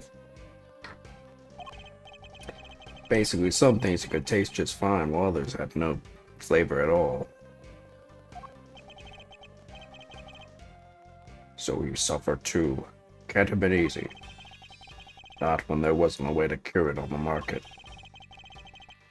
which is why you need Mr. Tangaroa's cookbook. Do you admit now that that was the real reason you entered the contest? It was only one of the reasons. I wasn't lying when I said I wanted the title. If I put my mind to something, it's done. I won't lose to anybody. I may not have been able to taste it then, but I still knew my stuff was good enough to win. Oh, so you went to the final thinking you stood a good chance at winning? Of course. What was it that Fender said about what Mr. Tangaroa thought of Mr. Gusto's creations? Mr. Gusto's creations were a perfect balance of flavor and design, at least up through the semi-final. But disappointingly, his entry for the final was subpar on both counts. We were told that your entry for the final was far from the prize-winning taste sensation you described. What happened, Mr. Gusto? What went wrong that day? Fine, you want me to talk, I'll talk. But you're not going to like what I have to say.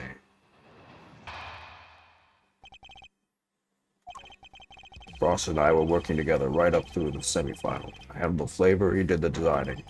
But I wanted to face Tangaroa in the final on my own. No help, just me and my skills. So I helped Frost with his entry, but mine I did alone. If it didn't taste good in the final, that's on me. What can I say? I lack training. That's all there is to it. Happy now?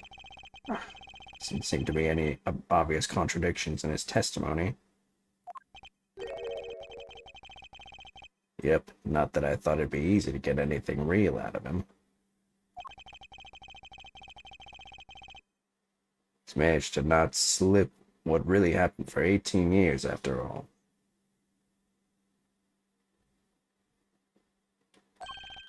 Why don't you try pushing him a bit, Mauserino? See if you can't shake something loose. I think I might just have to, Fender.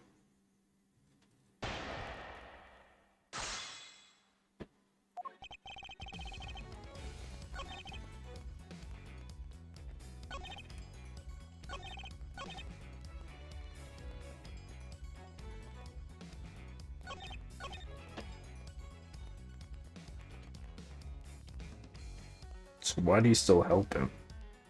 I guess out of good-naturedness? Hold it! So you're saying Mr. Frost didn't help you at all? But he helped you up until then, correct? It's a bit strange for him to stop so late in the contest, no?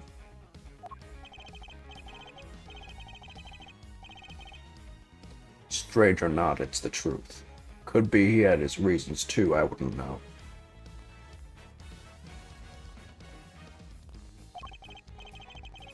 He's lying, it's gonna be a headache to prove. 18 years is a long time.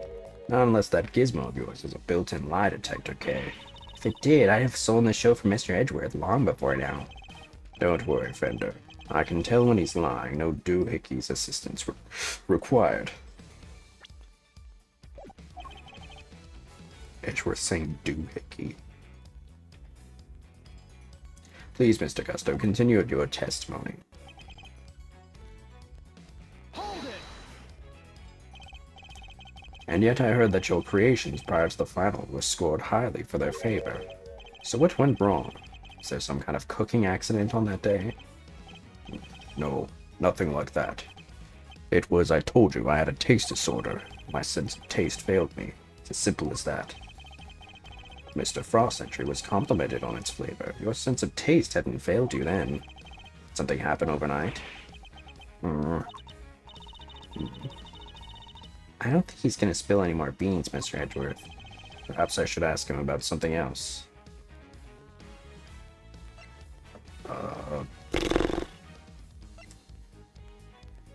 Ask about the semi-final?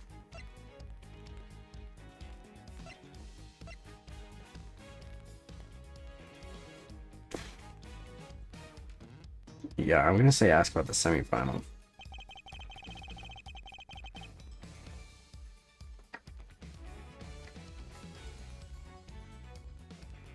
Did something change between the semi-final and the final, Mr. Gusto? Not really. The only difference between the semifinal and the final was that Frost wasn't helping me. Frost wasn't helping.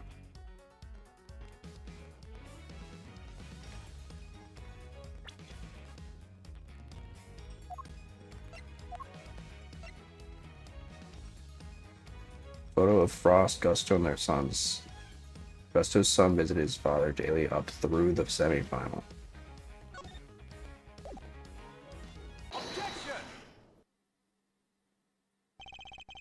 Think of one significant difference between the semifinal and the final, Mr. Gusto.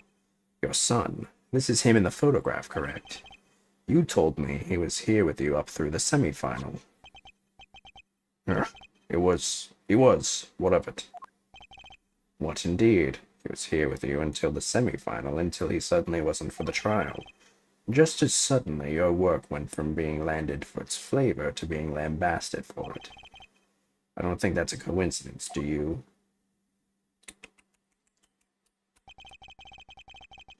It wasn't just spending quality time with his father, he was playing a much more pivotal role than that. Just wanted him to see me hard at work, to show him I was trying my best for us. Who knows, maybe it was him being here that helped me do so well in those early rounds. Talk's a good game, but there's nothing about this guy that screams super dad to me. Indeed. Thankfully, he would only have to give such an idea credence if his story were true. After all, how much could the encouragement of one small boy affect the taste of a grown man's work? Mr. Gusto prided himself on the flavor of his creations, but then he lost his sense of taste. Must have had a tough time maintaining his high standards after such a devastating loss, unless... I'm sure your son was here to cheer you on, but that wasn't all he was here to do, was it? You're a very suspicious man, Mr. Prosecutor. But why not try answering yourself for a change? What was an elementary school kid doing here other than to support his father? To taste your creations, maybe.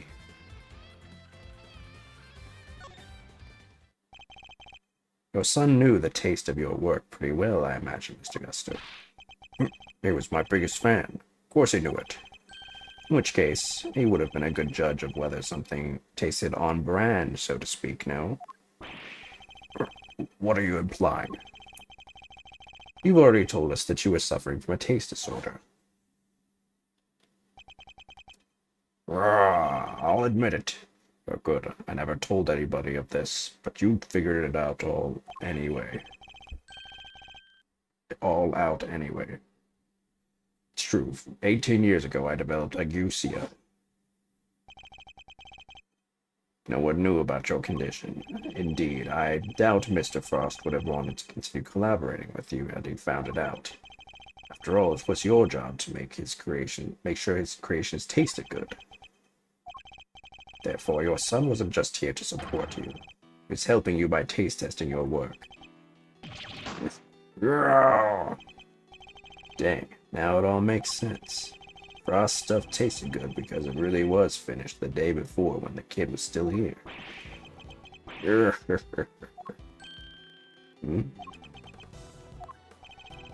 have a vivid imagination, Mr. Foster. But do you seriously think I trust a kid to tell me how to adjust the taste of my masterpiece? I have some pride, you know, even back then. Did you now? My designs may not be much to write home about back then, but I always knew my work tasted better than anybody else's. You think I'd risk everything by putting my reputation in the hands of a child? This is just more speculation. That's all it is. In that case, I ask you to speak with your son this instant. Let's see how much of your story he can corroborate. Sadly for you, my son is no longer my concern. What? As soon as I got my sense of taste back, I went straight to Zhang Fa to start my training. Cut off all ties with the kid for good. Damn. What? You abandoned your own child? And that ain't the half of it. No one knows where he is, even now. Cops have looked all over for him, but no dice. So still think you can prove your asinine theory? I'd like to see you try. But don't think I care about anything besides your confectionery. Think again. I'm sure we're gonna meet him later. I got my sense of taste back. What need do I have for a son? Banana. Silence in the courtroom. While Mr. Gusto's words and actions may demonstrate a certain lack of humanity on his part, the goddess of justice cannot judge him for that. Therefore, Mr. Edgeworth, I believe it is time for you to admit defeat. Yeah, give it up. 18 years is a long time for anything to surface now, proof or otherwise. Can't fall asleep still. Damn. I hope you do soon.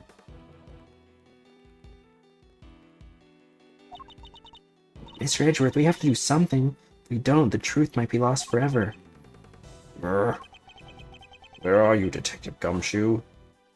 He's gonna pop out soon. At the most convenient time.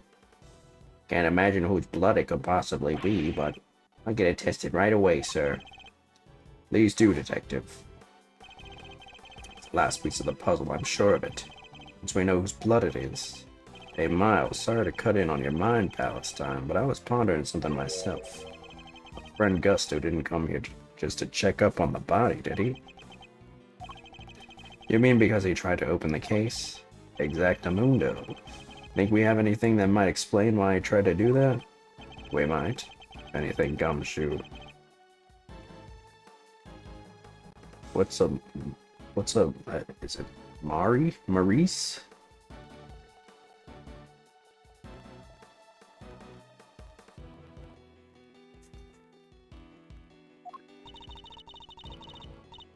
That's quite enough idle chatter, Defense. Now if you...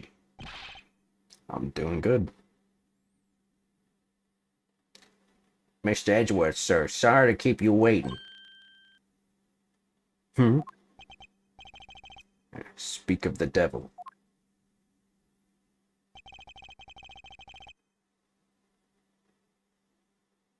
I take it you have the test results, Detective.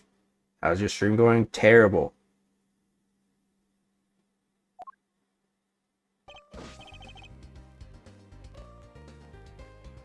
Yes, sir. The lab just got back to me. Detective, please. Court is in session. Do you usually stream? No. I never stream.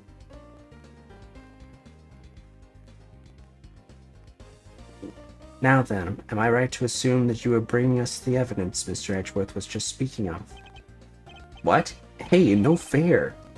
Why didn't anybody tell me about any of this?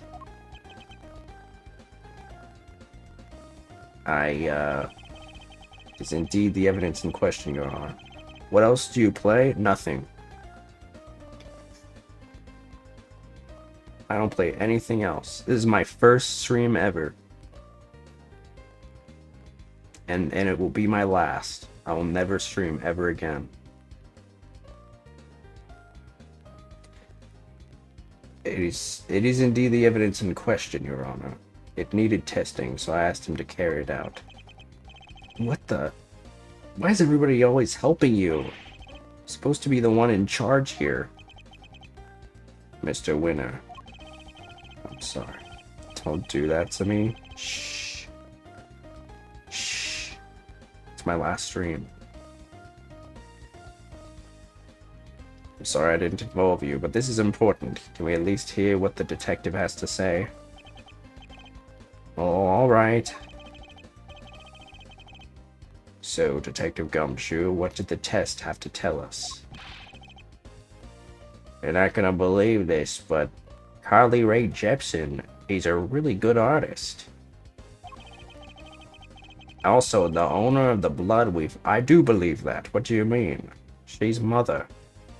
The owner of the blood we found in the liquid at the bottom of the Gemini case is Carmelo Gusto, the victim of the poison gas attack. What are you talking about? Thank you, Detective. You've been very helpful. Well, it looks like my suspicions were correct. What do you mean, Mr. Edgeworth?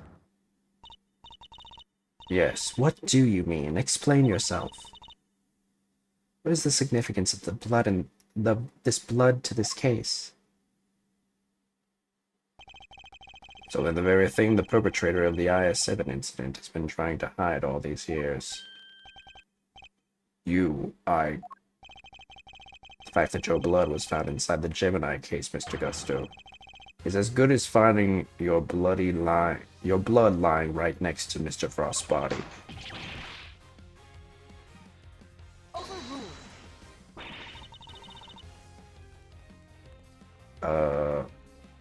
Why would there be traces of your blood there, of all places, Mr. Gusto?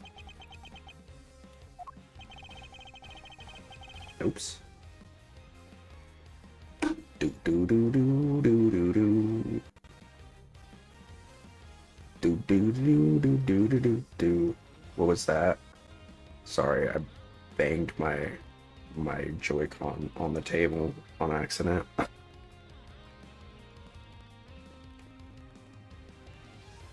I'm so reckless with my hands, dude. Banging them all over the place. Damn, she ditched.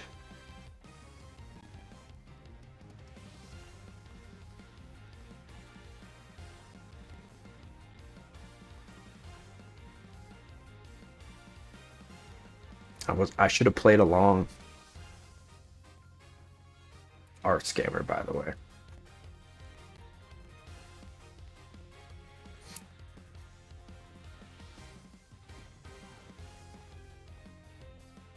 That line of dialogue is like immediate red flag to me. Like that string of questions is like immediate red flag.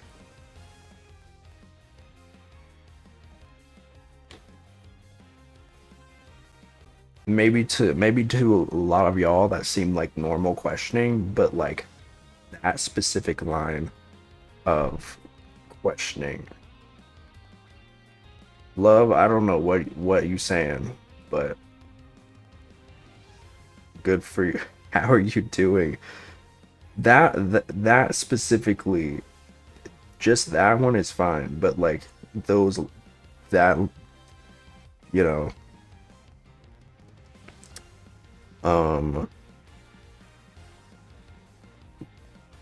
girl.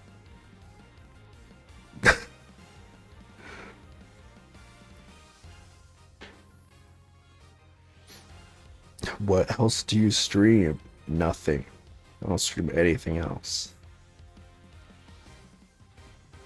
It's always such a dumbass question because it's like, I don't know, why don't you look at my streams? Why don't you just look at the shit that I do? It's like when people ask, like, what are you playing? I don't know. What does it say in the title?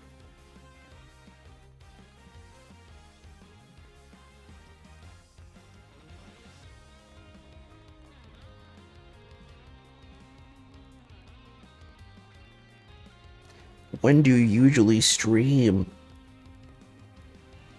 I mean, there are people that ask those questions earnestly, but like in that specific chain is like, it's very conspicuous. Girl, you know I don't speak whatever language that is because the words coming out of my mouth do not align with that. So I don't know why you keep respectfully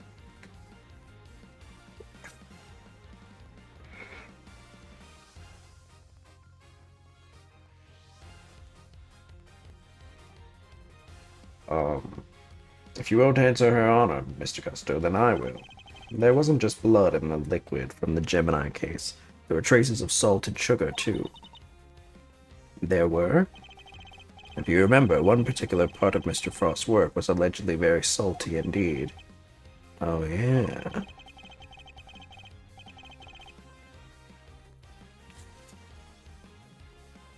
Talking about what Delicia told us back then, right? What was it again?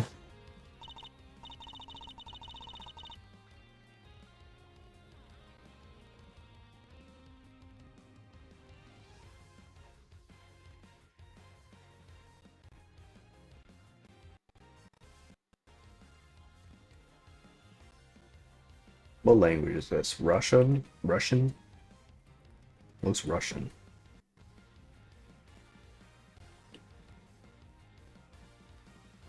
It's Serbian.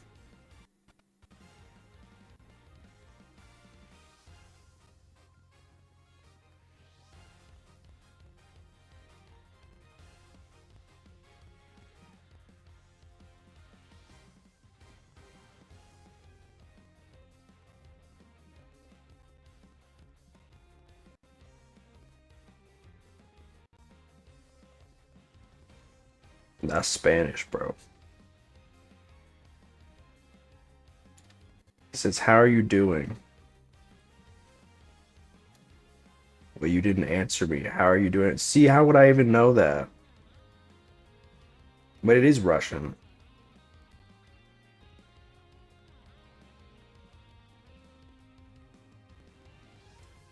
I like how I would know an answer in Russian. I'm not going to do that.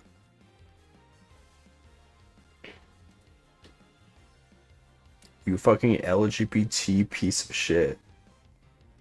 Okay.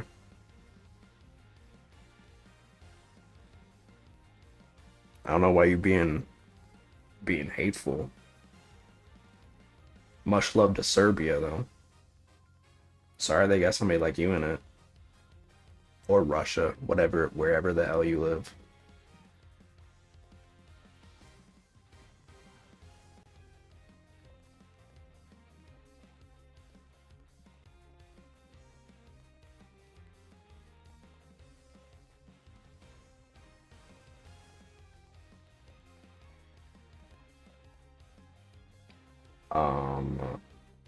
Did they ever?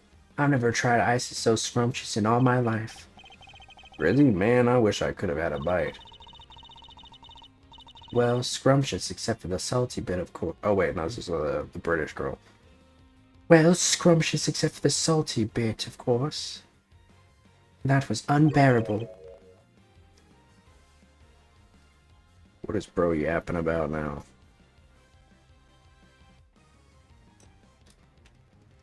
How are things anyway?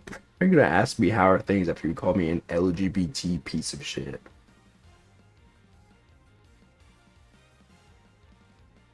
What a loser.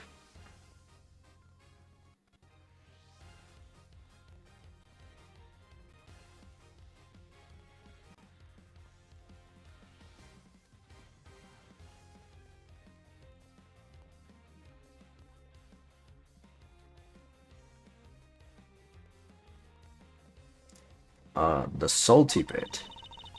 In the other photo you've got there, this bit, the harpy thing. Gemini's liar. They stubbed their toe. So pathetic, dude.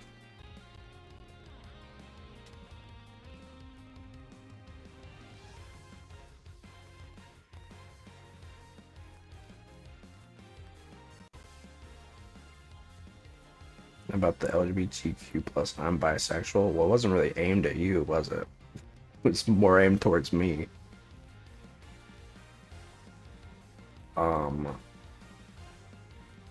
Yes, the liar and only the liar tasted as if it had been flavored with salt. There are no traces of salt anywhere else in Mr. Frost's entry. Very interesting. Then perhaps you can tell us, Mr. Edgeworth. Where did the salt and the liar come from?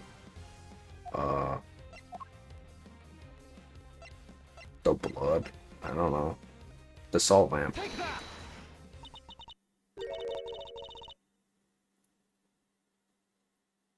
This is the lamp from the IS-7 incident.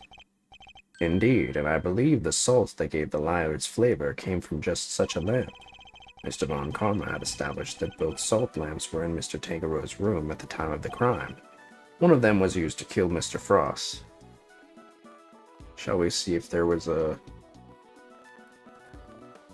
I'm curious if there was a ban appeal. Now that I know how to find these, I love looking at them.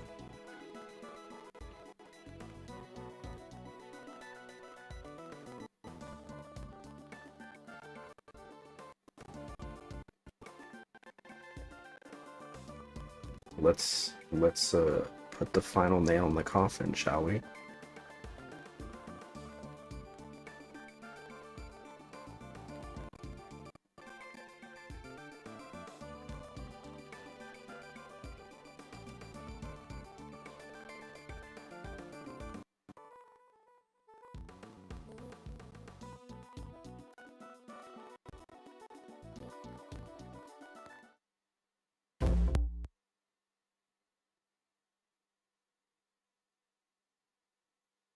Your day went well? Thank you. It was alright. Hope yours went good too. Oh, no ban appeal. Alright.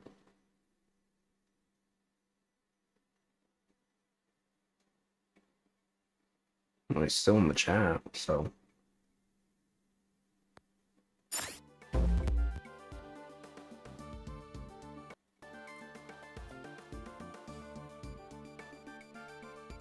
Do.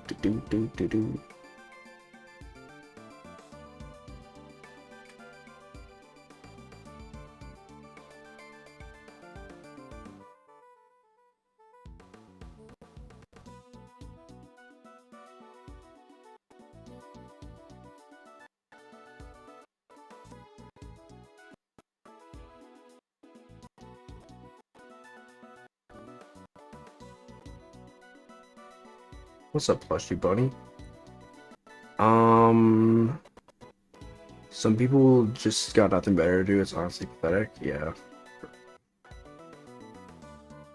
It is what it is. You know what I mean? I mean, unfortunately, just being gay on the internet, is always gonna be nice to meet you. Is always gonna be an experience, you know. You're always gonna meet. I've met so many great people here. Thank you for the follow into the crew. You know, I've met a lot of great people streaming, but I have also come across some unsavory individuals. That's just how it is. I mean, and that's how it is regardless, you know. But I have learned people will search for like LGBT tags just to be hateful, and it doesn't bother me at this point. I think I used to when I first started streaming. It just doesn't bother me anymore, you know. The internet is full of gross people. It sure is. The internet allows people to be anonymous and say whatever they want to say under the guise of anonymity, and you know, you can do you can bring that energy into this stream, but it will be swiftly dealt with, even if you try to bypass it in another language.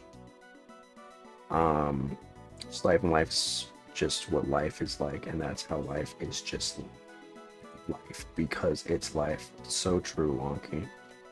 Still hope for the best for you, and thank you. It is what it is, you know? I don't care. But of course, I'm sorry that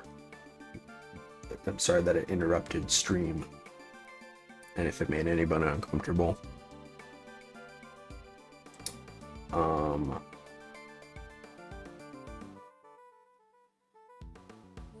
Have a lovely voice. Thank you, appreciate that. You know, it's always funny too, because like you have to think about those people and just kind of laugh, right? Because it's like you're not just like homophobic, you're homophobic and also pathetic, right? Like you go on somebody's stream, right? And like spend time out of your day to be hateful, right? That to me is like pathetic in the nice way.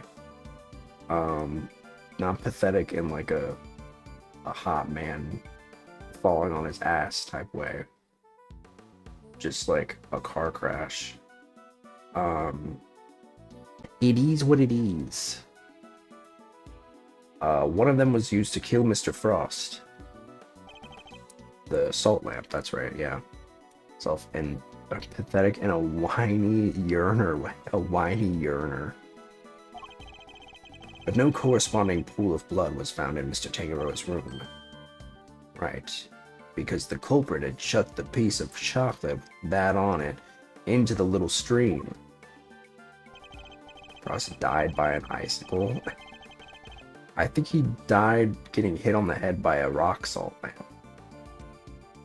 Maybe that is the good pathetic. Yeah, no, there's definitely good pathetic. I like when a man is a little pathetic. Furthermore, aside from the liar, no traces of salt were found anywhere else in Mr. Frost's room either.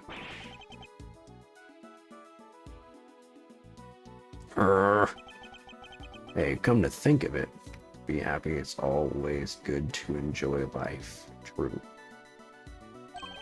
The lamps we found in Delicious room were both broken. The lamps appear to be broken. Remember that? I love the flashback cutaway. They were broken, and then Gregory's just like, they were broken. Bulbs are smashed, both of them. Has to be a big boy, a big strong boy being pathetic is peak content. I fold immediately. Is that what the people want? Is that what the people want? Is that should I start being more pathetic? Oh please, oh please, oh please, oh please, watch my stream, please. I'm EP girl, we know.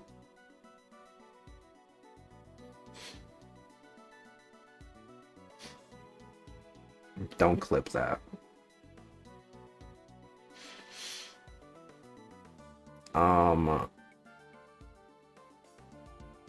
Who the fuck? Which one is Fender? Bang doesn't fit you. I know.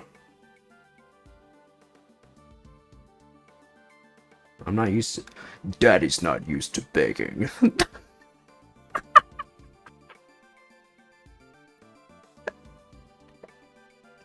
Daddy gets what he wants.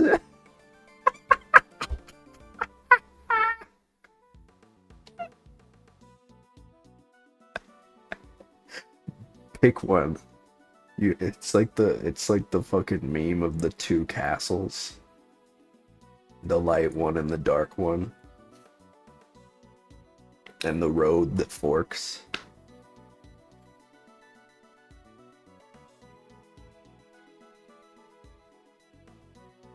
Just be you, of course.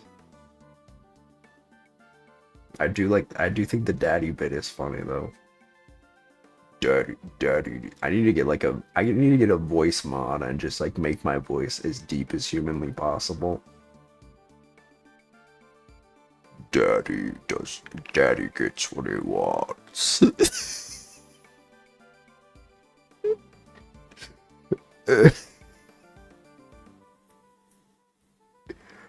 Daddy gets what he wants.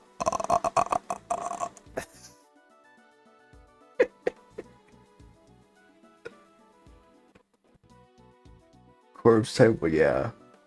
Love me like you hate me, what a fuck me.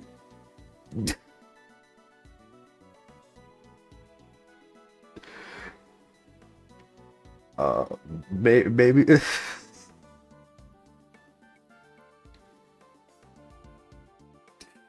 maybe they fell him.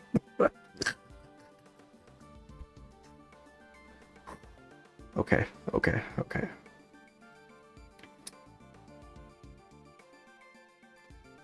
Maybe they fell and broke on the floor?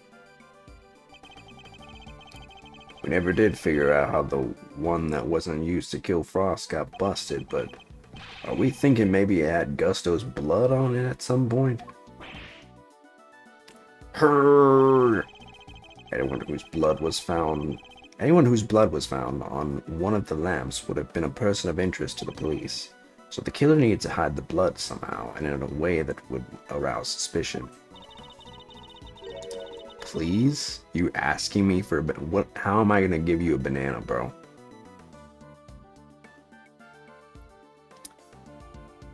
You are seriously suggesting that the liar was used to do just that? I am. I suspect that the bloody salt was somehow applied to the liar so that it could be hidden inside the case. Because unlike the fountain water, the sculptures would have needed more time and care to test properly. Send it in the mail?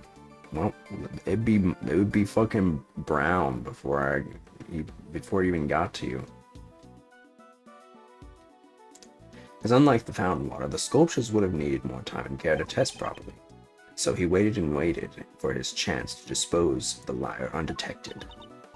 Then the reason he's here today is 18 years ago, Mr. Frost's body and the evidence pointing to his killer were taken away together. This, of course, was not part of the perpetrator's plan, and thus a new dilemma arose. The possibility that the body, the incriminating evidence, or both would resurface one day. So back he comes 18 years later, sneaking in bright and early to try and cover his tracks. Well, Mr. Gusto, finally ready to admit it. You are the one responsible for the IS-7 incident. Bro, you do not need to tell me every time you're EP. I know you were EP.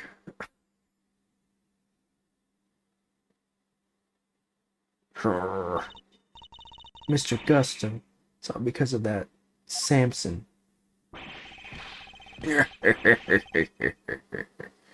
VTuber, I do.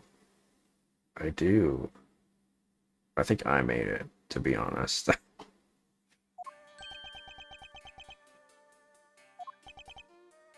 Gusto. My business elsewhere. Jealous, I want one. Can you just make one? Isn't that a thing? Or did they change it? Can not anybody make it now? So I finally got caught, huh? All these years later. Nobody came close back then, not even the big shot prosecutor or the attorney. That's some impressive work, Mr. Prosecutor. I have to hand it to you. You admit it then? That you murdered Artie Frost? Yeah, I mean, unless something has changed, I think you could just make one. Gusto looks like my neighbor. You better get him. You might want to check him, dude. He could be guilty of something. He could be a murderer. You admit it then that you murdered Artie Frost. He's gonna say it doesn't matter because it was 18 years statute of limitations, and then I'm gonna have to prove that he somehow did it within the statute of limitations, therefore proving that he is going to be the guilty one. I didn't pre-watch this. I didn't pre-play this. I'm just telling you how it's gonna be. I'm telling you how it's gonna be, and when I'm right, you guys better be like, wow, he's so smart. And the truth is, I've just played like what, 40 of these cases now.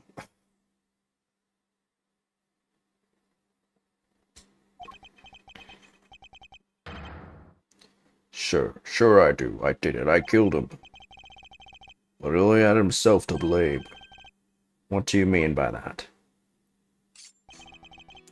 He agreed to help me. We were supposed to help each other so that one of us could win. Whoever won was supposed to let the other use the cookbook.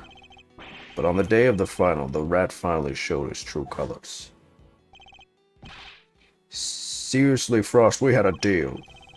Sorry, I'm not helping you in the final. Our little agreement is over, Gusto. Sounds good right now. Bro, you need to go to sleep. You've been awake for like 4 days.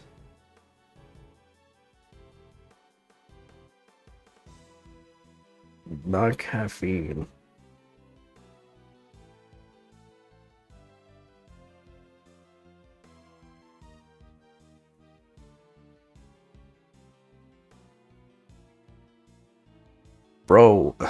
Bro, you keep coming in here and just saying that you're tired. It's like I don't know what I'm supposed to do. I'm trying to play the case, bro.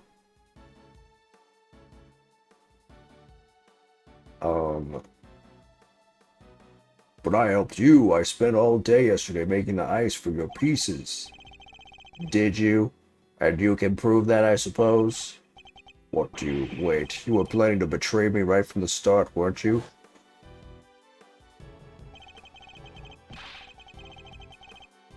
After Frost double-crossed me, I had to make my piece for the final by myself.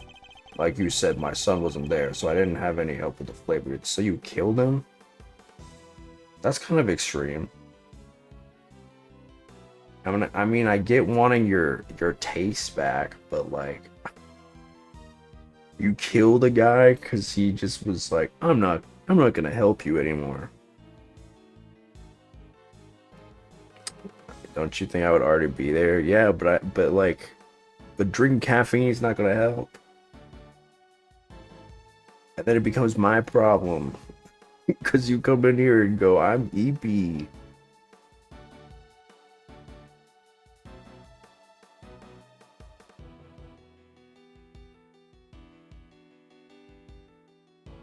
Like you said, my son wasn't there, so I didn't have any help with the flavor either.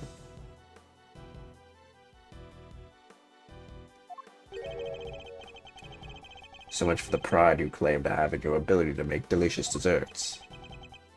Go ahead and judge. You have no idea what it was like for someone like me to lose my sense of taste. I mean, sure, but like, killing a guy over it? I don't know.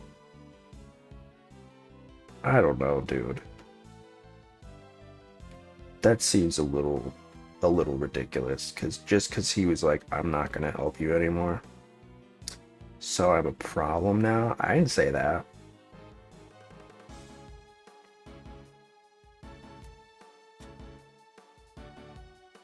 I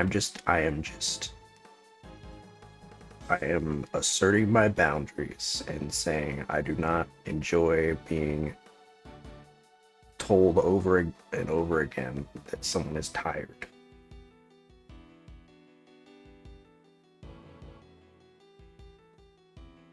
I gave up everything to become the best. Everything. I take pride in that. Something someone like you could never understand. You're right. I don't understand. You take pride. Away from being the world record of no sleep. That's not a good thing, though, man.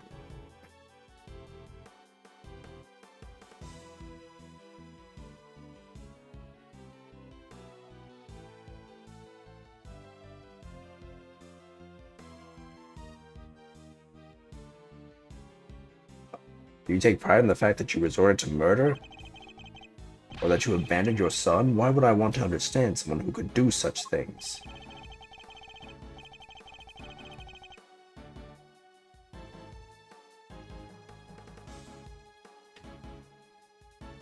A man can't afford to rely. Sorry, okay. It's fine. I'm saying it now so it doesn't become a problem.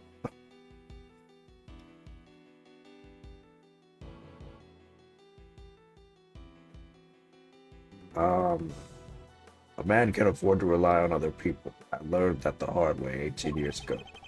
My son never showed up on the date of the final. In hindsight, I wouldn't be surprised if Frost was the reason why. Why would you think that? What exactly happened to your son? How am I supposed to know? I told him he's none of my concern anymore. Bro just fucking like drop shipped his son, dude. Where the fuck?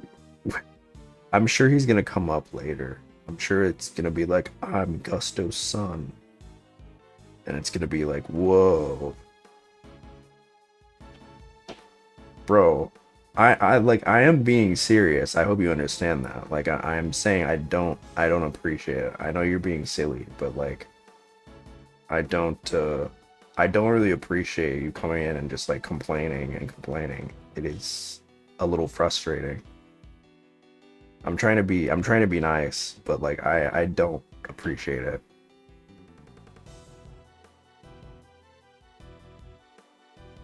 The bratty stuff does not work on me.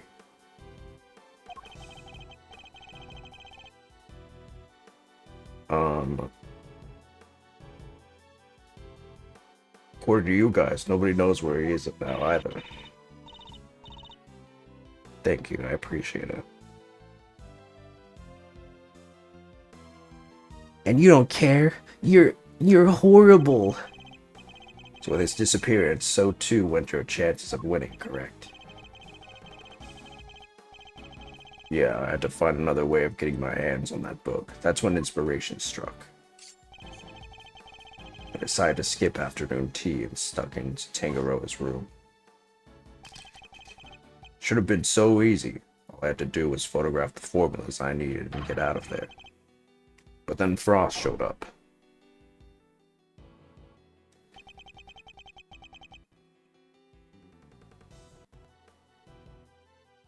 I thought, ooh, the smirk.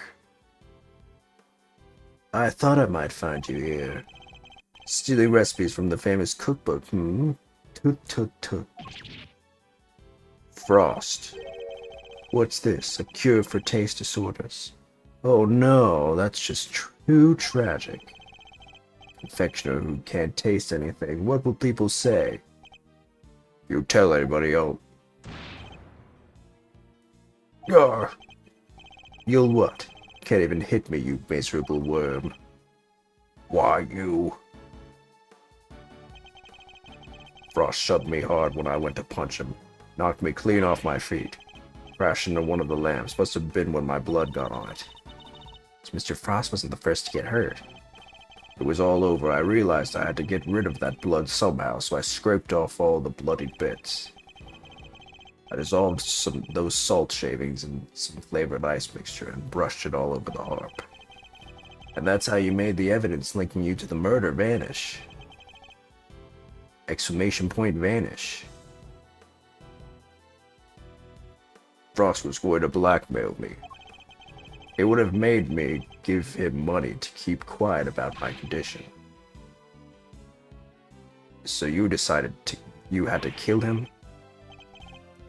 Yeah, I guess I did. Why would I let him live? Do you want someone holding something like that over your head?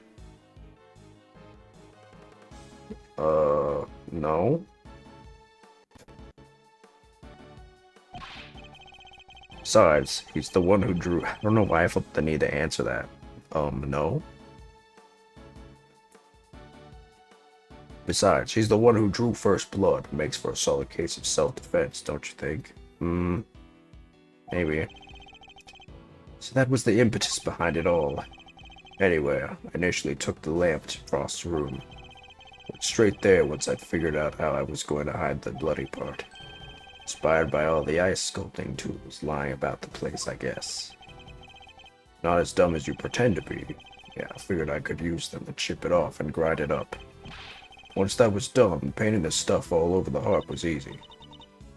But why Samson? Why did you have to frame him?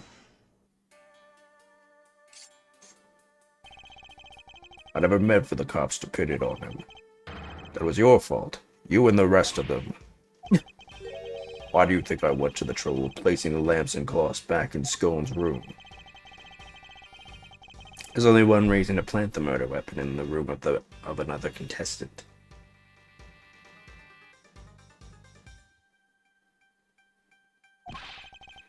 And that's to cast suspicion on that person. What? You tried to frame me, Gusty Pants? But why? Why poor old me? Respected Tangaroa. He's the best. A true champion. And you? You suck.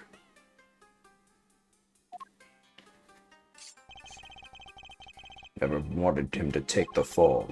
But you're a fraud. Your work wasn't even real. You had no respect for our craft at all. Damn. You deserve to be punished for what you did. Put in jail for 18 years?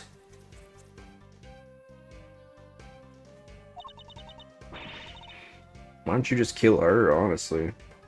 Seems like the better option. You ever itch your eye and it just feels like sex? Oh my god.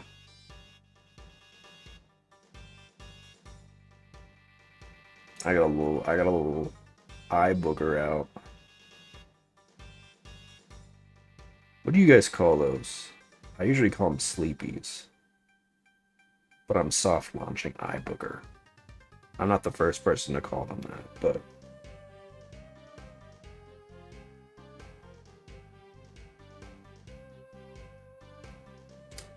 and I won't be the last.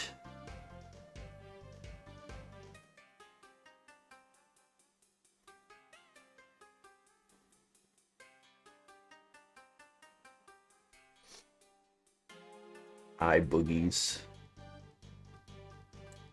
Crust, eye crust. I come. I come, you come, we come. That was a rejected Wii game. We come.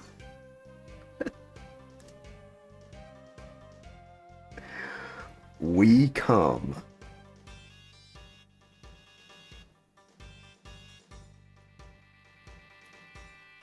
You just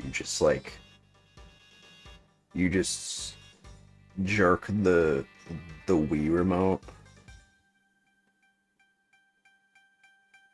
Nice cock. Alright, sorry. Oh, Gusty, how could you? Had you refrained from eating Tangaroa's work, Frost's body wouldn't have been found. The plan was to wait until Tangaroa was judging a room. That's when I'd sneak the corpse in a Frost room and freeze it. Thanks to you, Bound here found it before I had the chance to retrieve it. I don't understand.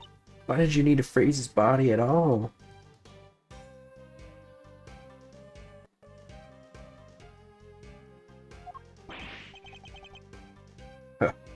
Why indeed? Mr. Edgeworth, surely you must know. Why did Mr. Gusto need to freeze Mr. Frost's body?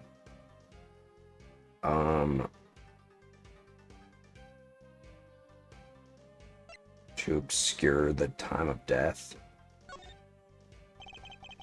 Mr. Gusto needed to freeze Mr. Frost's body in order to obscure the time of death. They determined that the murder occurred during afternoon tea. He would have been an obvious suspect. Bingo! Freezing Frost's body wasn't simple. Preparing everything took time.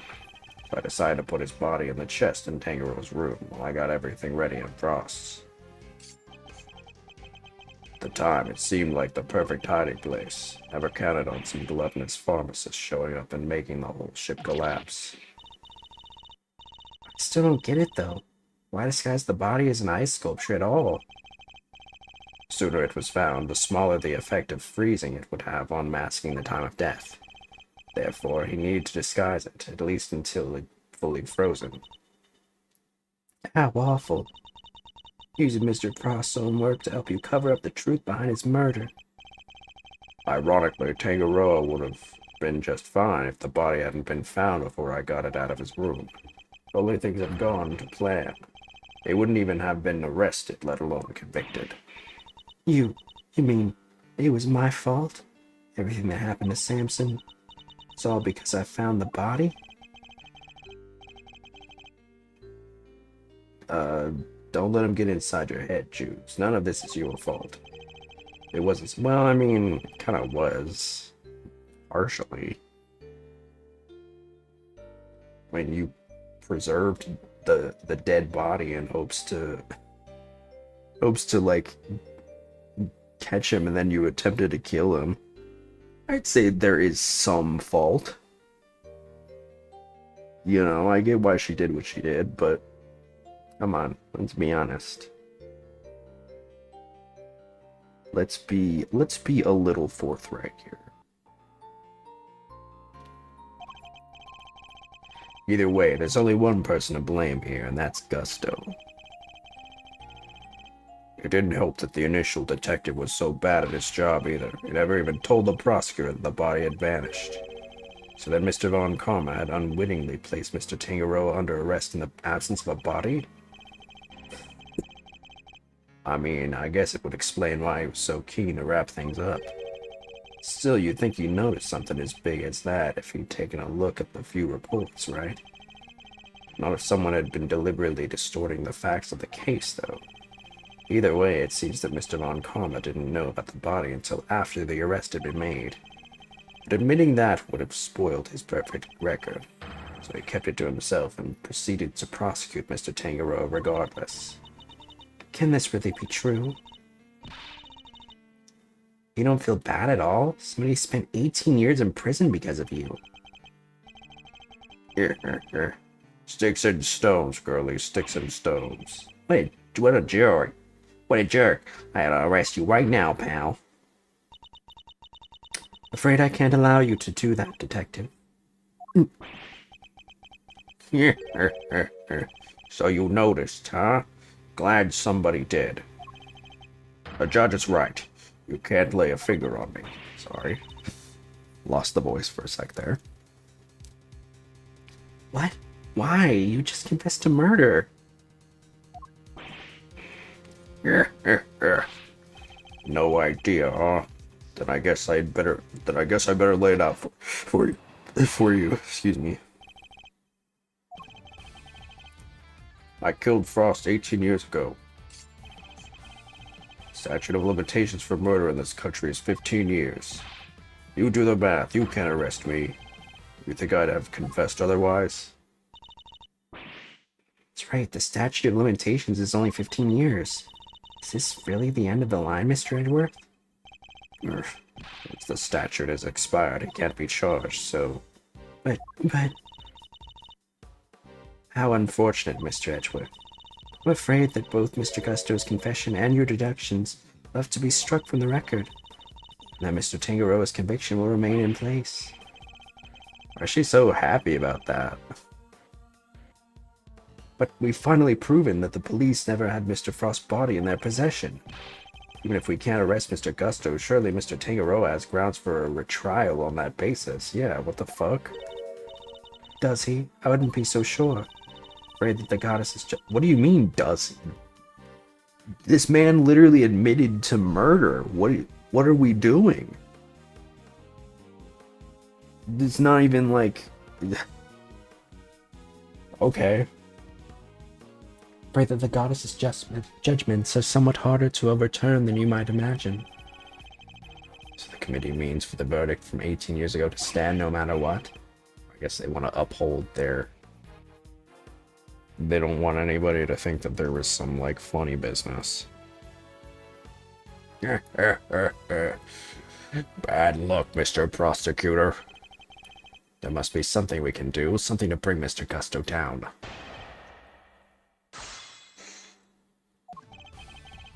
I don't know.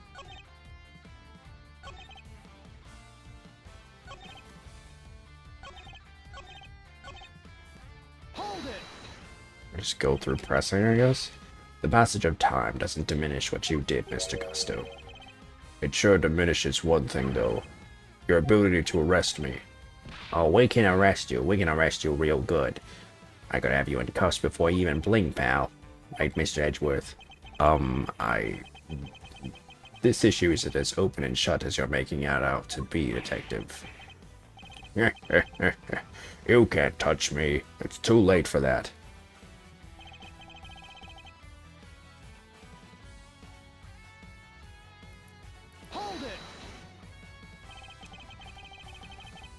Depending on your actions over the last 18 years, the statute may not have expired yet. This ought to be good. Alright, I got nothing to hide. If there's something you want to ask it. Very well. Tell us where you've been and what you've been doing since the incident. Oh, was he out? Was he out of the country? He might have been out of the country. Sure. Not long after the contest, I was able to cure my taste disorder thanks to the formula from that book. Not so long after that, I went to Zhangfa to really buckle down and hone my craft. That explains a lot. We tried to contact you after the fact. I guess you were long gone by then, huh?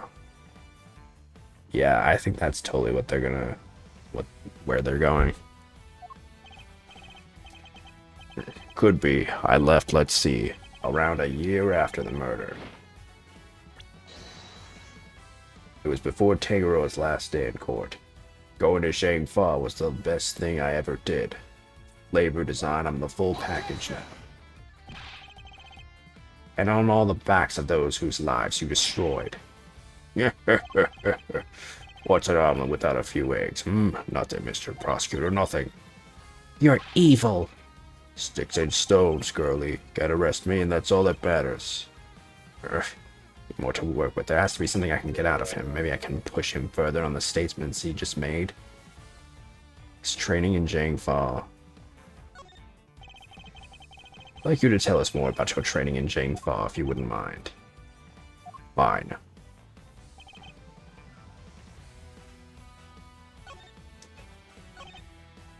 I went to Jangfa to train, and I finally became the best in the world.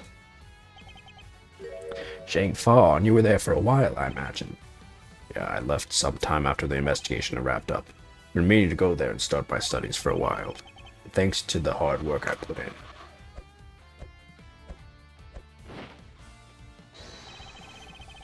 My designs are now world class. Whoa, that's amazing. You'll like it, it's yours. Really? Alright. You spent some time in Jangfa training. How much time?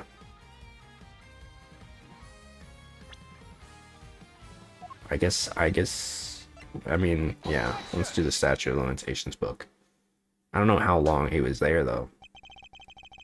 Statute of limitations for murder is subject to the following condition. The statute is suspended should the suspect flee to a foreign country, which means that the time you spent abroad doesn't count towards the total time under the statute. No way. So it's like someone hit pause while he was in Jangfa? It appears that there may be time left on the clock yet, but that will depend on how long you stayed in Jangfa, Mr. Gusto. It was 3 years exactly. Oh my god. 3 years? Hold on. Nobody say anything until I've done the math. The murder happened 18 years back. The statute is 15 years. Add the 3 overseas. 15 plus 3 makes exactly 18, which means no way. Mr. Edgeworth, you did it. The statute hasn't expired after all. Hell of a coincidence.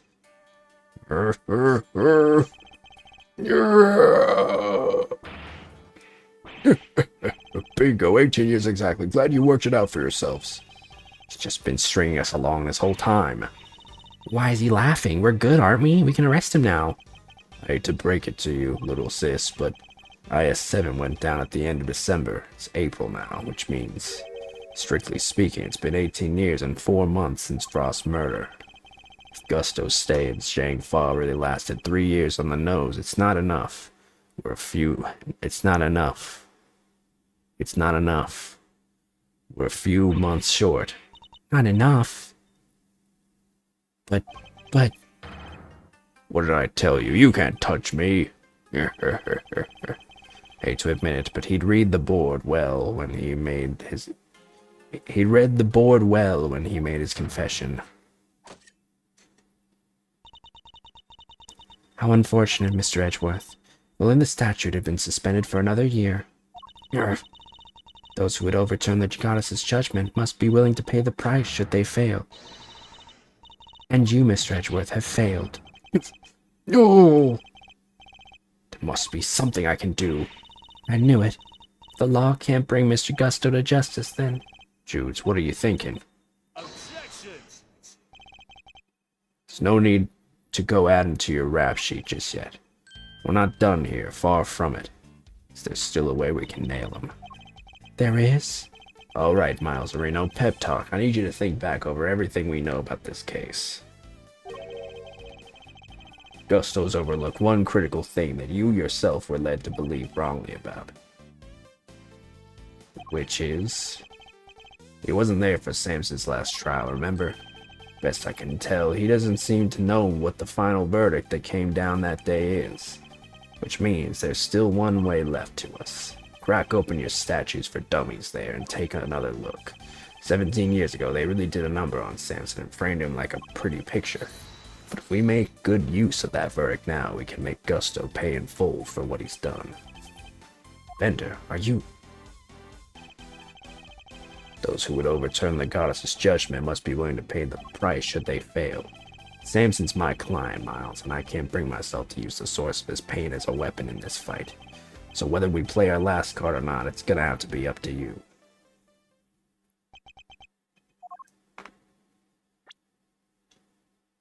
Bringing Mr. Gusto to justice can only happen if I use the outcome of that hard-fought trial. So should I raise an objection and play that card or not? Yeah, right? They always be asking me shit, and it's like, yeah.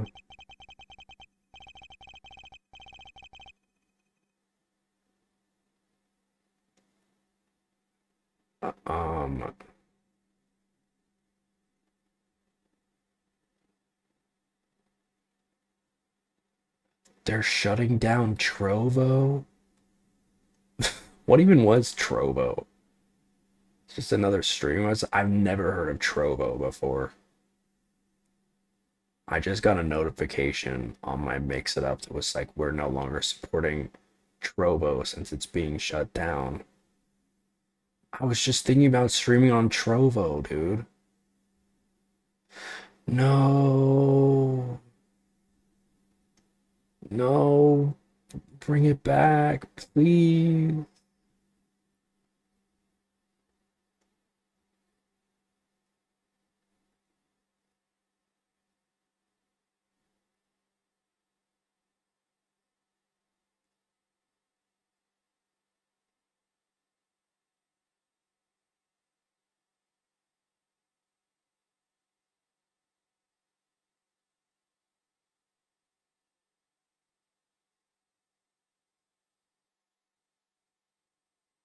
Sorry, I got a little distracted. My father and Mr. Von Karma, one sought to reveal the truth, the other to hide it. Thank you, Sasuke. One sought to reveal the truth, the other to hide it. The other to hide it. I know which path I choose to follow, the one that seeks to reveal the truth. This court has reached its final verdict. The record will state that Mr. Gusto has been found not guilty on all counts. No, Your Honor, Mr. Carmelo Gusto is absolutely guilty. I refuse to let him walk away. His crimes are too unspeakable to go unpunished. Do you mean to suggest that you have grounds upon which to call for his arrest? I do. Now to show Judge Cavell something that proves the statute of limitations hasn't yet expired.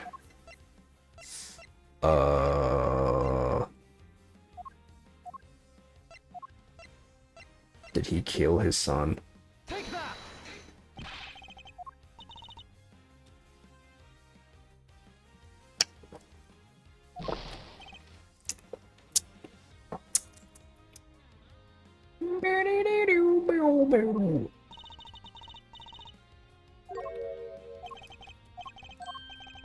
It's good to see she at least sympathizes. Because the way that she's gone about this has made it seem like she's completely, like, cold and dismissive.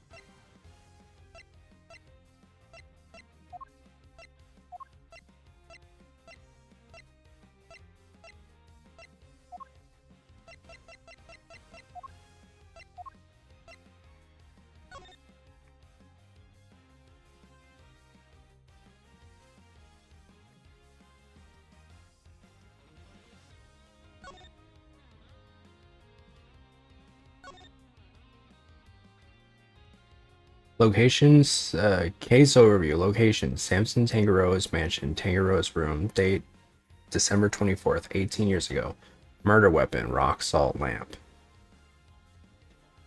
Manfred Von Karma.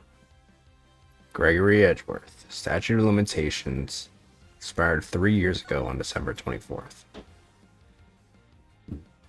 Excuse me.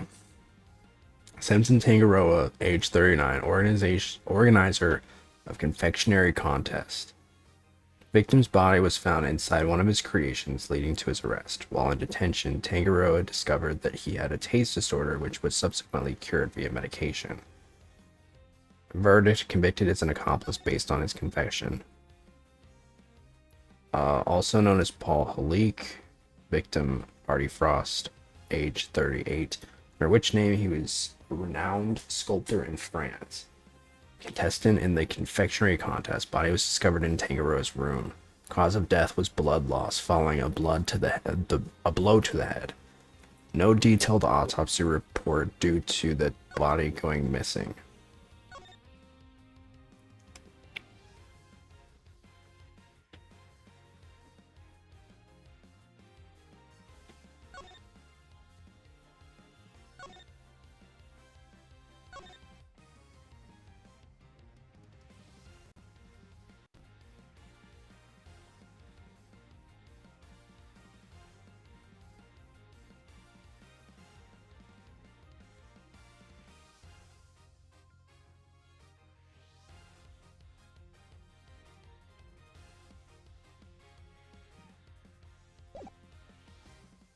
I'm looking at the walkthrough right now. It says to present the case file, so... Suspect data. Very well. Is there a particular page of the IS-7 case file you'd like us to refer to? Suspect data. I'd like to direct your attention to the page concerning the suspect. As you can see, Samson Tangaroa was convicted as an accomplice. It took around 1 year from his indictment for that verdict to be reached. Yes, that does seem to be the case. The book you gave us details certain conditions pertaining to the statute of limitations for murder. One of them, as I mentioned, is that the statute is suspended if the suspect flees the country. Another states that the statute is suspended from the time of any accomplice's indictment to the end of their trial. I had a sneaking suspicion that's what this was about. What? Tangaroa was convicted as an accomplice? Yup, guess you were in Zhangfa when the verdict came down. Samson was convicted as an accomplice, not the main perpetrator. Which is clearly news to you, and not good news either, am I right? But how can that be?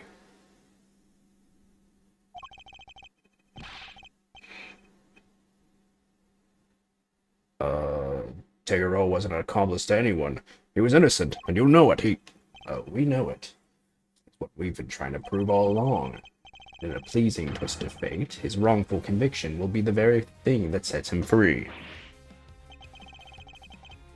If you spent 3 years in Zhangfa, and your accomplice Samson Tangaroa was on trial for 1 year, means you can still be charged with Mr. Frost's murder, up to 19 years after the fact. In other words, the statute of limitations hasn't expired at all. The goddess's judgment is infallible, but that of her servants, it appears, is not. It seems the prosecutor in charge of this case may have erred. Unbelievably. Excuse me. We may have no choice but to instigate a full inquiry. No. How could this... You weren't supposed to be able to... 18 years. It's a long time to let somebody else suffer for your crimes. It's time to pay the piper, Gusto. And not a moment too soon.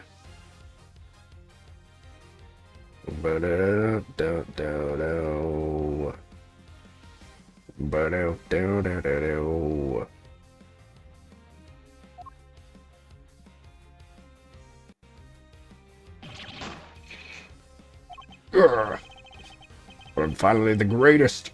My brilliance has been recognized. Gave up everything for this. Everything, even my son.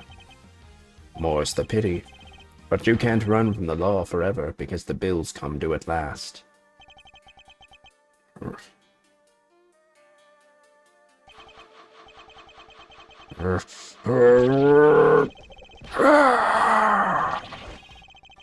Whoa.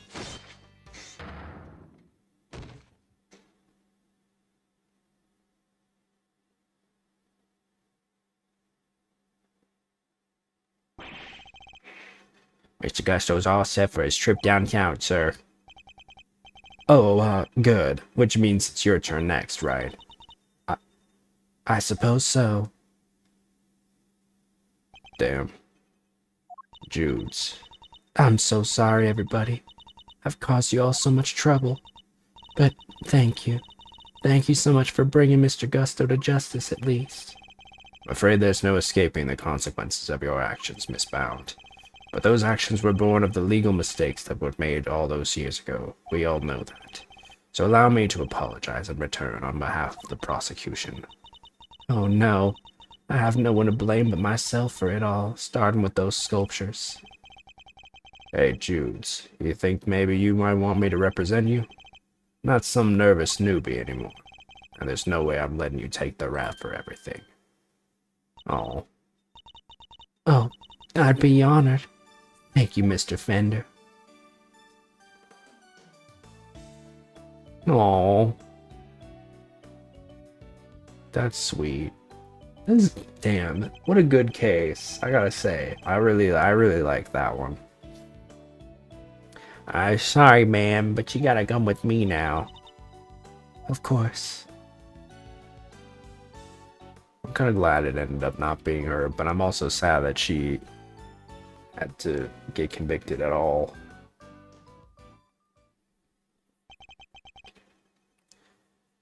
Judge Gabel, why did you lie to us? Lie? What are you talking about? You implied that there was no case for a retrial, but as we've proven, that wasn't true. Surely anyone truly committed to seeing justice done would have called one as soon as the body was found.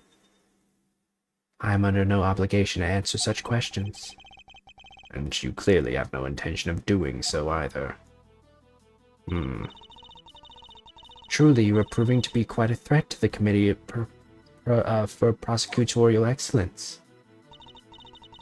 As such, you give me little choice but to report back on your continued transgressions. No doubt you will be called to appear before the committee in due course.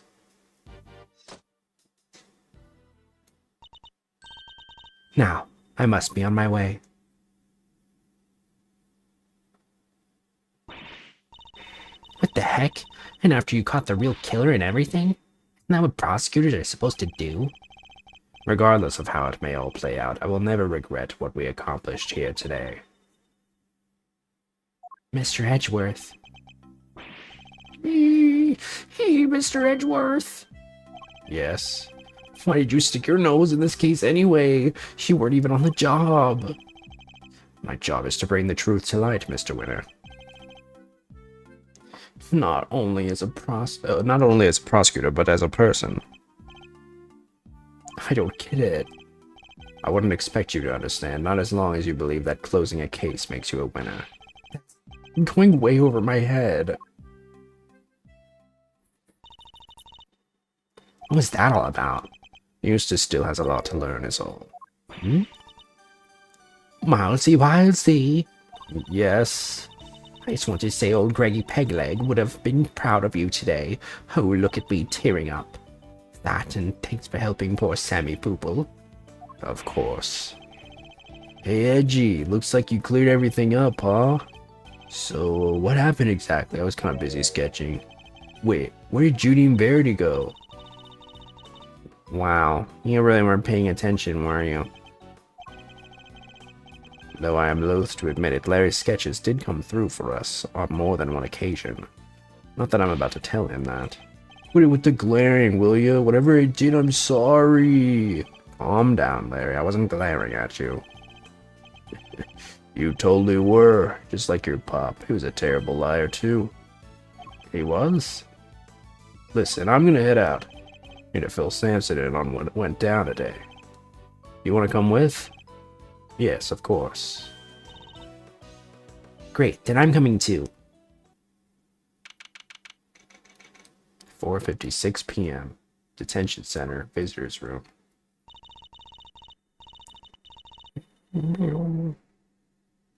So what's Mr. Tangaroo like? Can't wait to finally meet him. Oh, he's a real sweetheart. You'll love him. Even while locked up, he can't help but make all sorts of cookies and cakes for everyone. That's why 3 p.m. cake extravaganza is a thing for prisoners and guards alike. Really? That sounds awesome. Think there'll be any left for us to try? Did we find a few slices of chocolate cake in the prison the other day? They have been some of Mr. Tangaroa's baked goods.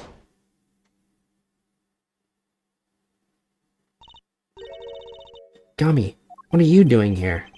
I heard you were all coming to see Mr. Tangaroa, so I volunteered to escort him. Hello, new friends. I'm Samson Tangaroa. Prosecutor Miles Edgeworth at your service. And I'm Mr. Edgeworth's trusty sidekick, Kay Faraday. It's very nice to meet you both. Miles here is Gregory's son. Is that so? Your father was very kind to me and fought so hard for my case. But in the end, I betrayed him. I made a false confession and... Don't worry, Mr. Tangaroa. Mr. Fender has explained everything to me. Sure did. And now we're here to tell you the truth about what happened 18 years ago. The truth? Judy did all that for me? Crazy kid racked her brain for 18 years until she finally figured out how to set you free. What can I say? Turns out she really would do anything for you. Oh, Judy. I never did anything to deserve such devotion. Come now, Mr. Tangaroa, I think we all know that's not true. The bond between the two of you has held strong for all these years, after all. You think so? I guess I better show him. Which piece of evidence is proof of the bond Mr. Tangaroa and Miss Bound share? I don't know, the fact that she bought his mansion?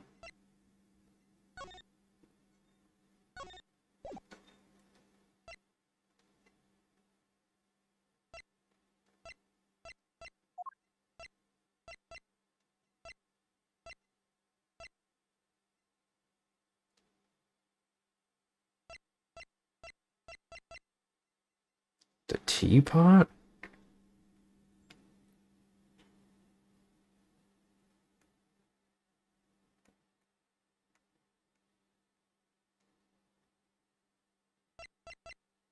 Oh, the chocolates.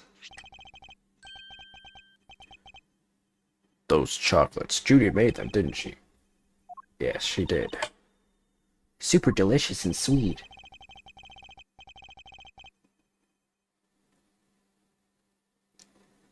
Miss Bound continued making them just as you taught her, even after that fateful day.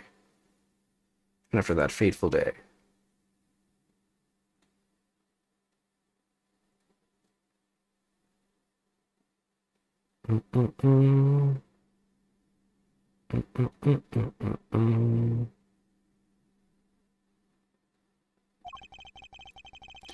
So that there would always be some waiting for you when you finally came home.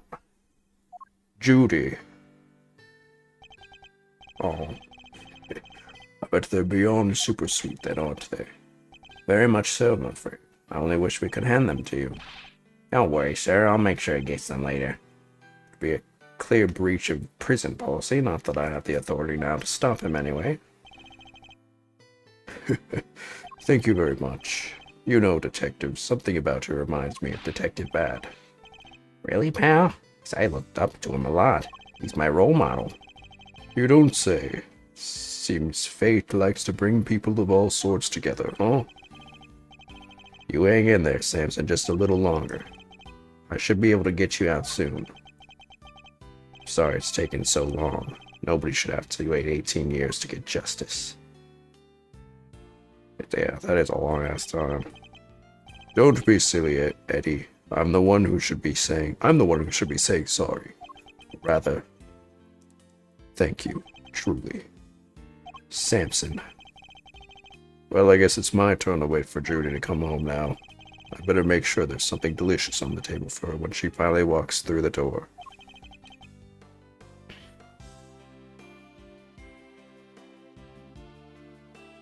Bro. This guy is back again.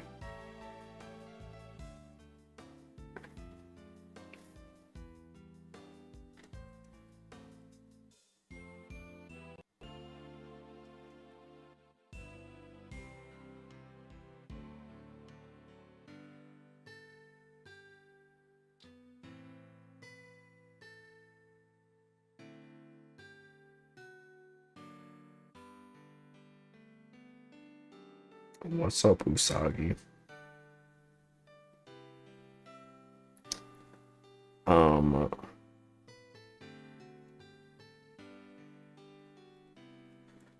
don't let me down, Eddie. Leave it to me, big guy. I'm chilling. How are you?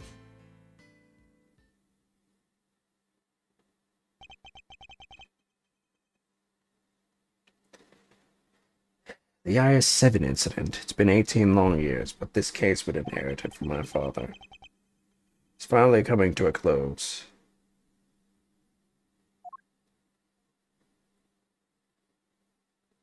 Damn, dude. Hey, Miles. Thanks for today. Dinner recently. What'd you have for dinner? Sorry for forcing you to make the final call. Like that. Not at all. I simply made the call that felt right to me. Huh? What are you guys talking about? You know how Samson was wrongfully convicted? We had to pretend that he wasn't in order to nail Gusto. But to use his false conviction against him, even to save him. As his lawyer, I just couldn't bring myself to it. Yeah, I can see that. But now that Gusto's behind bars, I can finally start to get that wrongful conviction overturned. Yes, and I am sure you will. Wait a minute. Does this mean that even if you were only doing what's right, if the false conviction had been overturned before today, Mr. Gusto would have gotten away scot-free? Yep. It's what we folks in the trade like to call a legal contradiction. The law is far from perfect. Because of things like legal contradictions, right? Yeah, but you never know. Things might change. The law is always evolving, just like us humans. Your Uncle Eddie and Miles Areno included, am I right? Potential for growth and change in people and the law, huh? So, Miles, you gonna keep fighting crime as a prosecutor or help people as an attorney? I'm in bed, but good night. Don't worry, Wonky, it's okay. I hope you sleep well. Don't worry, I forgive easy.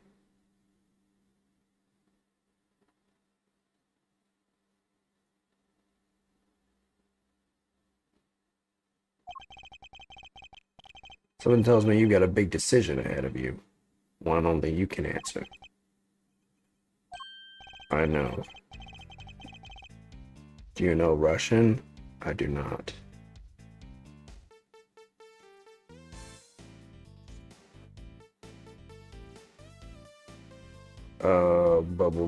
Well, let's just say I won't complain if you show up at the office one day.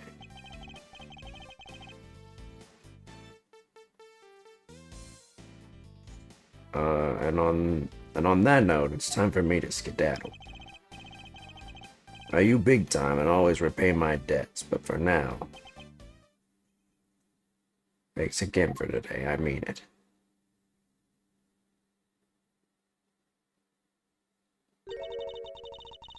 Do you seem kind of in a hurry to get out of here, do you?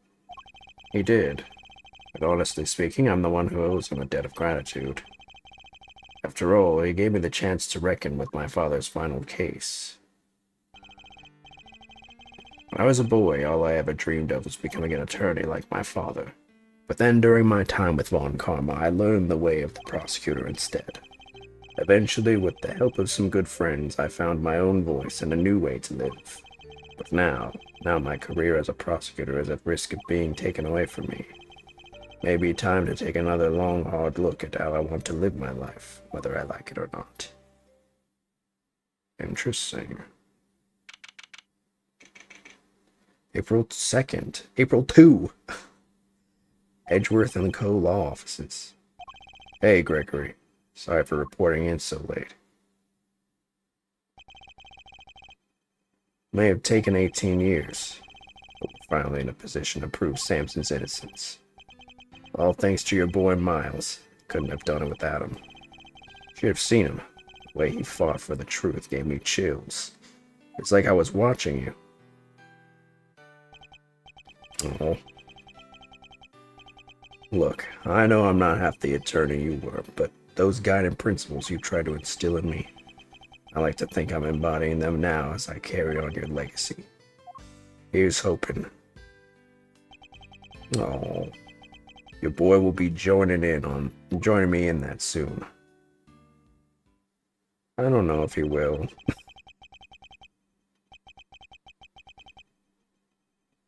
I mean, I don't know.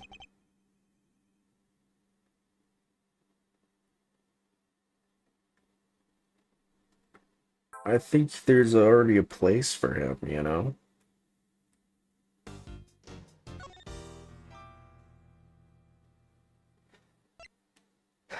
But we'll see. We'll see what happens. What a good case, dude. Really, really good. Really good case, I gotta say.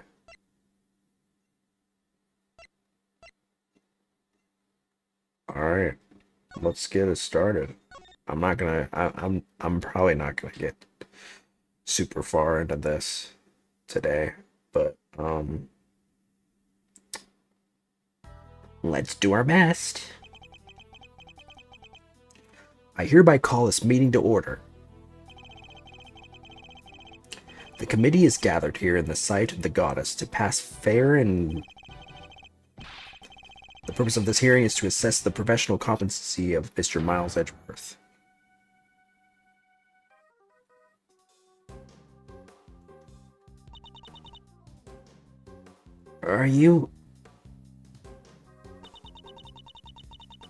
Why are you wearing that raincoat?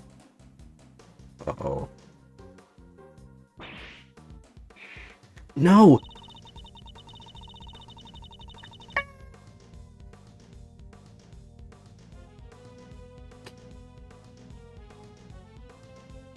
It's just a dream, right?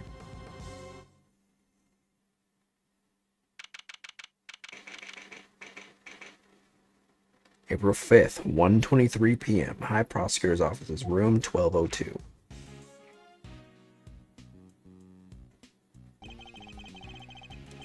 Will you please stop pacing, Detective? You're kicking up dust. But I swept the floor 3 times already. And sweep it a 4th. They're gonna take your badge, Mr. Edgeworth. How can you just stand there cool as a cucumber? We don't know for certain that they will. But it sure seems like they mean to. Judge Gavell pretty much spelled it out. Truly, you are proving to be quite a threat to the Committee of Prosecutorial Excellence. As such, you give me little choice but to report back on your continued transgressions. No doubt you will be called to appear before the committee in due course. She said that I would be called to appear before the committee, nothing more. I don't care. I won't stand for it if we never get to work together again. And I've thought you would welcome the prospect, Detective. After all, it would mean you could work with someone less problematic. Problematic? Don't say that, sir. I've never heard anyone except that stupid committee say you're problematic. You're not just looking for an excuse, are you? To become a defense attorney, I mean. Because I won't let you. Your prosecutor, Miles Edgeworth, prosecuting you here. To become a defense attorney, huh? The circumstances of my father's death set me on the path to becoming a prosecutor. But I'd only been interested in the law to begin with, thanks to my father as well. His work as a defense attorney. You're going to keep fighting crime as a prosecutor or help people as an attorney?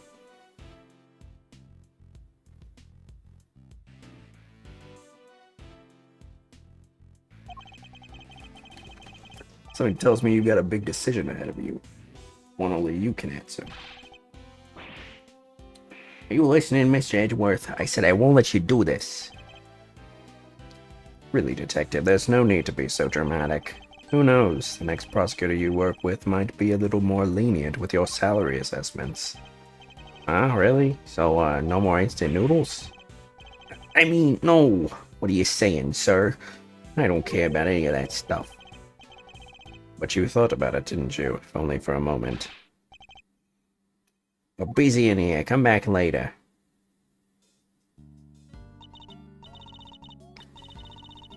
Hey there. Is the prosecutor in? A prosecutor, Miles Edgeworth. Look, pal, what part of we're busy don't you get? Wait outside and I'll be with you in a bit. Oh, that's not good. Your face is as red as a tomato. Red face, gritted teeth, let's see. I said we're busy. Wait, that's it. Stomach cramps, right? No need to worry. It's nothing an injection can't cure. Now roll up your sleeves for me. It won't hurt. Much. No thanks, pal. I'm healthy as can be. And who might you be?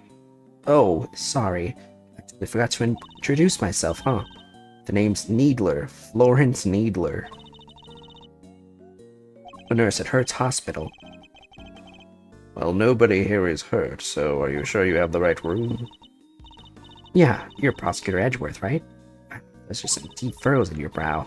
Are you feeling alright? Suffering from a severe headache? I could give you an injection that'll... I'll be fine, thank you. Could you please just tell us what you're doing here? Huh? Oh, sure. Well, it's like this. I brought somebody here to see you. Wait right here. I'll go grab her. Wait. Too late. Wonder who she brought along. She's here from a hospital. Maybe it's a patient. Somebody you cut down to size with your trademark rapier wit? And what exactly is that supposed to mean? See? That's right there. That right there, sir. You glare at me like that, I lose the will to live. You don't want to send me to the hospital, do you? Surely he's exaggerating. After all, that's the look I always give him, and nothing's happened so far.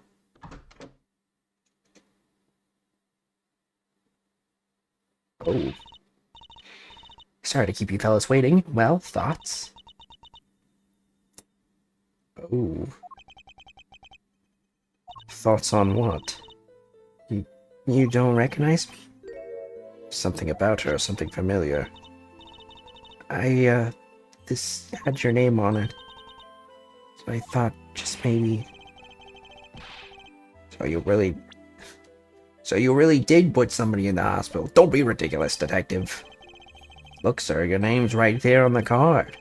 Public Prosecutor Miles Edgeworth, plain as day. Did she lose her memory? Be that as it may. I'm sorry, she's trying to say she has amnesia.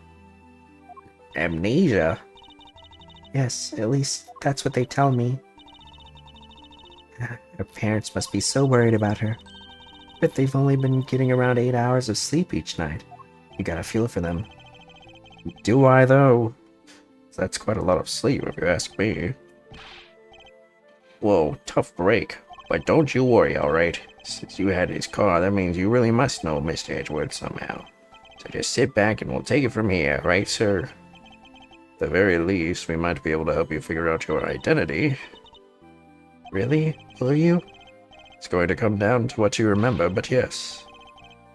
Now that's the mild Mr. Edgeworth I know. Don't worry, miss, you're as good as healed. Let's not get carried away here, detective. I'm a prosecutor, remember, not a miracle worker. Who are you?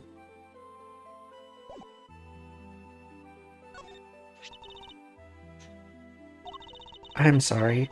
I don't remember you well enough to accept a gift like that just yet. That's alright, I wasn't offering it to you anyway. Where do we even start? So do you remember your name, miss? Oh, I'm sorry. She's been like this since she came in yesterday. So she's only been in the hospital for a day. No way, that's amazing. How did you figure it out so fast? How can one person be so emotionally draining? Found her wandering around late last night and brought her in. Wanted to help her out, so I went through her stuff to see what I could find. Did you find anything apart from my business card? Nothing with her name or home address. Oh, wait a second. She's wearing this. It's a pretty unique design, right? This pin! What the heck? That Yatagarasu pin, does that mean... It can't be. Hey, is it really you? Kay? That's a Garasu pin that Kay always wears. It's you, isn't it, Kay? Kay. Come on, Kay, you really don't remember? Look, it's me, Gummy. That's what you always call me. Gummy? But you're an adult. That's so rude. I don't really call you that, do I? I'm so sorry. I can't believe I feel so guilty now. What the heck happened to you? I've never seen you so polite. Being polite and sensitive is just not... Where's the Kay I know? You're nothing like her. Where's the rude-ass girl I know? Careful, detective. We wouldn't want her to get the wrong impression. You make it sound as if Kay is normally a polite or sensitive soul. Not that he's wrong exactly, but... So what kind of person was I before? Well, first of all, your full name is Kay Faraday. You're bright and fun and full of energy, and oh yeah, you're a great thief. A great thief? It's a little more than that. To it than that, but yes. Thieves generally steal other people's valuables from their dressers or vaults, and... Steal? But that must be so awful for the people I took things from. Oh gosh, I'm so sorry. I didn't know I was a criminal. Maybe I lost my memory as some sort of punishment. No, that's not what I meant at all. I don't think that did her much good, sir. It sure explains one thing. Look at these gloves. They're just the kind of person like that would wear. Hey, that outfit. It's what she was wearing when they found her. But we had to get her to change out of it and put on hospital clothes, so that's why I have them. So there's something on this part here. Could have been something to do with how Kay lost her memory? I'll send the outfit over to forensics later and see what they can figure out. Please do, detective. Boy, they really are some thievy clothes, huh? I'm a criminal. You may be a great thief, but you've never committed a crime in your life. Rest assured, you are no criminal. If you say so. Perhaps we'd better leave it there for now. Interesting. A case of amnesia. Alright.